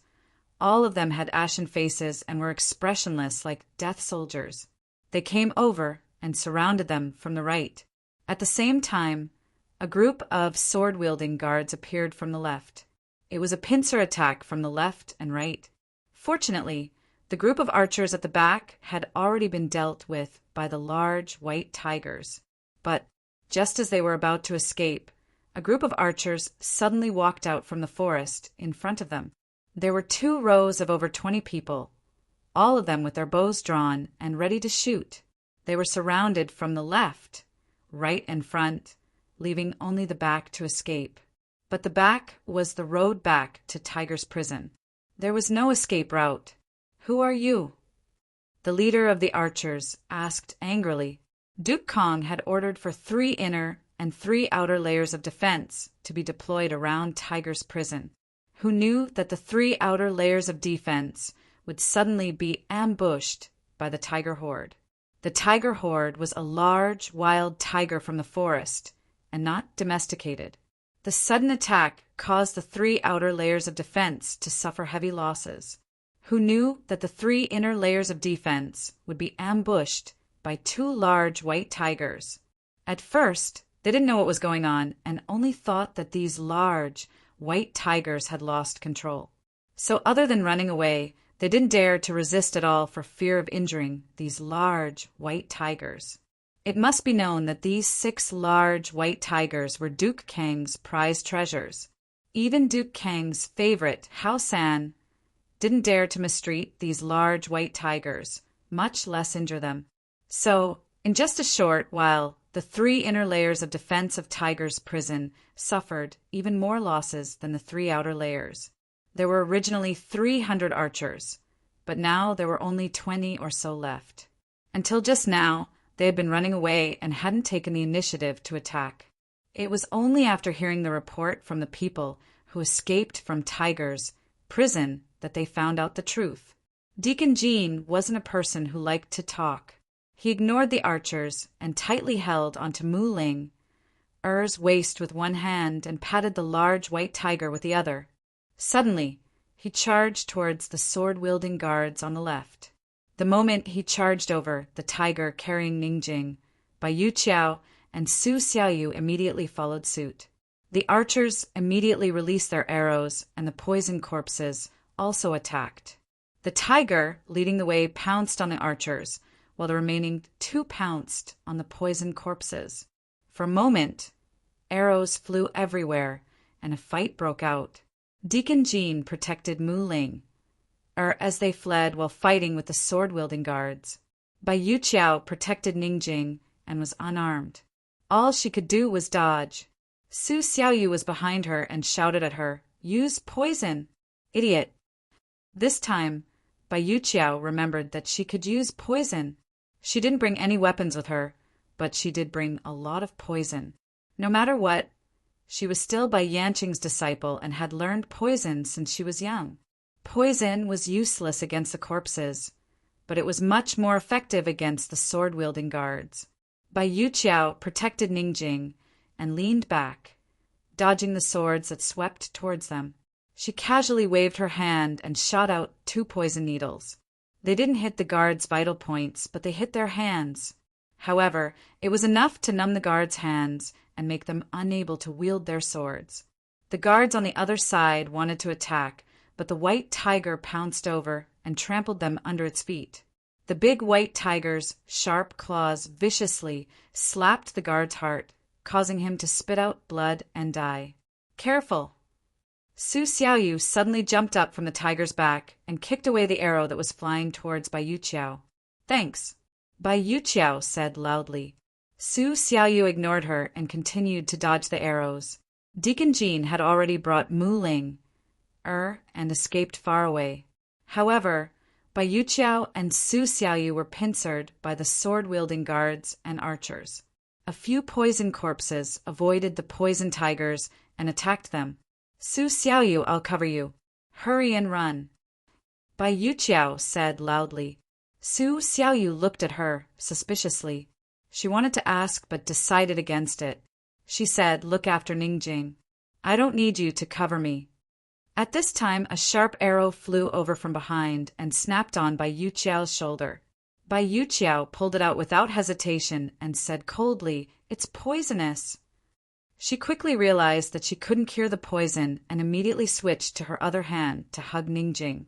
Su Xiaoyu jumped up from the tiger's back again and landed behind Bai Yuqiao to help her block the arrows. The injured tiger didn't have to care about Su Xiaoyu anymore and actually pounced towards the archers like crazy. In a moment, all the archers were scared and stopped. Bai Yuqiao and the rest wanted to take the opportunity to escape, but there were too many incompetent poison corpses, and they couldn't deal with them all. The white tiger had to take care of their safety and couldn't kill as many enemies as it wanted. Gradually, the 3 people and 6 tigers were surrounded by the poison corpses and the few remaining archers and guards. Bai Yuqiao looked to the left and said in a low voice, "What does Jin Zi mean? Did he escape by himself?" Indeed, Jin Zi had already protected Mu Linger and escaped far away and was already very safe. Mu Linger held on to Jin Zi with one hand and pinched Deacon Jean with the other. "Go back and save them. Go back and save them. They'll die. Ningjing will die. Let go. If you don't go, I'll go. Let go." Mu Linger was furious. She pinched Deacon Jin's arm so hard that it almost bled. Deacon Jin's brows were tightly knitted. It was obvious that he couldn't stand the pain, but he didn't make a sound. Chapter 1052. Even though Deacon Jin couldn't stand the pain, he let Mu Ling bite him without making a sound. In the end, it was Mu Ling who let go of him. She said angrily, "Jin Zi, I'm telling you, if I wasn't carrying the child, I wouldn't let you off." "You also know that you're carrying the child? Are you going back to die?" Deacon Jean asked in return. He really didn't know why he had been bewitched by such a stupid woman.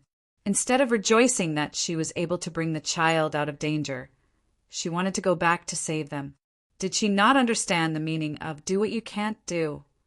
With Deacon Jin's question, Mu Ling finally realized that her safety was the child's comfort. Even so, she was still worried about Sister Jing and the rest, especially Sister Jing. If something happened to Sister Jing, what would happen to the child? What would happen to Tang Li? What would she do? "Jin Zi, don't you have a way to save them?" Mu Ling asked in a choked voice. "You're begging me?" Deacon Jean asked. At this time, Mu Ling didn't care about having a backbone. Backbone couldn't save people and it couldn't be eaten. She nodded seriously. I'm begging you." Unexpectedly, Deacon Jean replied coldly, "It's useless even if you beg me." "You." Mu Ling was so angry that she wanted to kick him off his horse. Damn it. As soon as she said that, the sound of tiger roar came from all around them. used to hearing the howls of tiger roar, Muling, or could immediately tell that the tiger roar she heard now was completely different from the one in Tiger's prison. What's going on? The child seemed to have sensed the danger around them and suddenly started wailing. Muling, or quickly hugged the child tightly and comforted him. Good boy, don't cry, don't cry. Godmother is here, it's okay. Godmother will protect you. Don't cry, be a good girl. Deacon Jean was especially disdainful. He snorted and looked around. Mulinger was not in the mood to argue with him. She was choking with sobs, but her tears did not fall. She was still trying to smile and make the baby laugh. However, the baby did not smile. Instead, he cried even harder. Just as Mulinger was at a loss, Deacon Jean reached out and let the little doll suck on his little finger. The baby immediately stopped crying and started sucking carefully. It's dirty. Mulinger panicked. Why are you being so particular at a time like this? You dirty yourself and get out, Manager Jean said unhappily. Only then did Mulinger shut her mouth. At this time, a group of big tigers ran out from the surrounding forest. They were not white tigers, but big tigers with green eyes and stripes. Mulinger was dumbfounded. There were at least 10 big tigers in this group, and they were not hostile to them at all. They all ran behind them. Mulinger then realized that this group of big tigers might be here to help them. She asked in shock, Jeanzi, you know the language of beasts like June Isye? Deacon Jean did not answer her. Mulinger said again, Jeanzi, my sister said in the letter that the Black Clan knows the language of beasts. You're not from the Black Clan, are you? Deacon Jean clearly froze for a moment, but he quickly recovered and said coldly, Don't talk nonsense. Otherwise, why would these tigers listen to you? Also, why would June Isye's tigers listen to you? Mulinger asked again. Bayuchiao said that June Isye spent several years to tame 6 big white tigers, but you tamed them in such a short time. Mulinger was shocked as she spoke. Jeanzi, you're much more powerful than June Isye. You can't be a direct descendant of the Black Clan too, right? Deacon Jean was stunned, just as he did not know how to answer. 2 big white tigers carrying Bayuchiao and the others ran over. Bayuchiao and Su Xiaoyu's faces and bodies were covered with wounds. Ningjing was still unconscious and was tightly protected by Bayuchiao. Seeing that they were coming, Deacon Jean did not think too much and said loudly, Run to the right and enter the mountain. Only the heavens knew how many guards June Isye had deployed around them. They only had one way to go, and that was to enter the mountain. If they walked into the deep mountains and forests, firstly, the road was complicated and difficult to find. Secondly, the forest was the tigers' territory. With the tigers' protection, they would be very safe. The group of people quickly escaped from the deep mountains. After a while, the 3 big white tigers at the back caught up. However, just as the big white tigers were about to catch up with Deacon Jean and the others, they both fell. Not knowing what happened, the 3 tigers' heads suddenly shed fur and festered. Moreover, it spread to their entire bodies at lightning speed. After their fur festered, their flesh and bones also started to fester. The 3 huge creatures turned into 3 pools of blood in the end, and the shape of the blood looked like 3 big tigers lying on the ground. When the guards of Tiger's prison caught up, they only saw 3 big pools of blood on the ground. What is this? Why is it so smelly? Don't touch it, will it be poisonous? This can't be the 3 white tigers, right? Don't you think it looks like them? Hurry up and search. If we can't find them, none of us can live. The remaining few guards started to split up and search. Not long later, one of the guards found 2 strange pools of blood in the forest. When everyone rushed over, they were all shocked. They saw that these 2 pools of blood were the same as the 3 pools of blood from before. It was extremely smelly. One of the pools looked like a tiger lying on the ground. The other pool was even more strange. Not only did it look like a tiger, there seemed to be a person lying on the tiger's back. The guards looked at each other in dismay, not knowing what was going on. Were these pools of blood really formed from the white tigers? If it was, then what about Mu Linger and the rest? There were obviously 6 white tigers, so why were there only 5 pools of blood? Mu Linger and the rest, including the baby in swaddling clothes, were obviously 5 people. Why was the pool of blood only in the shape of one person? What had happened to them? Could it be that they were poisoned? One of the guards asked in a panic. Then who poisoned them? Another person quickly asked. In my opinion, they were cursed. Someone timidly said. In that moment, everyone became nervous. The guards could not come to a conclusion. When they saw the strange pools of blood, they became more and more afraid. In the end, they did not dare to go deeper into the forest to look for them. They immediately rushed back to Tiger's prison and reported everything to Jun Yixia, who was far away in the army. When Jun Yixia received the news of the incident at Tiger's prison, he had just imprisoned Ningcheng and had not yet interrogated him. What? He suddenly stood up in disbelief. If it was said that someone was able to kill their way through the encirclement and save the people in Tiger's prison, he would still believe it. However, the guards told him that a black-clothed man controlled 6 poisonous tigers, and even tigers that covered the entire mountain to save the hostages. How could he believe this? He, a descendant of the Black Clan, had spent a lot of effort to tame those white tigers. How could someone be able to control those white tigers to betray him? Rather than saying that understanding the language of beasts was the Black Clan's secret technique, it was better to say that understanding the language of beasts was the Black Clan's innate talent. Every generation had different innate talents, but the Black Clan's direct descendants had the highest innate talents. Those with low innate talents could only understand the sounds of insects and birds. Those with high innate talents could understand the sounds of large animals. The Black Clan's secret technique was the beast taming technique. In fact, they borrowed the innate talent of understanding the language of beasts to gain the ability to control beasts. Jun Yixia remembered very clearly that his father did not have any siblings. He was the only son in the family. His innate talent was the highest among all the Black Clan members. The other Black Clan members who understood the language of beasts could only understand the language of low-level animals. They were not of much help to him. The few people who understood the language of horses had always been hiding in northern Li's horse farms. It was because of this that he controlled many of northern Li's horse farms. Even he was unable to completely tame the tiger race, which was the king race of beasts. That black-clothed man, where did he come from? How was he related to the Black Clan? Master, that black-clothed man could also be...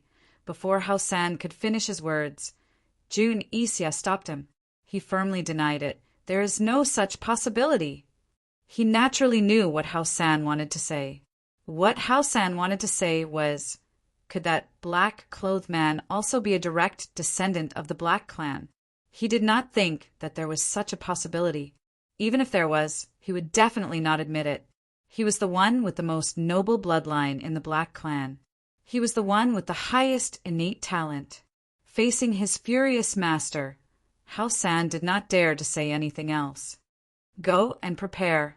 This king will personally make a trip to Tiger's prison, Jun Yixia said coldly. Yes. Hao San quickly retreated. He lowered his head, but his eyes were filled with disdain and a cold smile. After Hao San left, Jun Yixia paced back and forth in the military camp. He was restless. In the end, he could not help but rush into the prison. Ningcheng had just been brought into the military prison. At this moment, he was tied up and hung on the rack. He never expected that everything between him and Bai Yuqiao would be exposed at a time like this. No matter how he racked his brains, he couldn't figure out how Jun Yixia had discovered that Bai Yuqiao was a spy. Bai Yuqiao was the one who understood Jun Yixia the most. Her every move was carefully thought out. Moreover, they had worked together for so long without any trouble. Why was it exposed at this juncture? What he was most worried about was that Ning Jing's pregnancy would arouse Jun Yixie's suspicions. However, Jun Yixie should not know that the one who was pregnant was not Mu Linger, but Ning Jing. Ning Cheng thought about it again and again. In the end, he locked onto Jin Zi and Uncle Cheng as suspects. Although Uncle Cheng was closer to him, he did not hesitate to suspect Uncle Cheng. Actually, at this point, suspecting anyone was useless. The only thing he was glad about was that Han Yunxi and Long Fei Yi had delayed the rescue and northern expedition. From Jun Yixie's recent actions, he should not know that the northern expedition had been delayed. Ning Cheng's hands were hung up high. He had his head lowered and his brows tightly knitted. One of his eyes was blind, while the other eye was dimly lit by the candlelight. There was a hint of determination and killing intent hidden in his eyes. In a fit of anger, Jun Yixie strode in and whipped Ning Cheng with his whip. Without a word, he aimed it at Ning Cheng. With a swoosh, Ning Cheng's skin was immediately split open. Jun Yixie had been tricked to this extent. It was already his limit to not whip Ning Cheng until now. Speak. Who was the black-clothed man who saved Mu Linger and the others? Jun Yixie asked loudly. Mu Linger and Ning Jing were saved? Ning Cheng was very surprised. He suddenly raised his head. Chapter 1053. Didn't they agree to postpone the rescue mission and the expedition to the north? Why did they suddenly decide to rescue her? Ning Cheng didn't know that Ning Jing had given birth, nor did he know the exact situation at Tiger's prison. He quickly realized that Han Yunxi and Long Fei Yi wouldn't be the ones to rescue her. If they wanted to rescue her, they would have started the expedition to the north. Then who was this saint deity that could rescue her from Jun Yixie's heavy defenses? Ning Cheng's first thought was Bai Yanqing. However, judging from Jun Yixie's reaction, it couldn't be Bai Yanqing. Otherwise, Jun Yixie wouldn't have questioned him so angrily. Ning Cheng let Jun Yixie beat him without making a sound. In the end, Jun Yixie was tired and Ning Cheng was covered in wounds. Jun Yixie fell to the ground dejectedly, while Ning Cheng looked at him condescendingly. What exactly happened at Tiger's prison that made Jun Yixie so angry and dispirited? At night, Jun Yixie secretly left the military camp with Ning Cheng and rushed to Tiger's prison. He didn't know what was going on with the oddly shaped blood that the guards reported. He had to go to the scene to understand. Jun Yixie rushed to Tiger's prison with Ning Cheng. At the same time, Han Yunxi and the others were also rushing to Tiger's prison. It had been several days since they sent the letter to Tian Shan. They should have received a reply by now, but there was no news at all. Long Fei Yi used specially trained eagles to send the letter to Tian Shan. They could withstand the snowstorms of Tian Shan. Moreover, there were special messengers at the top of Tian Shan to send letters. It was the end of spring and the beginning of summer. The snow on Tian Shan had almost melted and the weather was just right.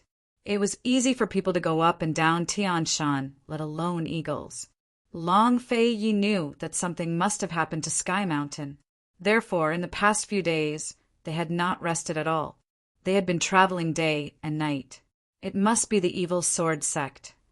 Long Fei Yi said, in today's martial arts world, only the evil sword sect could shake Sky Mountain, and only Bai Yanqing could touch the three supremacies. How long has that old fox been hiding in Tian Shan Mountain? Han Yunxi was worried. Did Bai Yanqing already know about the matter of the Phoenix Power? Who was the one who wrote the replies they sent back? With the various explanations regarding the dual cultivation of Phoenix Power and Lust Bite Power true or false? Had they been tricked by that old fox Bai Yanqing? In my opinion, that old fox must have attacked the top of Tian Shan Mountain after the beginning of spring. Otherwise, you wouldn't have been unable to receive the letter until now. Gu interrupted. He knew that anything related to Bai Yanqing was not a small matter. It was not for any other reason, but because in this world, the only person Long Fei Yi could not deal with was Bai Yanqing. If the previous letters were all forged, then Bai Yanqing did not need to stop replying at this time. He could continue to forge another one to avoid arousing their suspicion. Han Yunxi and Long Fei Yi agreed with Gu's guess. Seeing that both of them nodded, Gu suddenly stopped his horse and asked seriously, "If that's the case, do you still plan to continue to Sky Mountain?" If his guess was right, they would be courting death if they went to Sky Mountain now. Who knew how many traps Bai Yanqing had prepared for them? Long Fei Yi and Han Yunxi exchanged glances. They had thought of what Gu had thought of, not to mention that they still did not understand the truth behind the Phoenix power. Even if they did not understand the Phoenix power and dual cultivation, they still had to go to Sky Mountain. This matter did not only concern Elder Kenzo and the three supremacies, but also the entire Tianshan Kenzo. Tianshan Kenzo had countless disciples, countless sword manuals, and countless treasured swords. It had always been the leader of the martial arts world. Once Tianshan Kenzo fell into Bai Yanqing's hands, it would become a tool for the heretical sword sect to wreak havoc in the martial arts world. Before the world was in chaos, the martial arts world would be in chaos first. They had already sacrificed their time on the northern expedition to rush here. There was no reason for them to turn back, and there was no reason for them to hide. Moreover, they had already found 7 types of 10,000 poisons. Now, they were only left with Bai Yanqing's blood and the little thing's poisonous blood. Even if Bai Yanqing did not look for them, they would look for Bai Yanqing one day. Coldly, Han Yunxi said, "Even if it's a mountain of swords or a sea of flames, we're not afraid of him." She had not had the time to cultivate recently, but her connection with the little thing was getting stronger. She could clearly feel the little thing cultivating, and could also clearly feel the little thing's poisonous fangs recovering. The little thing must have eaten a lot of good things in Bai Yanqing's poison storage space. She even had a faint sense of familiarity these past 2 nights. She only felt that the poison storage space was about to level up again. This feeling was very similar to the one she felt when the poison storage space leveled up from level 1 to level 2 on Sky Mountain. Perhaps the little thing would continue to help her level up this time. As long as her poison storage space leveled up to level 3, the little thing would be free. As long as they got the little thing's poisonous blood, they really did not have to fear Bai Yanqing's indestructible body. Gu could not convince Han Yunxi and Long Fei Yi, so he could only follow in silence. Gu was worried that once he had to fight with Bai Yanqing, he would have no choice but to reveal his secret. Gu was conflicted, and a very arrogant idea came to him. He thought he had to think of a way to challenge Bai Yanqing to a duel and avoid Poison Girl and the others. The group sped up, speeding towards Sky Mountain. At their speed, they would reach the foot of Sky Mountain in about 5 days. A few days passed, and Jun Yixia brought Ning Qing back to Tiger's prison. "Take him to the dungeon and give him 1 antidote a day. Remember that. If he dies, this prince will have all of you buried with him." "Cold." Jun Yixia said. Jun Yixia. Ning Qing still did not know about the bloody water. He was already Jun Yixia's last hostage. He thought, no matter who saved Mu Linger and the others, as long as it was not Bai Yanqing, the situation would not be too bad. He was the only hostage left in Jun Yixia's hands, so he did not have to think too much. After imprisoning Ning Qing in the dungeon of Tiger's prison, Jun Yixia had the guards lead the way to see the pools of blood. Although the 3 pools of blood had already dried up, there were dark red marks on the ground that even the rain could not wash away. When Jun Yixia saw it, he immediately determined that the blood belonged to the poisonous tigers he had tamed, and the tigers had died from poison. "Master, who could be the next killer?" Hao San asked in a low voice. The poisonous tigers that Jun Yixia had tamed had already been turned into poisonous corpses, so they had the ability to resist most poisons. Only a few rare high-level poisons could poison them to death. In other words, the poison skills of the person who could poison these poisonous tigers to death were definitely not ordinary. Jun Yixia ignored Hao San and asked coldly, "Are you sure that Mu Linger and the others rode the white tigers to escape?" "Your Highness, Duke of Kong, we all saw it with our own eyes. When Mu Linger was giving birth, the midwife also entered the room, and it was also the white tigers that blocked the way. The guard reported truthfully. If it was not for the fact that they did not dare to attack the white tigers in the beginning and lost a lot of time, Mu Linger and the others might not have been able to escape. Many of the guards at Tiger's prison had died, and the survivors all resented those poisonous tigers. Of course, they only dared to complain in their hearts. Jun Yixia still did not say anything and walked into the dense forest. The 2 pools of blood in the dense forest had also dried up, leaving behind a mark that could not be erased. Jun Yixia stopped beside the human-shaped blood mark. He used his finger to lightly smear some of the blood, sniffed it seriously, and took it away without another word. He spent half a day to identify that this blood was human blood and not tiger blood. Furthermore, it was the blood of a woman who had died after being poisoned. What exactly had happened? Jun Yixia was certain that the person who poisoned the white tigers was definitely not Han Yunxi. Other than Han Yunxi, who else had such high poison skills to be able to poison 5 white tigers to death in such a short period of time? Where did the last white tiger go? Who was the woman who was poisoned to the point that not even her bones remained? Where did the rest of the people go? A complicated look flashed past Hao San's eyes, and he asked again, "Master, could it be that the he that Hao San was referring to was Bai Yanqing? If he wanted to make a move, why wait until now? Why go through so much trouble?" Jun Yixia asked coldly. Compared to the person who poisoned them, he was more concerned about the identity of the black-robed man. Right at this moment, a guard hurriedly came to report, "Your Highness, the Sanfua Duke, Uncle Chung has been found, but Deacon Jean has not been found." Jun Yixia looked over sharply, extremely displeased. "Bring him in." After the riot at Tiger's Den, Uncle Chung and Deacon Jean had both disappeared. The guards had been searching nearby, and only today did they find Uncle Chung.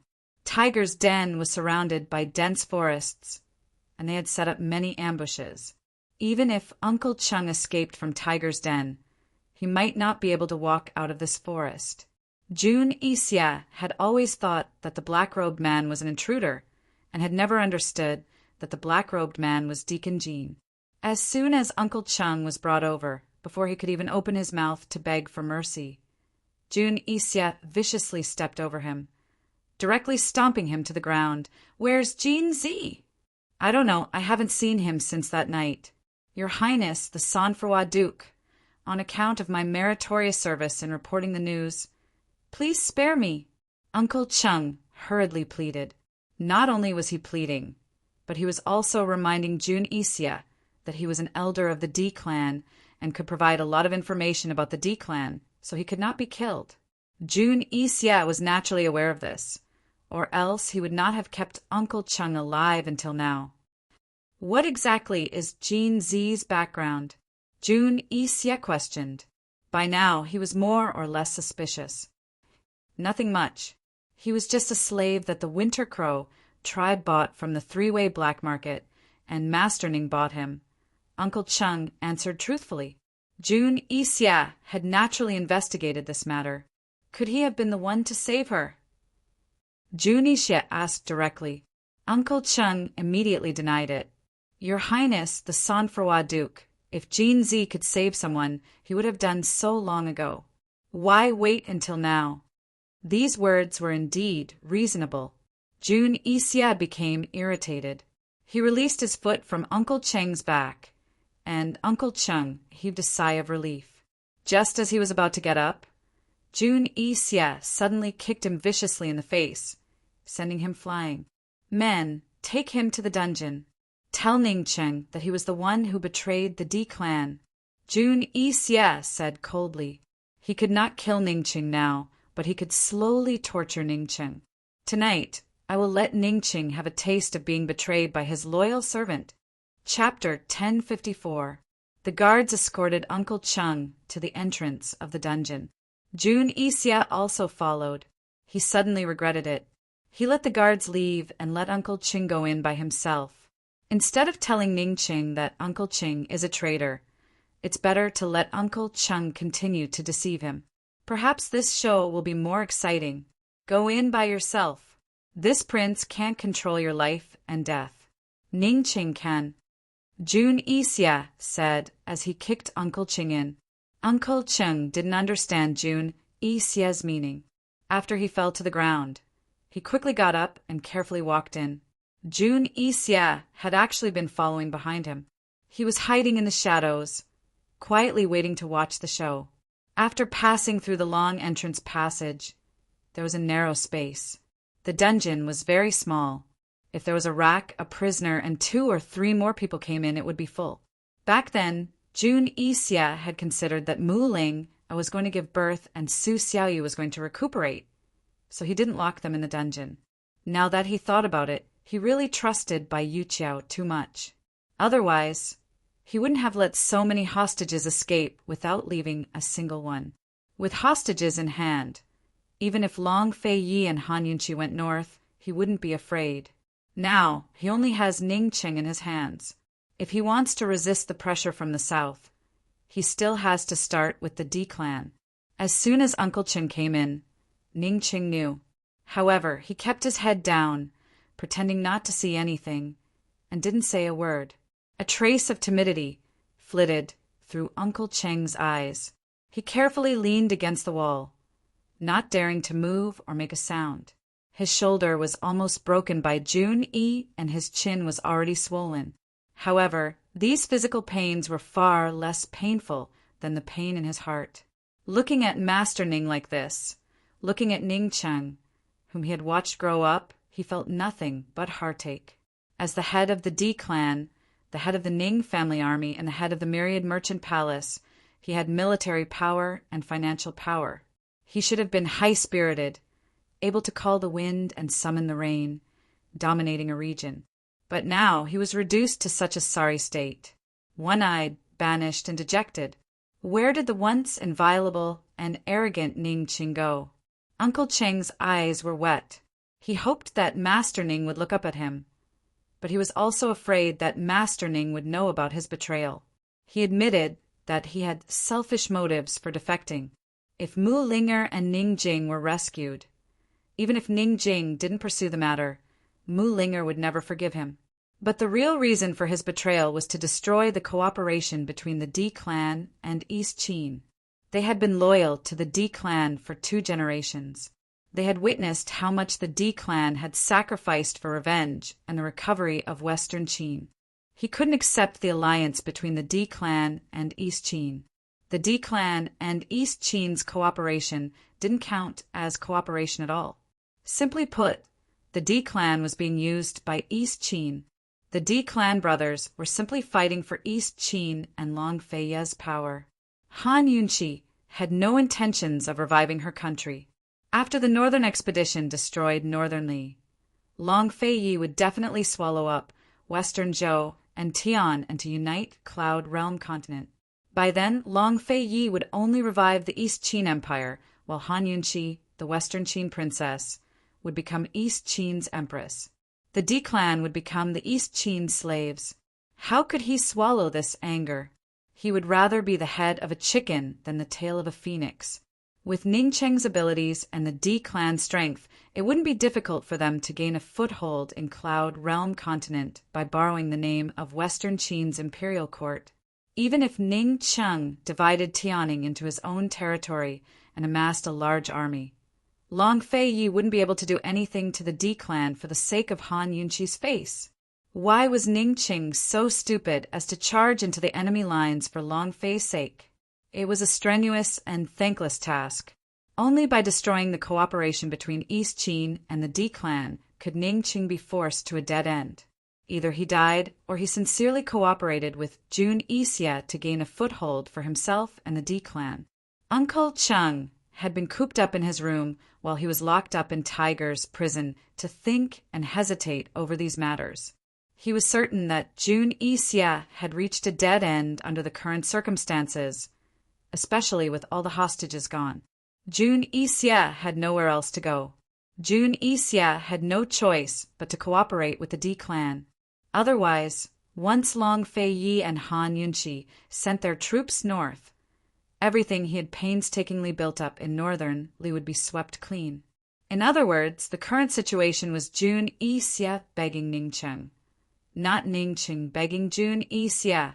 Uncle Qing stood there for a long while before he saw that Master Ning didn't move. Finally, he took a deep breath and walked over. He was already standing in front of Ningcheng, but Ningcheng's head was still bowed.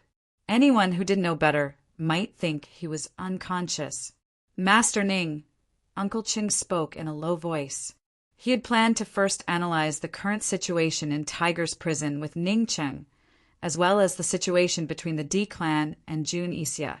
Then he would turn himself in and force Ningcheng to make a choice. But who knew that before he could speak, Ningcheng would suddenly kick him ruthlessly. Only God knew how much strength and anger Ningcheng had used to send Uncle Qing flying with just one kick. Uncle Qing crashed into the stone wall behind him. After he fell to the ground, he immediately spat out a mouthful of blood. He raised his head in disbelief. Master Ning, don't think I don't know what you've done. Ningcheng roared angrily. Jun Yixia, who was hiding in the dark, was rather shocked. He hadn't expected Ningcheng to guess that Uncle Qing had betrayed him. It had to be said that Jun Yixia was very disappointed. Still, he continued to wait patiently. Uncle Qing crawled to his feet with difficulty. After all, he was getting on in years. After being kicked so many times in the past hour, he couldn't even stand steadily. He was even more shocked than Jun Yixia. He hadn't said a word, but Master Ning was already suspecting him. Chang Xianmin, you didn't betray me, but the D clan. The oath you swore to be loyal to my father. Ningcheng thought he could hold himself back, but now he couldn't restrain his anger. Master Ning, why don't you work together with Jun Yixia? Only by working with Jun Yixia can you hold onto this tiny piece of Tianing. Otherwise, the D clan will become East Qin's slaves in the end. Uncle Qing said loudly. A complicated look flitted past Jun Yixia's eyes, but he didn't say a word. He'd never liked Uncle Qing, but now it looked like Uncle Qing was his benefactor. If Uncle Qing could convince Ningcheng, he wouldn't mind giving Ningcheng another chance. Ningcheng glared fiercely at Uncle Qing as he said word by word, Cheng Xianmin, you are my D clan's first and only traitor. You don't have the right to speak to this clan head. Get out. Master Ning, why do you persist in going about things the wrong way? Uncle Qing was angry as well. What's so good about Han Yunqi? What's so good about her? Master Ning, with your current actions, are you loyal to Western Qin or to Han Yunqi alone? Han Yunqi is Western Qin. Western Qin is Han Yunqi. Ningcheng angrily roared. Uncle Qing gave a cold laugh. Master Ning, when Long Fei flattens Northern Li and when Long Fei recovers East Qin, there will no longer be Western Qin or Han Yunqi. There will only be the East Qin Empress. Enough, Ningcheng angrily said. Master Ning, you should properly think about it. Jun Yixia is in a dilemma right now, so he doesn't have any room to negotiate with you. As long as you sincerely cooperate with him, you can use his military strength to fight for a place for the D clan in Cloud Realm. Uncle Qing said. When Jun Yixia, who was hiding in the shadows, heard this, he was first stunned before his entire person turned bad. He had clearly come to watch a good show, but instead of seeing a good show, he had been checkmated by Uncle Qing. This damn Ching Xianmin, he was actually so shrewd. So his betrayal wasn't a true betrayal, but a well-intentioned one. Jun Yixia narrowed his eyes, the anger on his face growing stronger. He almost rushed out, but he had to convince himself to hold back.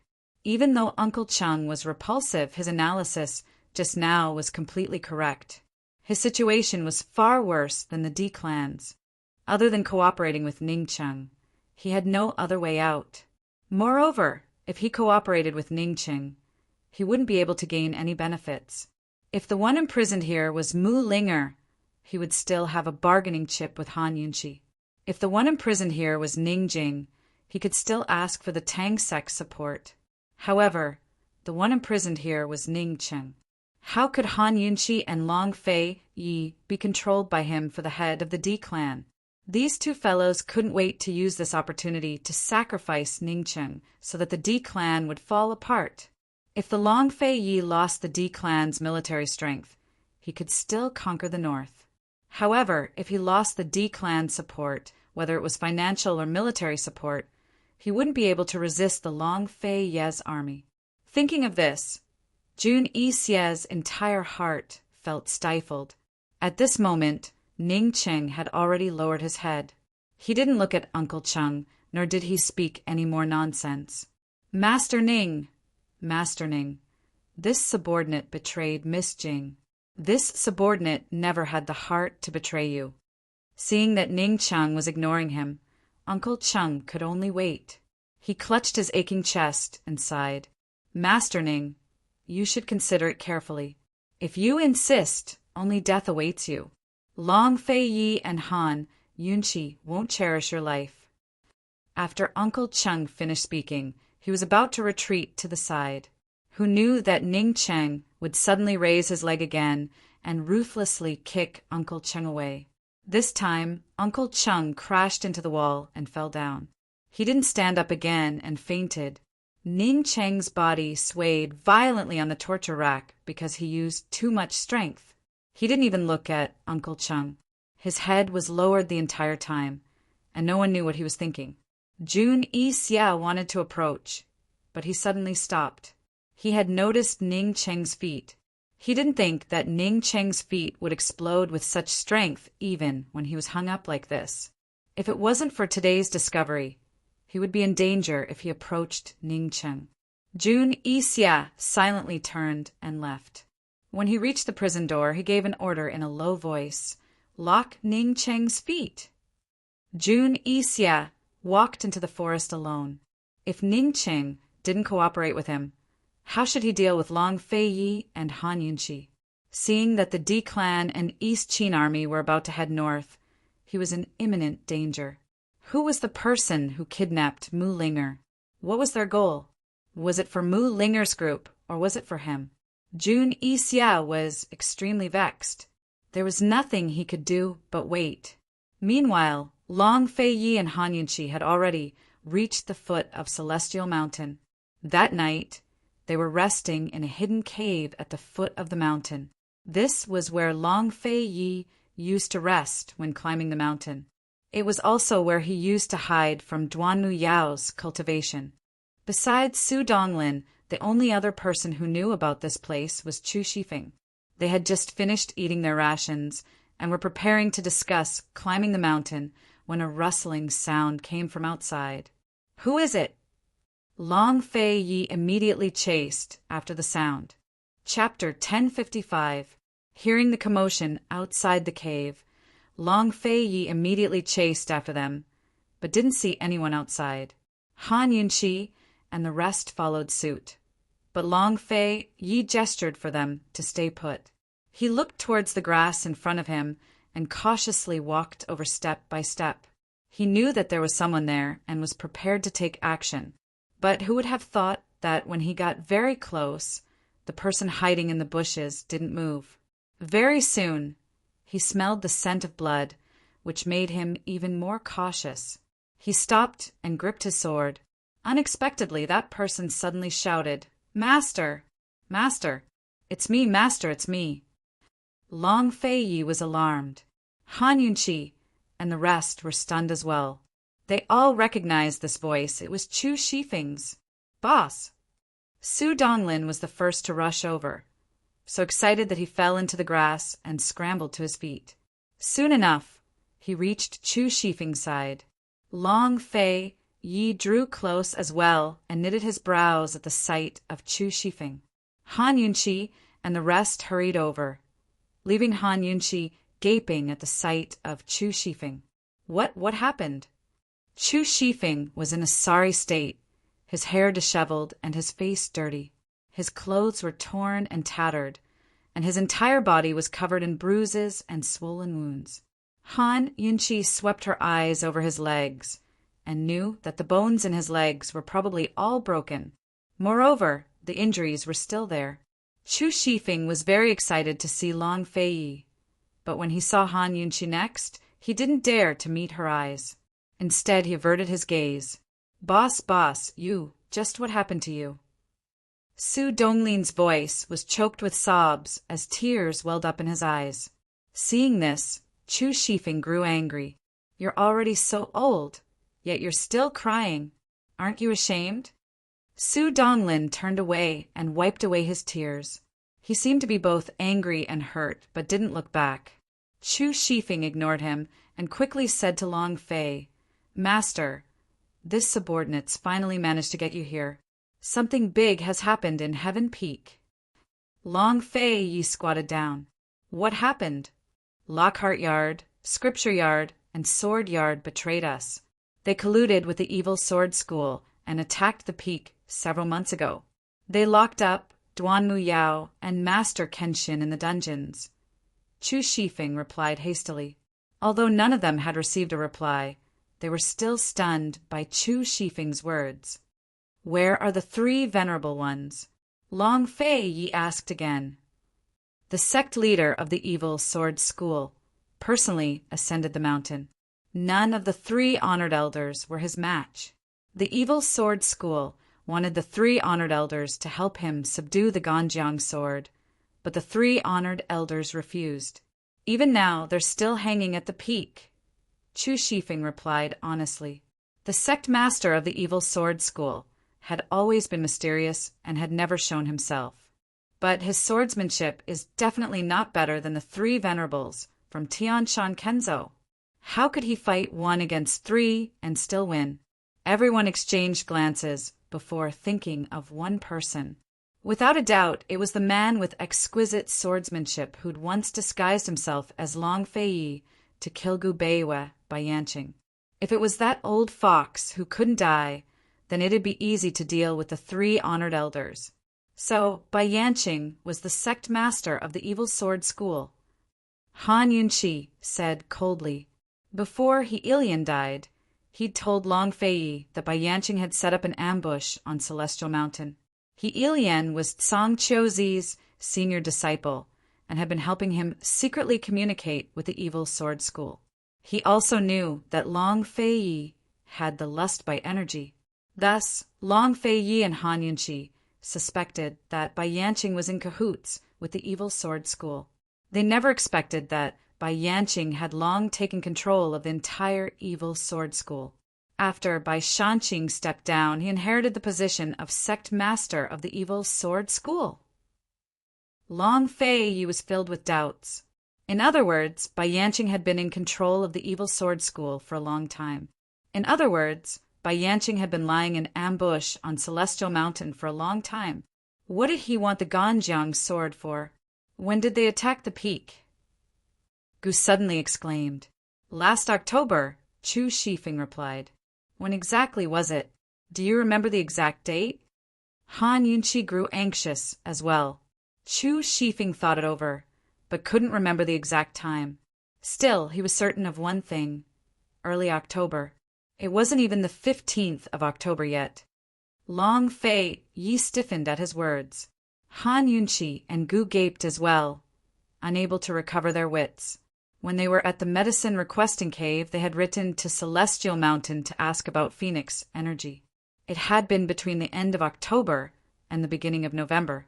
The sword sect master had been imprisoned in the prison since the beginning of the 10th month. In other words, their letters hadn't reached Kenzo at all, but ended up in Bai Yanqing's hands. It wasn't Kenzo himself who'd replied, but Bai Yanqing who'd imitated Kenzo's handwriting. This is bad. Gu looked at Long Fei. Poison Lass's been exposed. It wasn't just about Phoenix energy, but Bai Yanqing had found out about their dual cultivation as well.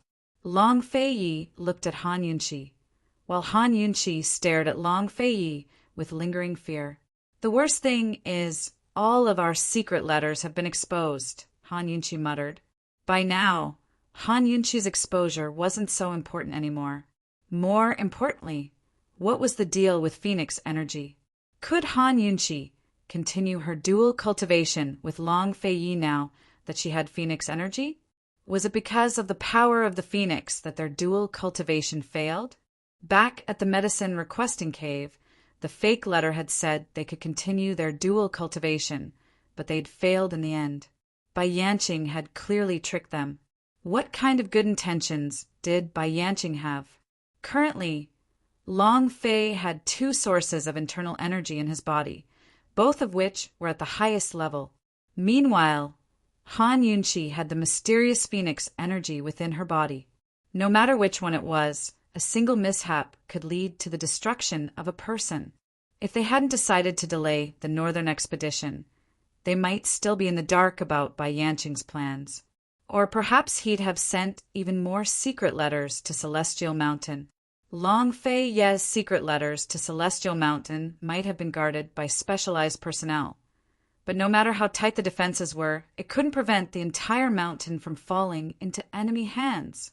When Han Yunqi mentioned the secret letters, Chu Shifeng quickly took out a letter from his robes, only to see that it had long been soaked in blood. Master, this subordinate has intercepted the letter. Long Fei Yi pulled the letter out of the blood-stained envelope and immediately recognized it as the last letter he'd sent to Celestial Mountain. It only told Kenshin's master that they were going up the mountain.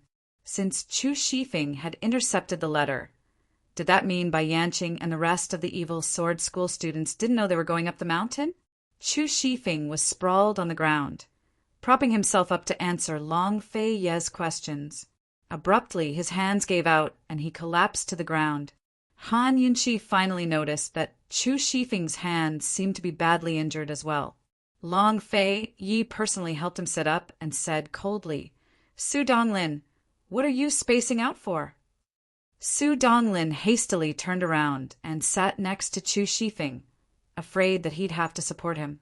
Long Fei coldly examined Chu Shifeng, his handsome brows knitting again. "How did you get down the mountain?" He had crippled Chu Shifeng's martial arts and killed the chicken as an example to the monkeys.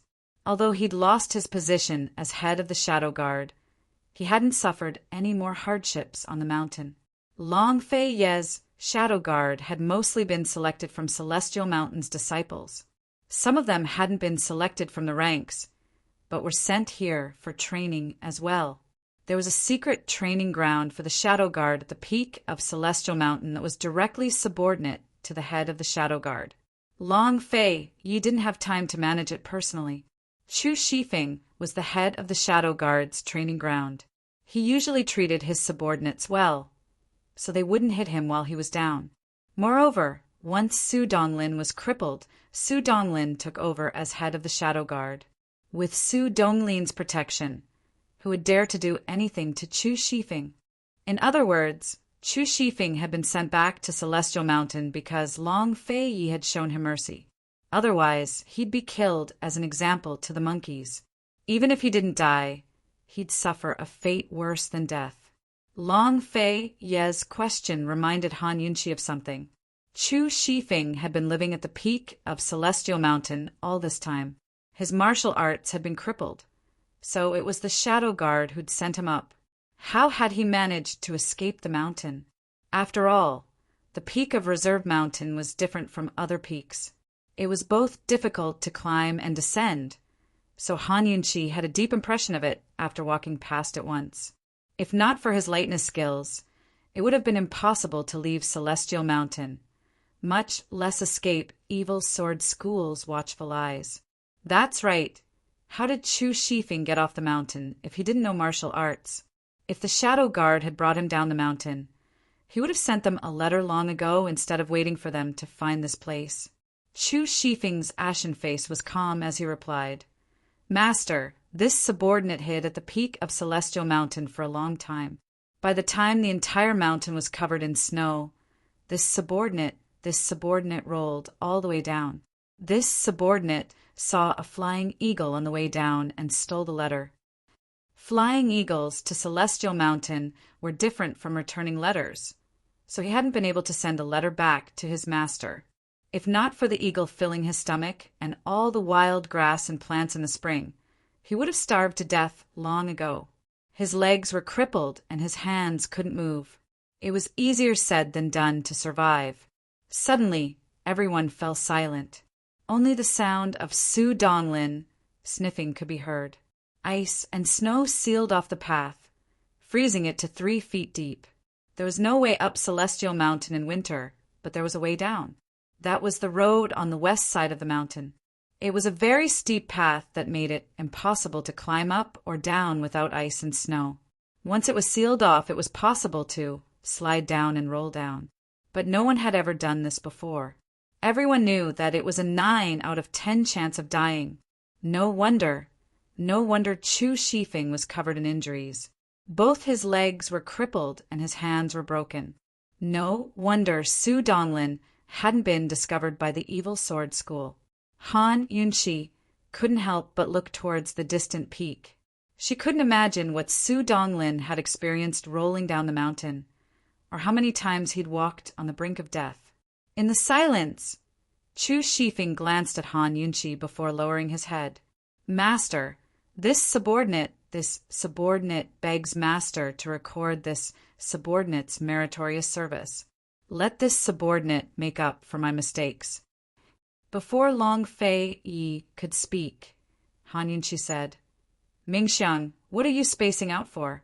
Give me the medicine bag. Bailey Mingxiang recovered her wits and quickly fetched the bag from her horse. Gu Beiwe had given it to her before they left.